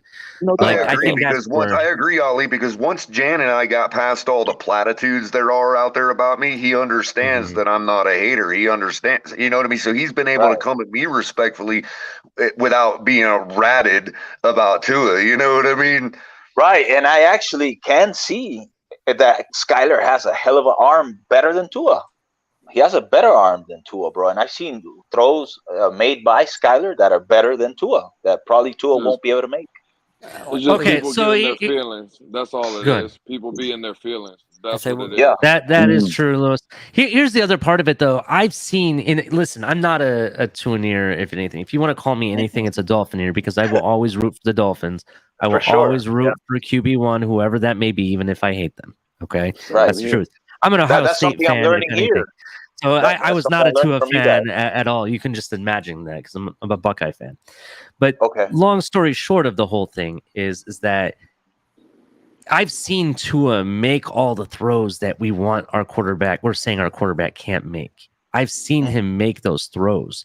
The problem is I haven't seen him make those throws here in the NFL. Right. And that's what I'm questioning. He made them in the NCAA when he had track stars that could just beat the receiver. Exactly. This is true. But that's what we're implementing this season for him. I think in some ways the game, you could say that the game is too fast for him comparatively to college. Listen, that deep throw to Tyreek early on, as it was a completion, and we went on to score. But that kind of throw might, that could scare some people, man. It was not the best throw. If you don't have a receiver, if you don't have Tyreek, 80% of receivers might not make that adjustment and make that catch.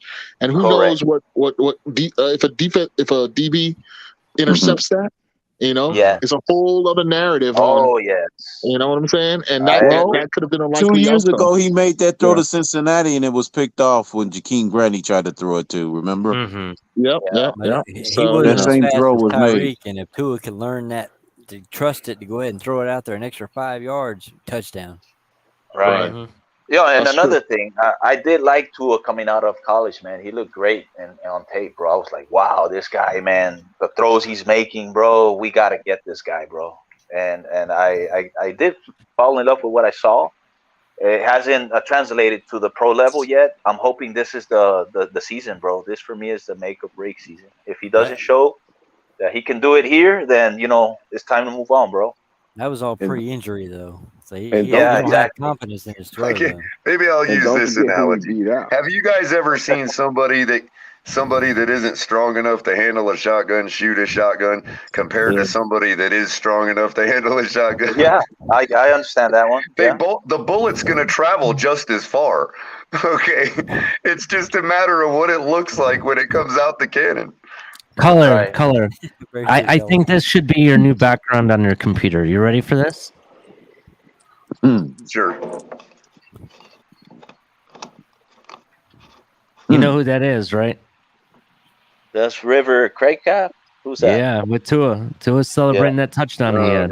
Nice. Yeah, and look what number he's wearing. 85. Mark Duper. They don't just hand that number out to everybody, people. Well, that's Mark Duper's number, guys. That's telling them how much belief they have in him. And they gave 83 to Dedman, and he's gone. He didn't live up to the belief. Craycraft's still here, and he's still got 85 on his jersey. Great Mark Clayton. Yeah. He's just got to get the Duper like him with the 2 bars. That's right. Yeah. And don't forget who Tua beat out at Alabama, too, because we played his team earlier. Actually, I'm kind of disappointed we didn't get to see him. Yeah, I wanted to see that. They were too. I wonder if that has something to do with you're not going to come into my house and freaking. Yeah, I got you, Tua. We're just not going to play our guy tonight. Right. My only argument with Alabama is every year they get the number 5, 4-star, 5-star players because everybody wants to go to Alabama, but then they play 4-star people, so Alabama looks great. That's true. I just want Tua to be able to put the ball up like an average quarterback. And it's very interesting you point that out because the main thing that he enjoyed in college was separation, right? Because of the skill level between the receivers and the defensive backs in college. Right, he rolls now you're looking at deep, but here's the thing, though. Now you're looking at that same disparity because Tyreek Hill and Jalen Waddle are so damn fast. You see what I'm saying? Exactly. So you're getting maybe it's not the same 15 yards like it is in college, or 20 yards, but there are times where Patrick Mahomes would chuck up the ball and Tyreek's just standing down there by himself with nobody around. You know what I mean? Exactly. This year, Tua count 1, 2, 3, throw it deep, guys open. That's it. Yeah. Hey, I was pleasantly surprised with McDaniel's decision to play Tua so deep into the second quarter there. What did he get, 4 drives tonight? Agreed, bro. Agreed. I think he had 3, bro. 3 drives. I thought he was going to be done after the first drive. After we scored on the first one, I thought it would pull him. He got 3. Yeah, me too. 3? That was he got 3 drives. Yeah. He wanted to show us that he could do it. That's Teddy B, right? Hey, that was Teddy B to Craycraft made that block there on the sideline. That's Salvin Ahmed, right? Let's see what he does here. Craycraft is down here at the bottom. The block here. Yeah, he's down here at the bottom. Let's see what he did. That's the block right there. That we were talking about earlier. Let's see. Who's throwing the ball? Teddy B. Okay. Teddy 2 gloves. It's right there. Right there. Yeah. He basically gave Savon Ahmed another 10 yards. That's what happened. I was only able to see Tua's 3 drives. The rest, I couldn't see the game because I was working. I was actually stopped working half an hour ago. I was on here chilling with y'all while I was working. Wow. After watching this game, I feel sorry for Philadelphia with their starters. That's the kind of unnoticed play that helps a guy make a team. Mm-hmm. Exactly. You know that. And McDaniel's been clear about receivers and blocking, so yes. Here's the Gaskin. Here's the Gaskin run. Make this big. Ali, after this, I got a question for the panel. Sure. Yes, sir. Yeah, look at that. 1, 2, 3, and he kept going, dude. He was like, "That's true." Great job today. take that run. How many people were in the box? I mean, they have to back out. Oh yeah, let's check that out. Yeah, good catch, bro. Well, they got 2 safeties. Yeah, almost everybody. Yeah. 7-man front, Or 4-man front, 3 linebackers. They all back out basically. Yeah. Yeah, they were basically saying now we got to make Tua be consistent and beat us in the air, and right. But here's he the didn't thing, need though. to. I do think that Tua does have the how do you say it? The he has the qualities to be able to be efficient in the air, to place the ball where it needs to be. With this type of space in there, definitely. With these receivers, yeah, they're scared. As long as we For show sure. them they hit the back out. Oh Listen, yeah. I haven't been the biggest Tua fan. I've been called a Tua hater, but I can admit that Tua is the kind of quarterback. The more experience he gets, the more plays he gets under his belt, the more effective he's going to be down the line. I agree. He's not, he's not a guy who's going to come in instantly and just dominate and light it up. Yeah, he's not going to be a Burrow or a Herbert. Yeah, I agree. Now this all being said, guys, he's laid down the gauntlet for himself tonight. Yeah. If he comes out and stinks up the joint, like game 1, game 2, then it's getting into game 3, are we like going to pull the leash and just say, look, he's demonstrated he has these abilities, he just doesn't implement them? Right. He's going to have to go the Steve Young route, the Steve DeBerg route, and sit on somebody's bench for a couple of years. Yeah, I mean, and it may simply just be, get him in Denver where the air is a little thinner. Who knows? You know what I mean? But this year, the best thing is he has a backup that he knows can take his job, so he's got to step up. He has got to play. Yeah. He has. Nick Needham actually showed up tonight. He actually performed pretty well, I think. Yeah, he had a near pick actually, right? Yeah, I actually have the videotape here. I'll share it real quick. Yeah. How about Noah? Yeah, Noah broke up a pass. Yeah. That's it. That's a start. Played it very well. That's proof of ability to improve. Our run defense was very, very good tonight, even with the backups. Oh, look at that one. Yeah. Oh, Needham. Right in the hands too. Yeah. That's an Xavier if that was X, if that was X, that's an INT. If that's X. Yeah, if that's X, it's definitely INT. He ain't letting go. That's true. He got that special glue on his hands. No, I'm just kidding. Nah, but Elijah Campbell looked pretty nice too. Oh yeah, I think I got that one too. Now pull up that naked bootleg from Teddy last week. For me, Trill Williams was the best corner out there, other than X, and then after Trill, it comes Elijah Campbell for me. Other than Nick Needham also, but man, Trill was glad great. to see him back this year. I can't believe we're still trying to compare Teddy Bridgewater to Skylar Thompson. I'm kidding, bro. I'm kidding, man. I still can't. I still can't. At best, Teddy holds the clipboard. No, but Lewis. Earlier, somebody asked before I got taken backstage. Somebody had asked who. Or while I was back there, somebody asked who or what was the best throw of the night tonight between all quarterbacks. Man, the one we're talking about where on the pass interference, that has to be absolutely just the best throw of all of preseason, man. Right on the spot on the sideline, yeah. Right in the basket. And keep in mind, guys, keep in mind that he was rolling out to the left. And he was throwing cross-body without having to reset his frame, dude. Yeah, that you're right. Amazing, right. Coming hot on it. Absolutely amazing throw, man. Yeah, I have no arguments against you guys. I challenge 17 starting quarterbacks in this league to make that throw. Bro, did you guys see the pseudo brawl at the stadium? No, there was a fight. Check Twitter. Captain posted it. I'm watching it. Damn. Dolphin fans versus Philly fans, and there's like 6 or 7 people involved. Oh crap! Yeah, right outside the bar. Twitter or anything like that. Oh man. Hey, Ali, I want to ask the panel. Yeah, go ahead. I'm sorry. Go ahead. With everyone, where's the Preston Williams landing spot? New England. I was thinking about that. I was thinking maybe a earlier Lagrange today. down off 189th, maybe. He hurt himself by saying Actually, Chicago might be somewhere. He might be a landing spot. You think? Yeah, I have no idea, but Oh I'm yeah, pretty sure he'll get another shot. perfect place for Preston Williams, dude. Oh, absolutely perfect place for Preston Williams. Just the type of town that'll never throw the ball to a receiver like him. Perfectly, perfect. Just like they ruined Allen Robinson's career. You know what I mean? He has to get a chance somewhere. Yeah, Dallas, exactly. New England. Yeah.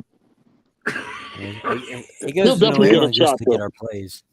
He'll definitely get another shot. We going to the Super Lewis, Bowl. Lewis, I love your comment to TD's post about the Unreal.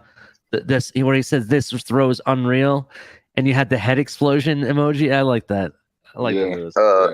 Teddy, what's his name? Preston is going to end up with the Jets because he's going to be real close to the runway scene, bro. He'll love it there in New York.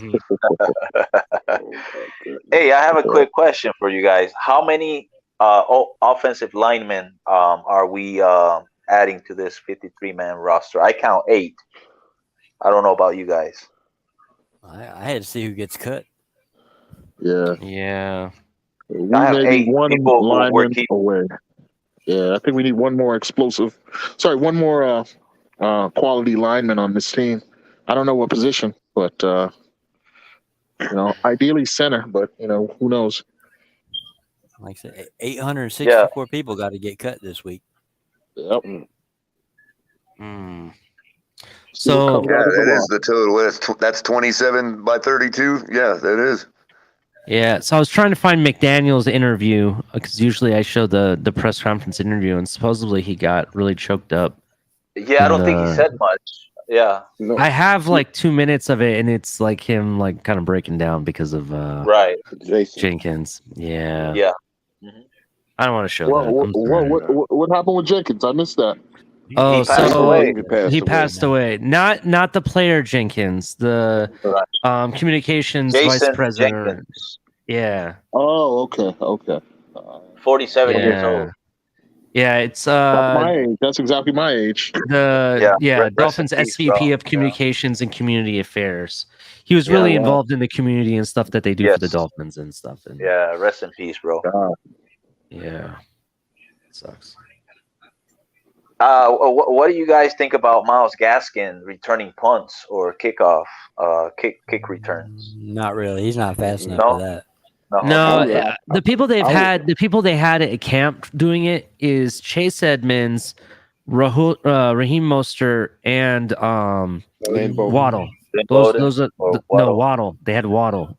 Bowden might do it now, but I didn't see Noah when I was there. When I was there, which was the Sunday, August the 6th or 7th, whatever that Sunday is, those were the 3 guys that were primarily doing it. I think maybe Shurtfield was there too. I think he was the 4th person. Okay. Yeah. Shurtfield's. Yeah, I think you did see. I think you did see. What's his name? The guy that got injured. Cornerback or a safety. Trill Williams. Trill Williams. I think they had out there taking some kicks every now and then. And I believe I did see Javon Holland back there a couple times too. Yeah, and it may just be because they may have needed a body out there. Who knows? I mean, sometimes they do things on practice. We don't really know why. You know what I mean? They just may have needed a body there. Yeah, but I think those guys did it in college also. But I know Igbo did it. Igbo did it in college, and I think Hollins did also, but not not as much. Not Lynn Bolton did it in college, and he looked pretty impressive doing the kick return with the Dolphins. So. What didn't he do in college, bro? I think he was a quarterback, running back, wide receiver. Exactly. Who was that? Lynn Bowden. Oh, Lynn Bowden. Yeah. Mm-hmm. Well, that's the thing, man. It's gonna, and again, that's gonna be another one of those decisions. What does Mike McDaniel want? Does Mike McDaniel want the all-purpose guy, or does he want the sure-handed possession receiver that knows his offense already perfectly, having been with him out in San Francisco? I mean, Mike has a good challenge this year. Deciding who he wants to keep. Does he want to pass the ball, run the ball? Because he's got both talents in the quarterback field. I got some exclusive footage from the Dolphins game that you guys may not have seen it yet. I'd like to share. Let's see what's up, bro. Okay. Oh yeah. How can no one have posted this sooner, man? That's how it went. Yeah. That's great.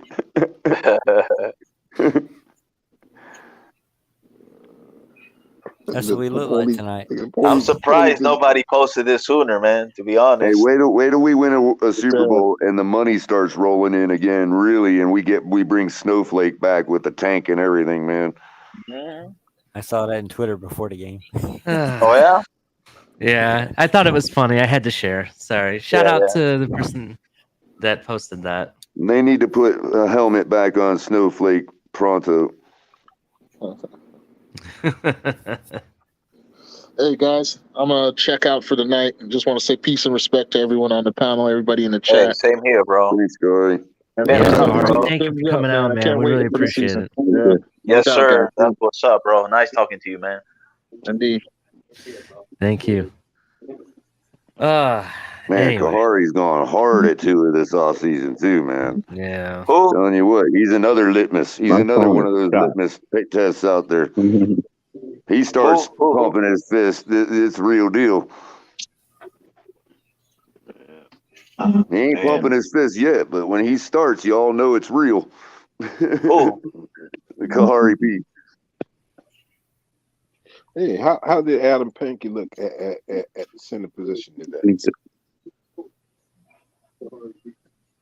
How did who look? I'm sorry.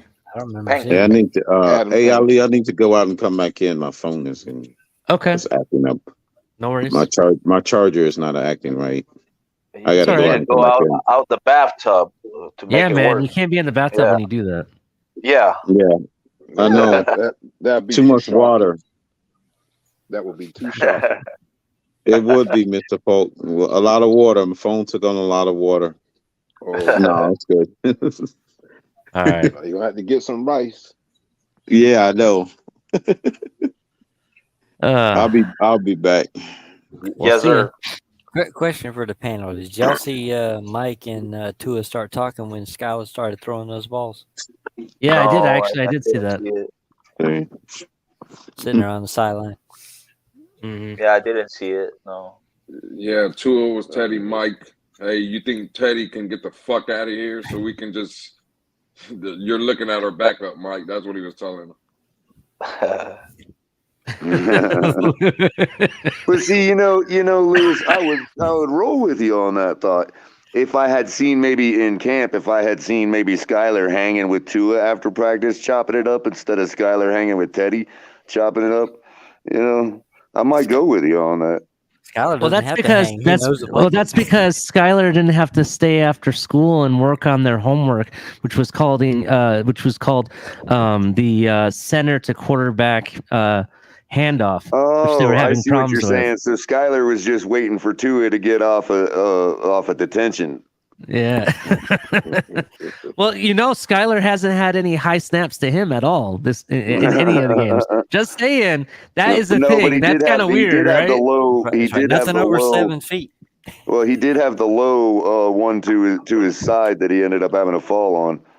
That is true. Speak about high snaps. I didn't notice anyone today with Tua and Connor Williams. You're absolutely right. I did not see that. Thank you for bringing that up. Not till the end. Yeah. Right, but that's why I brought up Adam Pink, because I think Adam Pink got a few snaps in tonight. Right. That's true. I think he did. They were mentioning something on the sidelines in the video. I didn't see it. About our switching centers. I saw Dieters sitting there talking. Holy crap. I did not know this. So Lions receiver, and I apologize if I mess up his name, Amon-Ra St. Brown has had 90 receptions without a drop. The next closest streak is 58. Whoa. Damn. That's a big margin there, or a big gap between the one and the other. 90 straight catches without a drop, dude. Wow. That means in games, virtually, he goes 100%. in games. Like if you were playing him, if you had like a point per reception league, for example, for fantasy football, for all your fantasy fans out there, he'd be like perfect because every time you threw it to him, it's like it's a catch no matter what. Yeah, until it's the week I put him on as my dark horse, then he does nothing that week. Those things tend to happen, right? Yeah, like every week. That's why I don't know where he's getting these receptions at, because I'm like, what are they talking about? He must have like 15 in one game and then like none in another, you know? Yeah. For those still watching, if you were playing fantasy, who's your quarterback 3 from the Dolphins? Oh, that's a good question. Oh, like on season long fantasy? Yeah, QB3. Take away Hill, take away Waddle. Who's your 3? To my wide receivers? Wide receivers. Easy. Yep. I'd probably take Easy over Cedric. Oh, that's good. I don't play fantasy, man. That's a tough. That's the best way to play football. Damn, that's a good question. That's a good question, though. That's what I'm saying. We know who's 1 and 2. That's easy. It's the 3 is the question. Yeah, but I'm going to tell you who it is. I'm going to tell you who it is for me based on what I could see in the game. River Craycraft. From this game, I'd agree. Out of this game, and it's weird because it seems like River's getting more looks than even though Eazy-E has been showing up both games. Well, and I don't mean to people challenge away. y'all's watching abilities, but go back and watch the last 2 games. You'll realize that since you weren't looking for it the last couple weeks, you probably didn't notice. But Craycraft's been doing exactly this every single week of preseason so far. I'm not disagreeing with that color. I agree No, I'm with just you. saying, That's why. no, I know, I got you. I'm just saying, I'm just saying because a the lot hype, of people are like seeing it for the first time tonight, and it's surprising to me. Yeah, it is because he's not like just like when I first got introduced to him by you. He's like a no-namer. You know what I mean? Like you never heard of him until you actually seen it in the game, and you're like, wow, where does this guy come from? You know what I mean?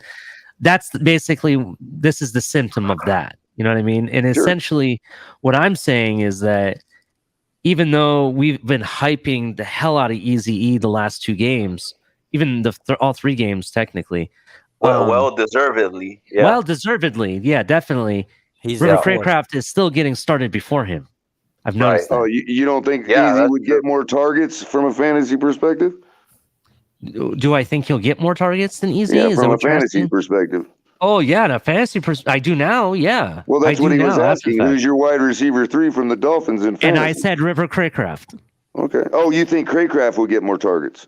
Yes, that's who I went with. Okay, fair enough. And it depends on the fantasy league. Like if it's a PPR league, point per reception, I'm going with River Craycraft because he would catch the ball more consistently. Right. So if you gave 8 passes, both the same passes to Eazy-E and River Craycraft, I would argue that at some point River Craycraft's consistency because of the way he catches the ball, you know what I mean? And you know exactly what I'm talking about, Culler.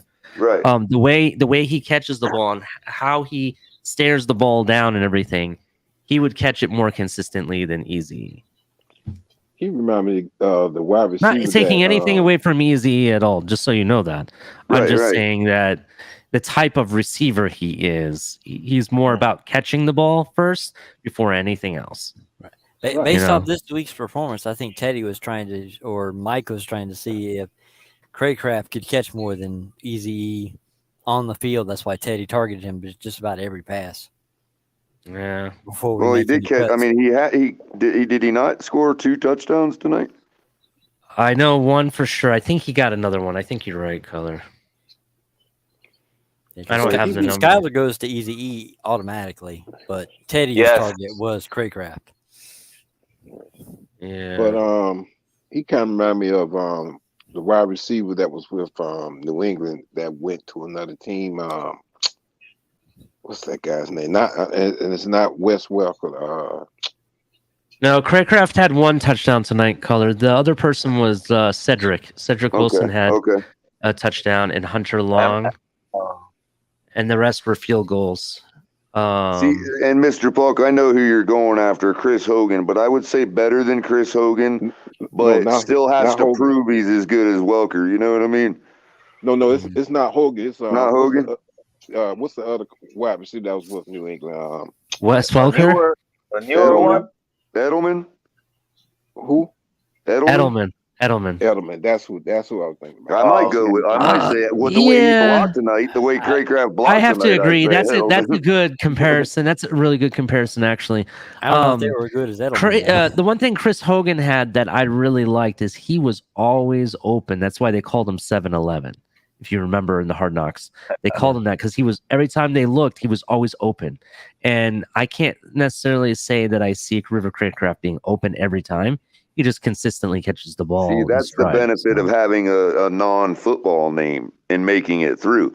Because when you hear a guy like, if I was a defensive back and I knew that one of the opponent's receivers today was Chris Hogan, I would totally forget about that guy. And that's probably why he was open all the time.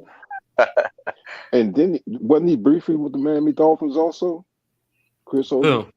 He was with the Bills, I think. We cut him. He was with the Dolphins. Yes, correct.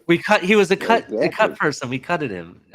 Just like every time we get these great players, we cut them. That's why I'm so afraid this is going to happen to Skylar Thompson. Miami's great at cutting people.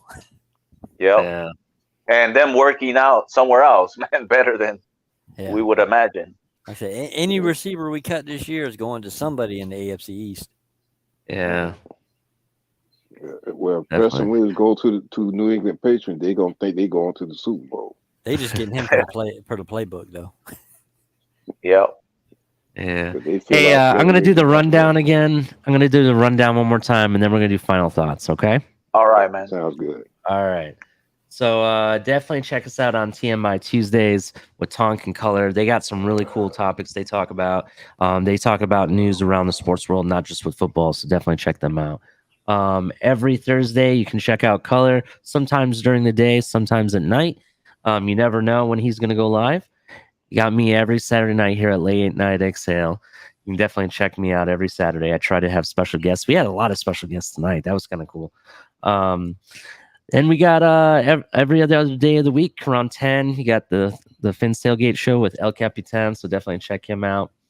Thank you to all of our sponsors. We got Fanatics. Use the link below, helps out the channel. Fanatics, you can get some awesome gear there. I got something that I got two things actually. One of them I got from Fanatics. I have a new jersey coming in.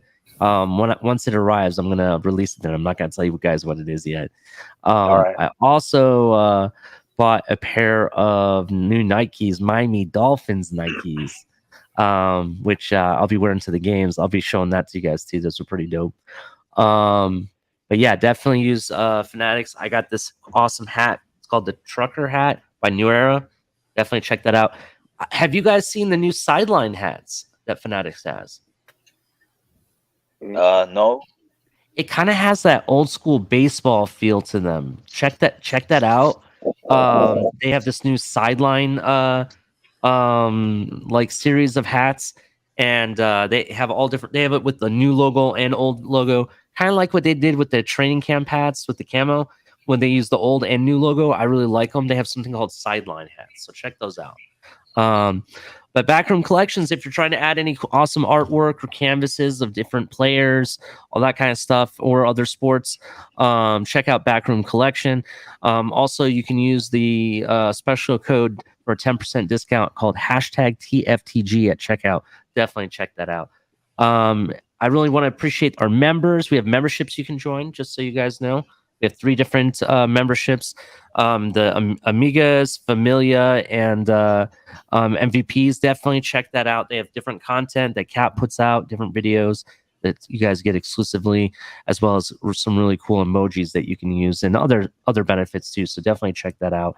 Also, check out the merch we got. We got these awesome tank tops that are really dope. I'm thinking about ordering one, actually. We live in Florida. I need to have a nice tank top, to be honest. Got the flip-flops. Those are pretty cool. Yoga pants. I think Culler's been eyeing to get these. Oh, yeah. So definitely check that out. Should have bought those in Colorado. We also got some cool I got to wear t-shirts. something underneath my sundress, man. Yeah, definitely. We got some cool t-shirts. Culler, do we no longer have the hoodie anymore? Is that gone? I don't know. Is it not on your page? It's not on my page. There might be a hoodie. Switch brands to the Fins Tailgate and see if it's on there. It might just not have got uploaded to your page. Winter's coming. Got to get it. Let me see. Yeah, right here. This one. I don't have this one. So this is what the hoodie kind of looks like. It has that cool American flag with our colors right down this one stripe. It's pretty dope. Check that out. We also got the flag, which I ordered. I got the notification from shop that mine is arriving on the 31st, I believe it is, when it arrives, that they're saying. So that's pretty dope. I can't wait to get it. Definitely check that out. They got some awesome merch. Trying to see if they had anything else here for me to share with you guys. For those of you, let me see here. Yeah, for those of you who were not here on Tuesday, thank you. We hit 2,000 color. It's pretty awesome, yeah. right? Yeah. So I'll re-show our celebration for that.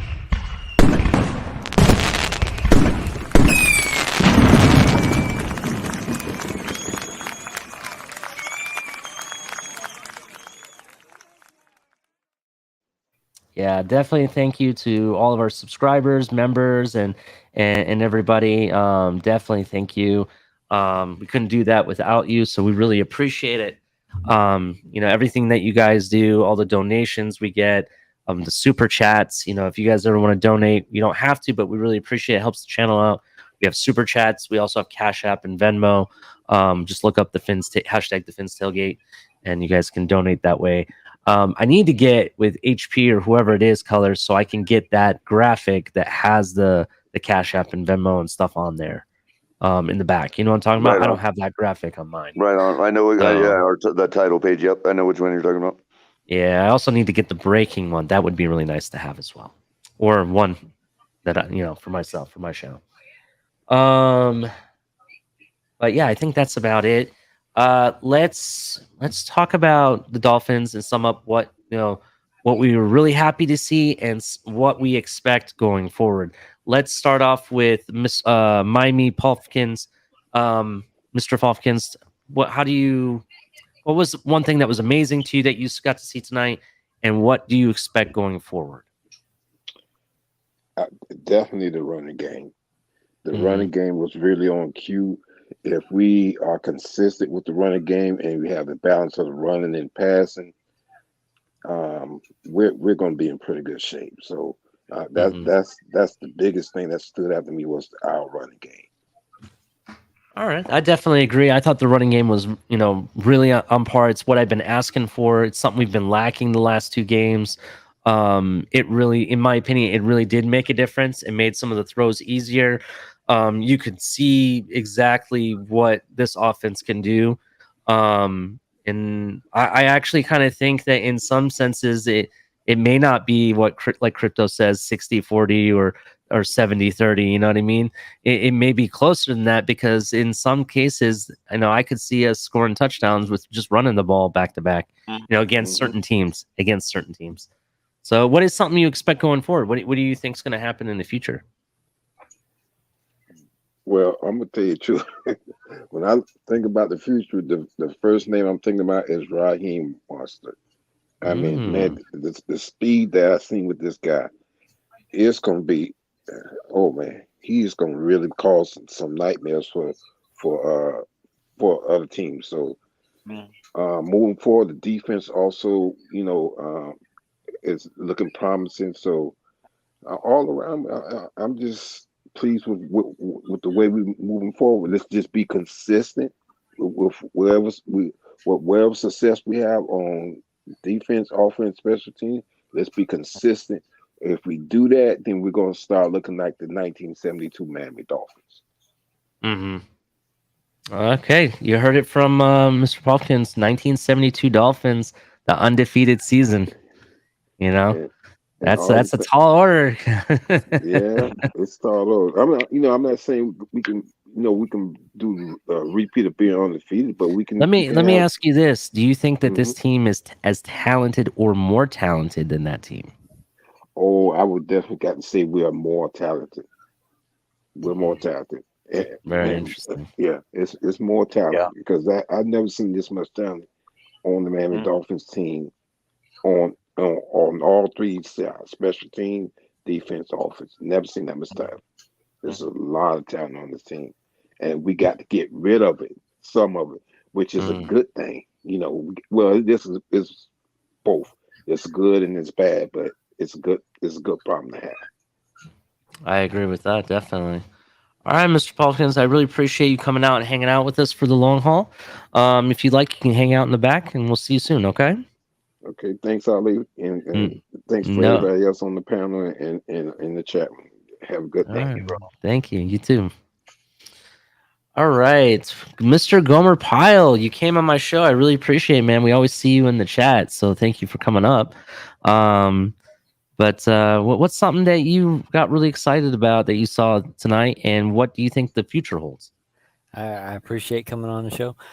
What I'm happy is I've been watching Dolphins for many years, and I am ecstatic that we finally went 3 for 3, scored 2 touchdowns and a field goal with the first string.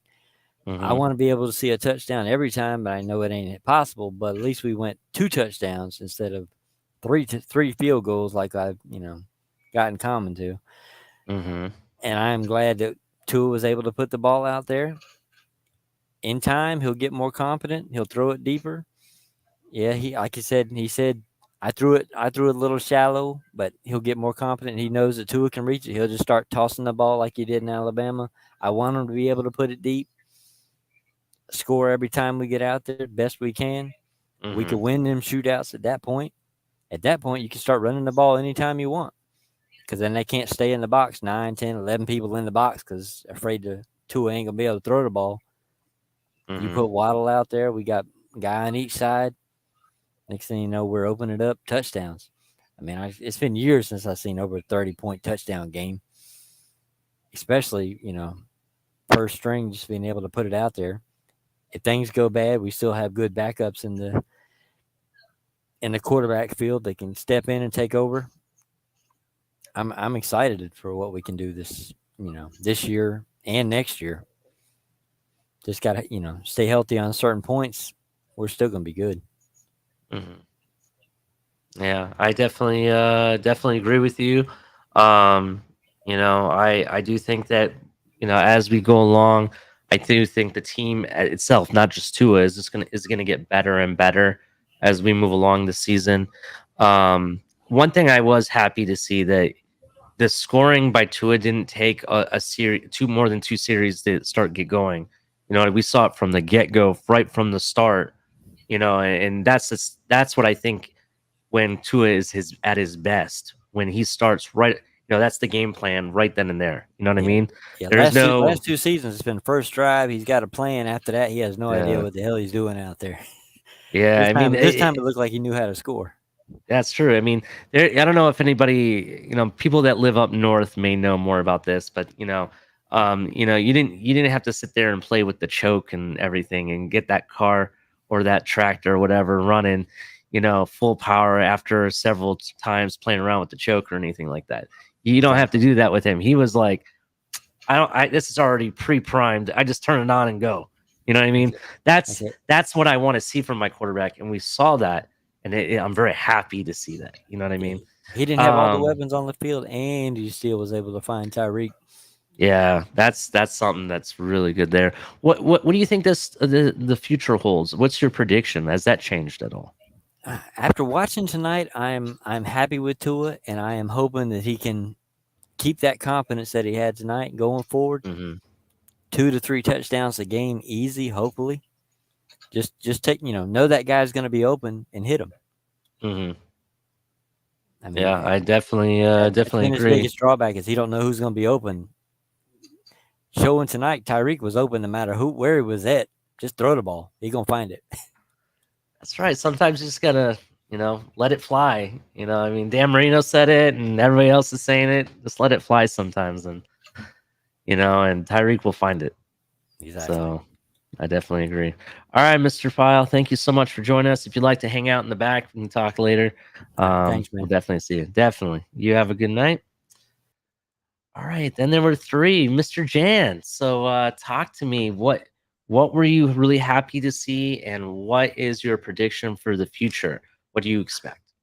For sure. Thank you guys very much for allowing me this opportunity here to share my opinion. I was really happy to see us end the preseason finale with a really high note, with a lot of energy, scoring a lot of points.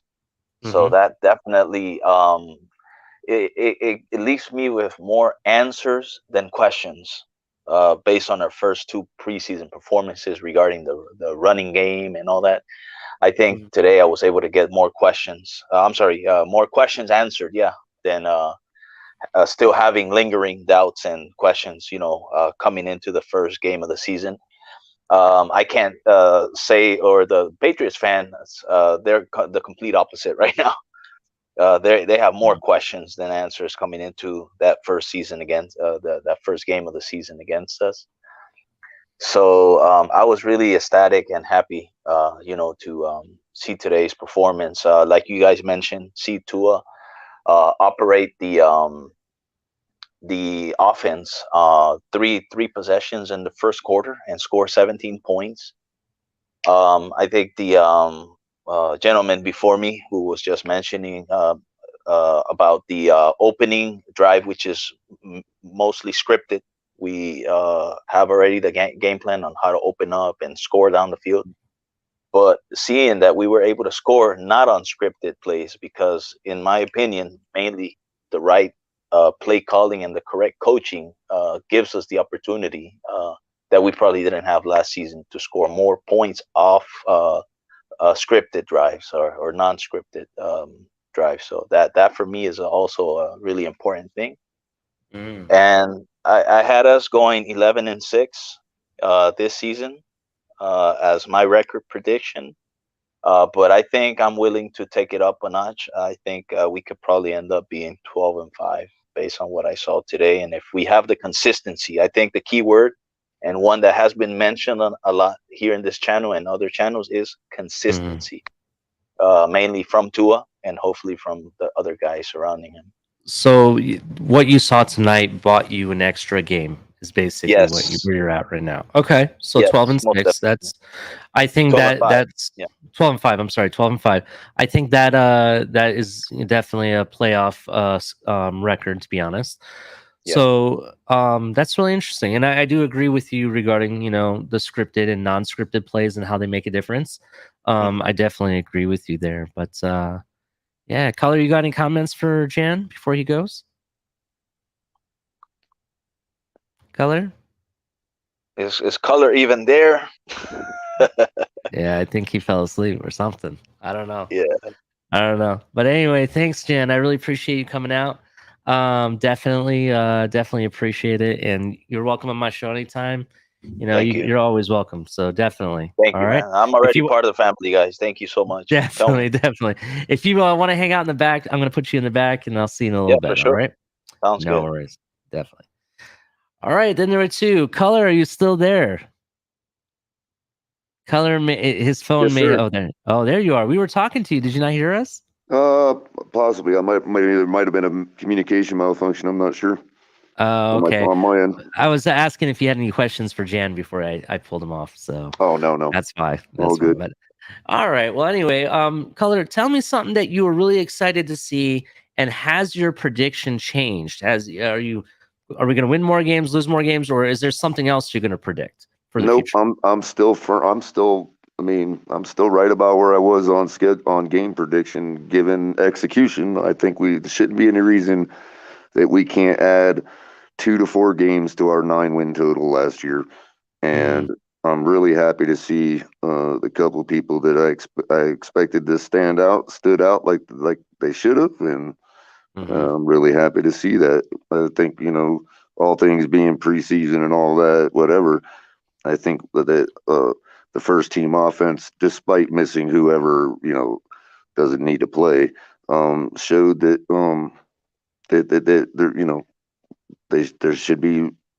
they should be I would say respectable on week 1. Yeah, I definitely agree. So you don't have it besides your record. Do you have any predictions or anything for future, like anything that you think that could happen possibly? Not right off the top of my head, but I think that if you're playing a showdown fantasy on week 1 between the Dolphins and the Patriots, and you're looking for a sleeper play, go ahead and chalk in Craycraft.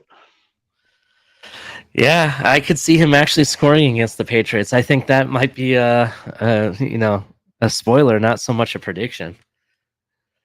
In some cases. So we'll see. Right. Spoiler alert.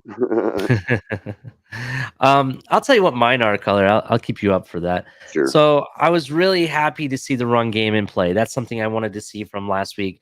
We saw the passes that could be made, by the different quarterbacks and stuff, and we got to see the pass we all wanted to see today. Very first play of the game. It was great. Tua chucked it. He even said that he kind of underthrew a little bit, but it's okay. As they continue to do that, if he does it more consistently, you get better and better at it. So I'm okay with that. The big thing for me was definitely the run game. I got to see it open up, how it opened up the play. I got to see the offensive line perform very well. I still don't know who the exact starting offensive line is, but it's okay. I saw enough that I'm confident that they can figure it out. And I'm really excited. I'm really excited to see who they keep at the running back position. Chase Edmonds, we know, is going to be there. Mostert's going to be there. The question is do they keep Gaskins? Do they keep Sony Michel? Or is it Savon Ahmed? And, who else, who's not going to make this team? That's going to be, exciting to find out. My record prediction prior to the training camp, and based on what everybody did in our schedule, I personally picked up, I picked that we were going to go 14 and 3. That's what I said. If you remember, Culler, I said Yes, 14 and 3. Yes, you did. Then training camp happened, and I think it was after the second game. Something didn't look very good. We were losing some players due to injury. I think it was the cornerback position. I think when Troy Williams went down. And I think you might have fallen all the way down to 5 and 12. I didn't. Yeah. No. I know what you're talking about. We had a game where it wasn't a preseason game. It was a couple practices where it just looked so bad. It was just so bad. And I said, if we're just going to continue to be this way, then we're probably not going to be more than a 500 team. What are we doing this for? And then I don't know if someone from the organization was listening to the show, because everything we said and complained about, they fixed the next day, and it was like night and day. You know what I mean? Yep. So, but no. I think I dropped this down to like 11 to 12 games. But seeing this, and I know this was only against second, third, and fourth stringers, but seeing the offense the way I envisioned it to be, and knowing how dominant our front men are, you know what I mean? And even the backup corners and how they performed in a sense, I could see us at least still being a 14 and 3 team. I think that there's a possibility we could, finish 15 and 2, you know what I mean? Or 16 and 1 possibly.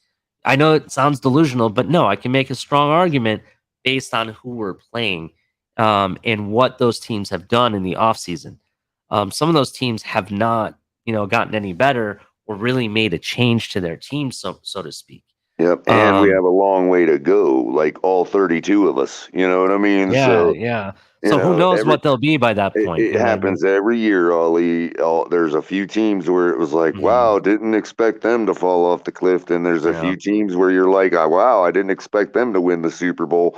You know what I mean? So, well, I mean, maybe not that far, but you know what I mean? And I agree. I'm still firm on 13 wins simply because, I mean, I look at it like, everything tonight, what it did was all the times that I've said this is why we could get 13 wins.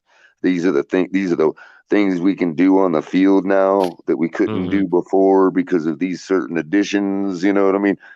we actually saw that on full display tonight. You know what I mean? And that's. I mean, I'll give you an example. You know, a lot of people have us losing to the 49ers right off the bat, but the truth is that if you look at that team, they really haven't added anybody that really makes any difference than what they had last year. In addition to that, just reminded me of a private conversation we had earlier. Oh, I did? I'm yes, sorry. you did. You just reminded me of it. And we want to remind everybody in the audience too that the Shanahan tree the Shanahan tree has a regular season record of 39-42. Yeah, that's something that me and Culler, he had me re-verify it.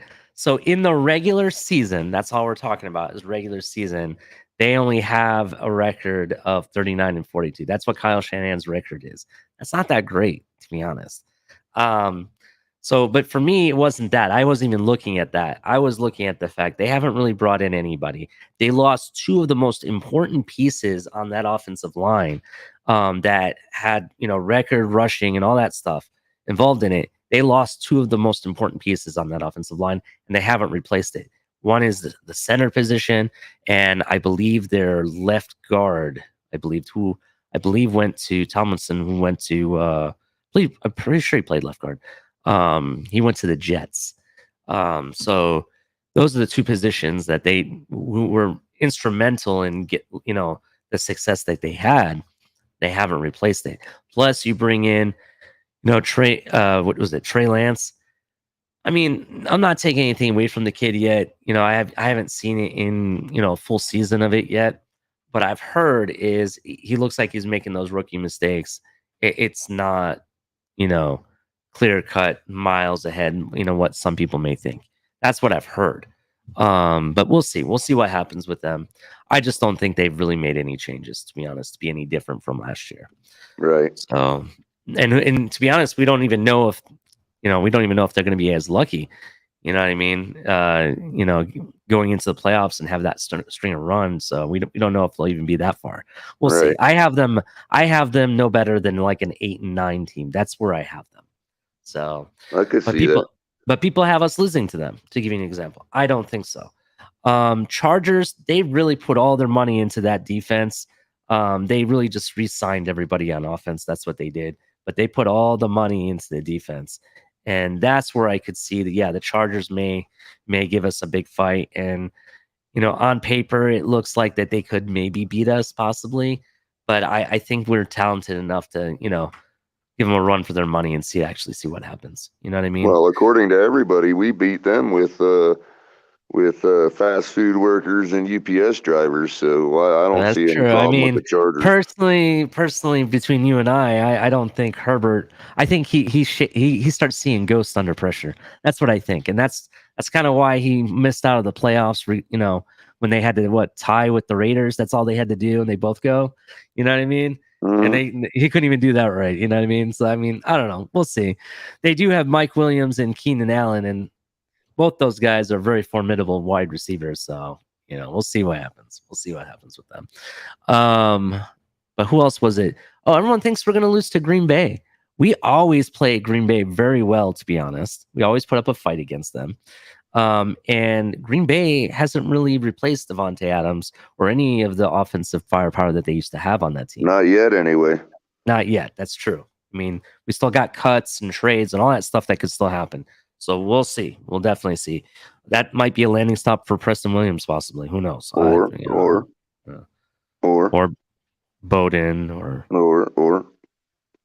Gesicki. Gesicki. There you go. Yeah. It didn't hurt, did it? No, it didn't hurt. I mean, it's a possibility. Not where I would want him to go, but just between you and I, because there's somebody I wouldn't mind bringing to this team from Chicago.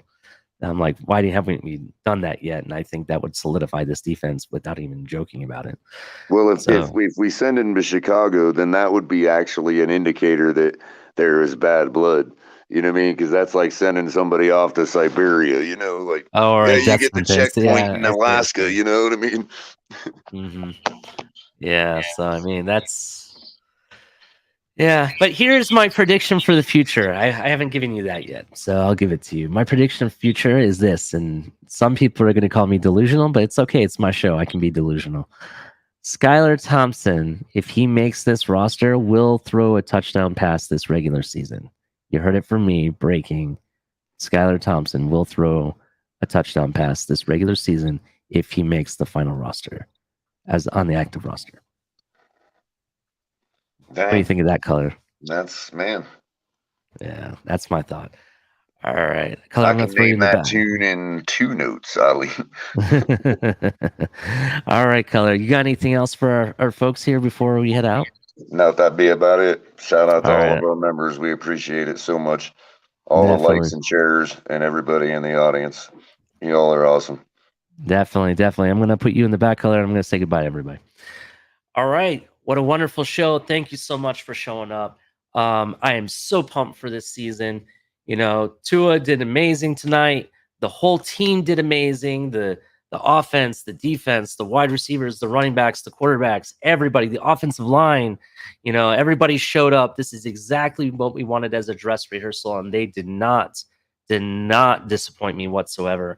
Check us out every Saturday. We have Late Night XL, me and Color. Usually I'm starting to get in tune of having special guests all the time. Tonight we had a lot of people. Shout out to Brian Catt, who showed up. Stephen D showed up. Thank you to Iceman. Thank you, everybody that was on the panel. Thanks to everybody. Thank our members and everybody. But to that, I got to say goodnight. And till next Saturday, fins up, everybody. I'm out.